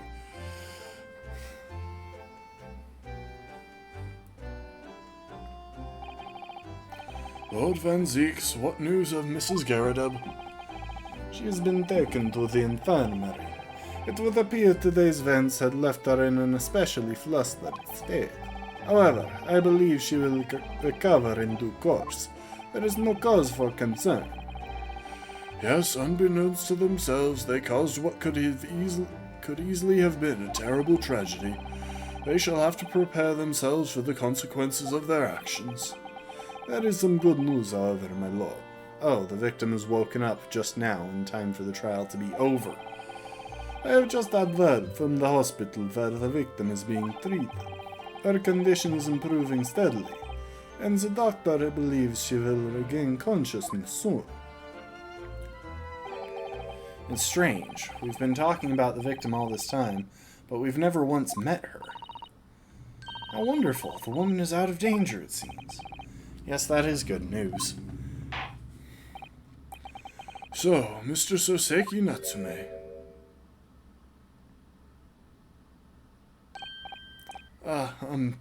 Yes. On behalf of my fellow countrymen, I would like to take this opportunity to beg your pardon, sir.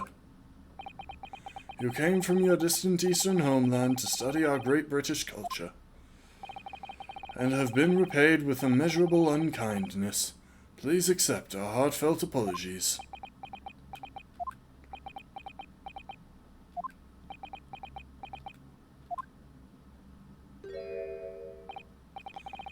No, it is me who should be begging your pardon. Oh no, Mr. Natsume. That evening, when the young woman just collapsed on the pavement before my eyes, I jumped to the wrong conclusion again, in my confusion. What conclusion, sir? I was sure that the woman was dead. Yes, Constable Beat said the same thing, didn't he? He thought she had been killed too. I suppose she must have looked completely lifeless.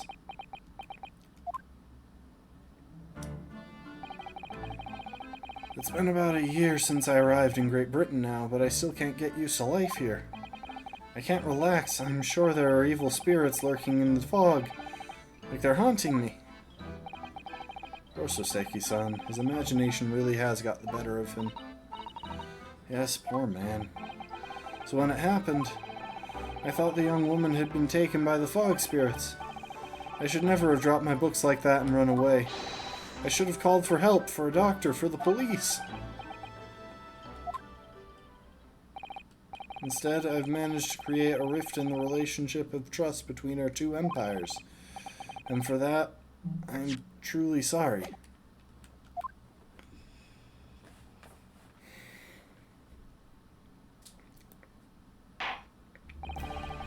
One could indeed say that some sort of mischievous spirit has been at work here indeed, I think. One that created a chain of unfortunate mishaps. We were befooled by the spirit and led to false conclusions. But thanks to Lord Van Zeeks and our young lawyer here from the east, that chain has now been broken, and the spirit exorcised. I heartily commend you both. Oh.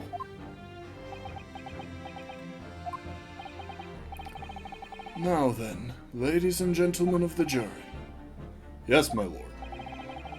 In concluding this trial, I must ask one last time for your decisions regarding the defendant's culpability. Are you ready to present your findings to the court? As the foreman of this jury, I can assure you we've reached a fair and just conclusion. I do declare the truth can be extremely cruel at times. Well, I didn't suspect the woman next to me, that's for sure. Sitting in for the old bean while she's out of action, you know, but I know what her decision would be. Does this mean I'll finally be able to get out of here and start work? Well, it's about time. I say, I'll have a corker of this story to tell the grandchildren when I get home, won't I? Very well, ladies and gentlemen of the jury, I hereby demand your final decisions. Mr. Foreman? Not guilty. Not guilty. Not guilty. Not guilty. Not guilty. Not guilty.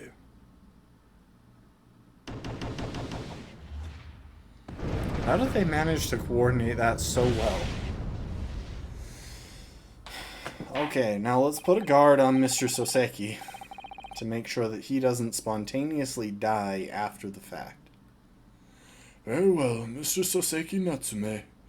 I hereby pronounce you not guilty. Hey! Fireworks, confetti. It's all very exciting. It's also a fire hazard, honestly. And finally, Mr. Natsume, Oh, yes, Lord, sir.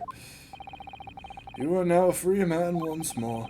It is my hope that you will continue to further your education in British culture, and may you never again be brought before me. Oh, yes, sir. Of course. On my life, I swear I'll never set foot in a courtroom again. I'm transported to tears. Thank you, counsels. Court is adjourned.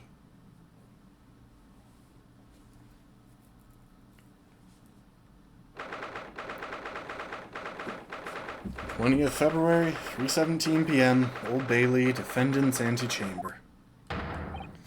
Oh, Locum. You can just call me Ryunosuke. Or Natsume. Or, no, you're Natsume.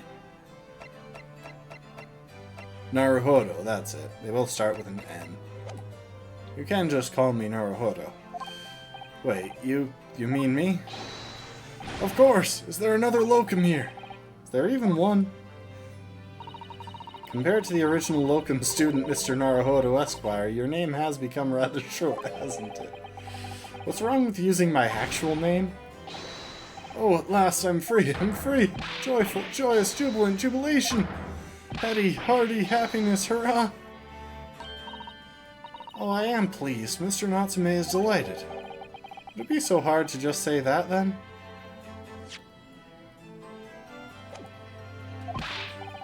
Welcome, you did it. You saved me from the brink. Well, what happened to the poor woman was in no way your fault, after all. I'm just glad everyone can see that now. No, not that. Lovely, loyal locum lawyer. Yes? I mean, as I said before, I've just never gotten used to life here in Great Britain. Every time I look over my shoulder, I see foreigners. I see towering brick buildings. And from high up windows, I see them looking down on me, laughing. Look at that little hunchback. They didn't do a great job of making him look hunchbacked, I gotta be honest. Was he supposed to be? Oh dear, I'm sure it's all in your head, Mr. Natsume. But, today, you, locum lawyer, gave my gloom the boot. You stood firm behind that baronial bench before all those babbling British. You battled to the bitter end, laying bare the baffling truth. And when I beheld the blinding fireworks among the beams of the Bailey's roof, I bellowed, "Behold, the best barrister ever born!" Well, that's not very flattering. Well, that's very flattering, and we're very pleased for you. This has given me a wonderful anecdote to recount to my old friends back in Japan. An anecdote? Is that what's to become of all my hard work? Ah, there you are, my dear fellows. I apologize for keeping you waiting. I rose late this morning. Oh, Mr. Sholmes, what a pleasure to see you. I see I am here not a moment too soon. A disaster has been averted, I'm glad to say. Oh? The trial shall begin presently, Mr. Naruhodo, and I wish you the very best of luck. It's just finished. What? No. Then my haste was in vain. Ah, it's you. Herlock Sholmes. Oh, have we met, sir? This is Mr. Natsume, the man you had arrested, Mr. Sholmes. Ah, I see. I failed to recognize you at first. Our previous encounters have taken place in the gloom, either of your bleak lodgings or that prison cell. I simply couldn't place that curious face in the light. Charming. This is all your fault, Herlock Sholmes. You're the reason I had to go through this terrible ordeal. I'm going to give you a piece of my mind. My apologies, sir, but I assure you, I have placed you now. You're the fellow who abandoned that poor young lady and ran off, are you not? Ah. Had she been taken to the hospital more urgently, I feel perhaps she would have regained consciousness by now. Oh. But it was unavoidable, I'm sure. We are but human, after all. Anyone would have been shaken by such an experience.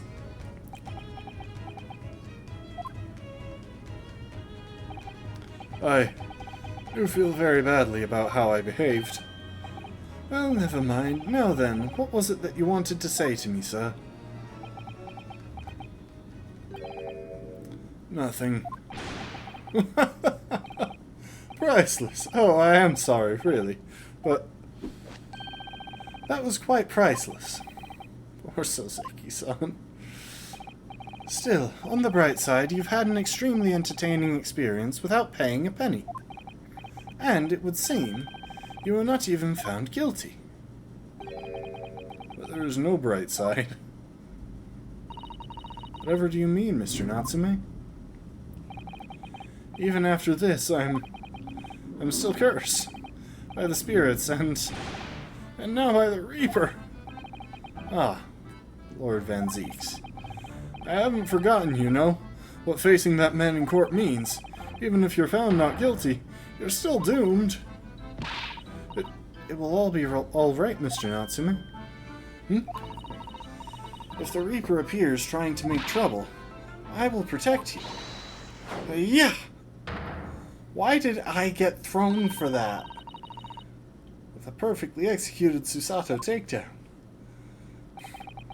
Much as I like being turned on my head, a bit of warning might be nice next time, Miss Susato. You could have at least tossed me onto the couch. Like, there's a nice comfy couch right over there, and you threw me onto the floor. So, Mr. Natsume, what do you intend to do now? You mentioned something about recounting your experiences to your friends back in Japan.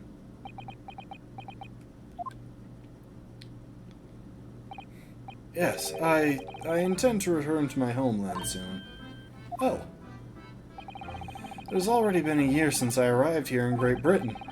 I visited universities, libraries, bookshops. I've been honored with the tutelage of professors. I've learned so much about the wealth of literature here, and the city it has shaped. I've come to realize that it is my calling to sail home and tell my fellow countrymen about it. It's very touching, Mr. Natsume. We're totally about to rent his apartment. Or, in perhaps less veiled terms, you wish to withdraw halfway around the world to escape the terror of the Reaper's curse. That's not it at all! That's kind of it, but the more I learn of literature, the more this strange feeling claws at my insides. I feel compelled to return to my roots, and attempt to pen a work of my own. Oh, I see. A work of literature by Soseki-san. Could be an interesting read. And what about Miss Susato and yourself, Mr. Naruhodo? Sorry, what about us? Will you return to Japan alongside your mustached return to Japan alongside your mustached compatriot? Why would we? A week has not yet passed since we arrived in London. And only now does it feel as though we have finally found our feet. And you are accommodated in a hotel at present, are you not?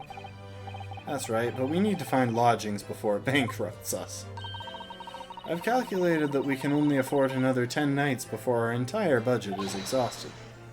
Well then, you could take my lodgings. I knew it.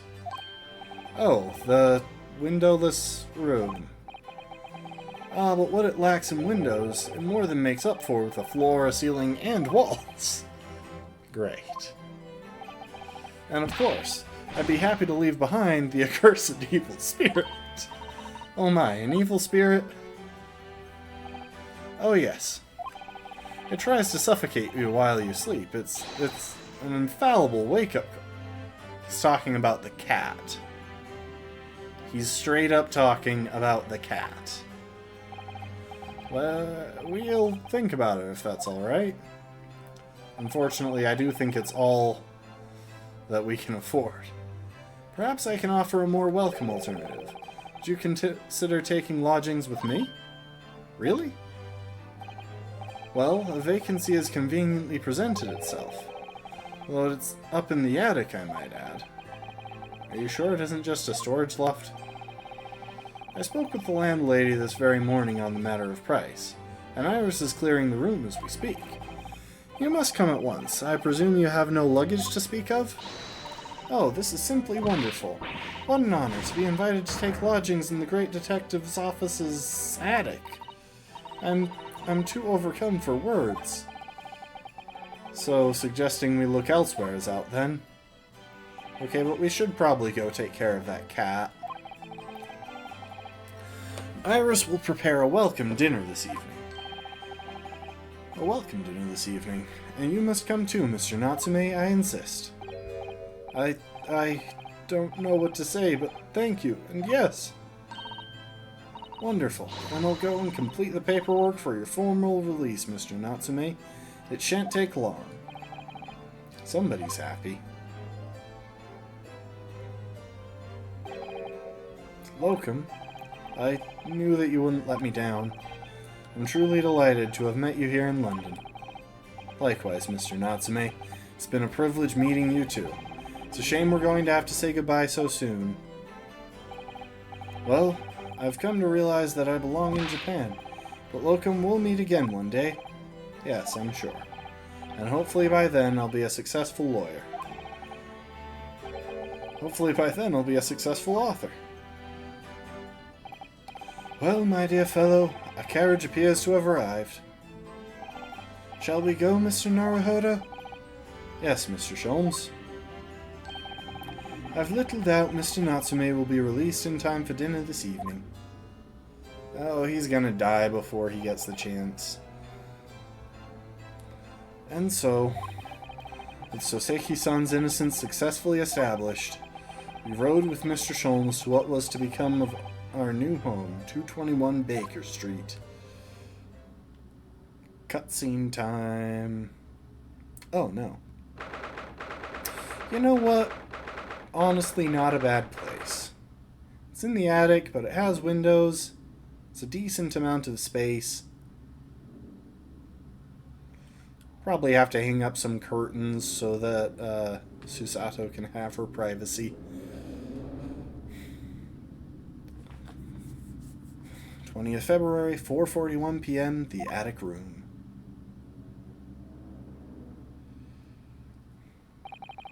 So this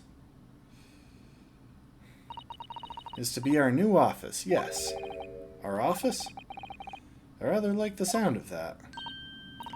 Me too. It's simply wonderful, isn't it?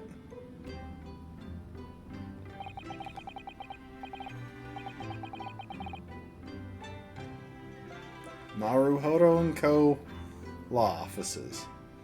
I hope you can see this, Kazuma. It's only a small step, but I'd like to think we're getting a little closer to your dream now. So, my dear fellows, do you like the place? Oh, he actually looks like a human being suddenly. Oh, Mr. Sholmes, thank you so much. It's a delightful room, Mr. Sholmes. I simply adore it. Good, I'm pleased to hear it. Iris and I are delighted to welcome you. I hope everyone's hungry. It's nearly time for dinner. We'll eat as soon as Mr. Natsume arrives. We have a lot to celebrate. Iris, you must let me help you. Alright then, Susie. You can be in charge of the salad. Splendid. I wonder how salads differ around the world. So, Mr. Naruhodo, how does it feel to have your own office in the capital? It's very exciting, actually. I can't help wondering what adventures await us. Those were precisely my sentiments when I first established my office at these premises. Until I discovered the dark truth about the city of London, that is. Sorry? He's investigating whatever serial killer is killing off everyone who gets convicted who gets the not guilty verdict against the Reaper. London is a glorious place full of wonder, opportunity, prosperity, and mirth, but the brightest of lights cast the darkest of shadows. Shadows? What do you mean? Well, I believe you're well aware of the murkiness that lies behind London's facade already. So, once again, Mr. Naruhodo, welcome to London. Yeah, when he's not wearing the ridiculous hat, he seems like a far more, functional human being. Of course, at the time, I had no idea of the significance of those words Mr. Sholmes so casually spoke, but it wasn't long before my turn came, to lift the facade and see the true depth of murk that lay behind it. And now for the cutscene where Soseki Natsume dies. Really?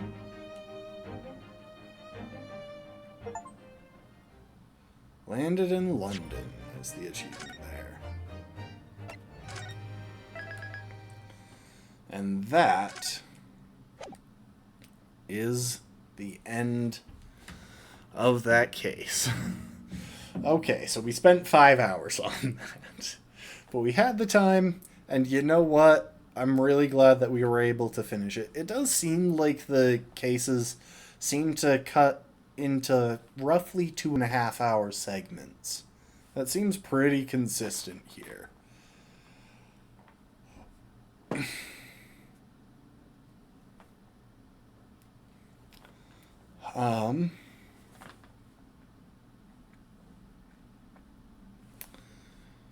But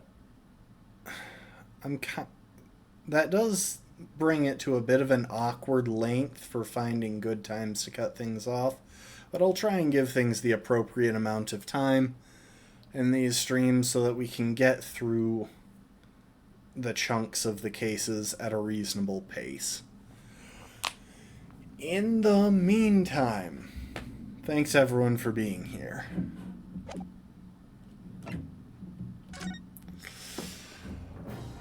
This has been a heck of a case, and it's probably the only one that has been really satisfying since the tutorial, because obviously, Episode 2, our best friend died. Episode 3, we helped a man who was almost certainly guilty get off, and it only happened because of evidence tampering and what was essentially a hung jury. So, the fact that we were able to actually establish an innocent man's innocence is really nice here. And so far, he hasn't even died, so you know what? Sounds good to me. I do hope y'all enjoyed. It's been a fun ride. We'll pick up with the next case tomorrow. We are approaching the end of the game. I don't know if we'll go straight into the next one. I do kind of feel like it would be worth taking a break between them. I mean, I love the games, but I do feel like they are pretty all-encompassing, and I do like my challenge runs. I've got a Nuzlocke lined up for after this, and I'd really like to knock that out of the park before continuing. So we'll pick up next time with the next episode. I'll try and give it a good chunk of time so that we can tackle a lot of the investigation portion, and we'll see where that puts us. In the meantime, I hope y'all enjoyed. I appreciate y'all, and I hope to see you next time. Later, folks. Bye.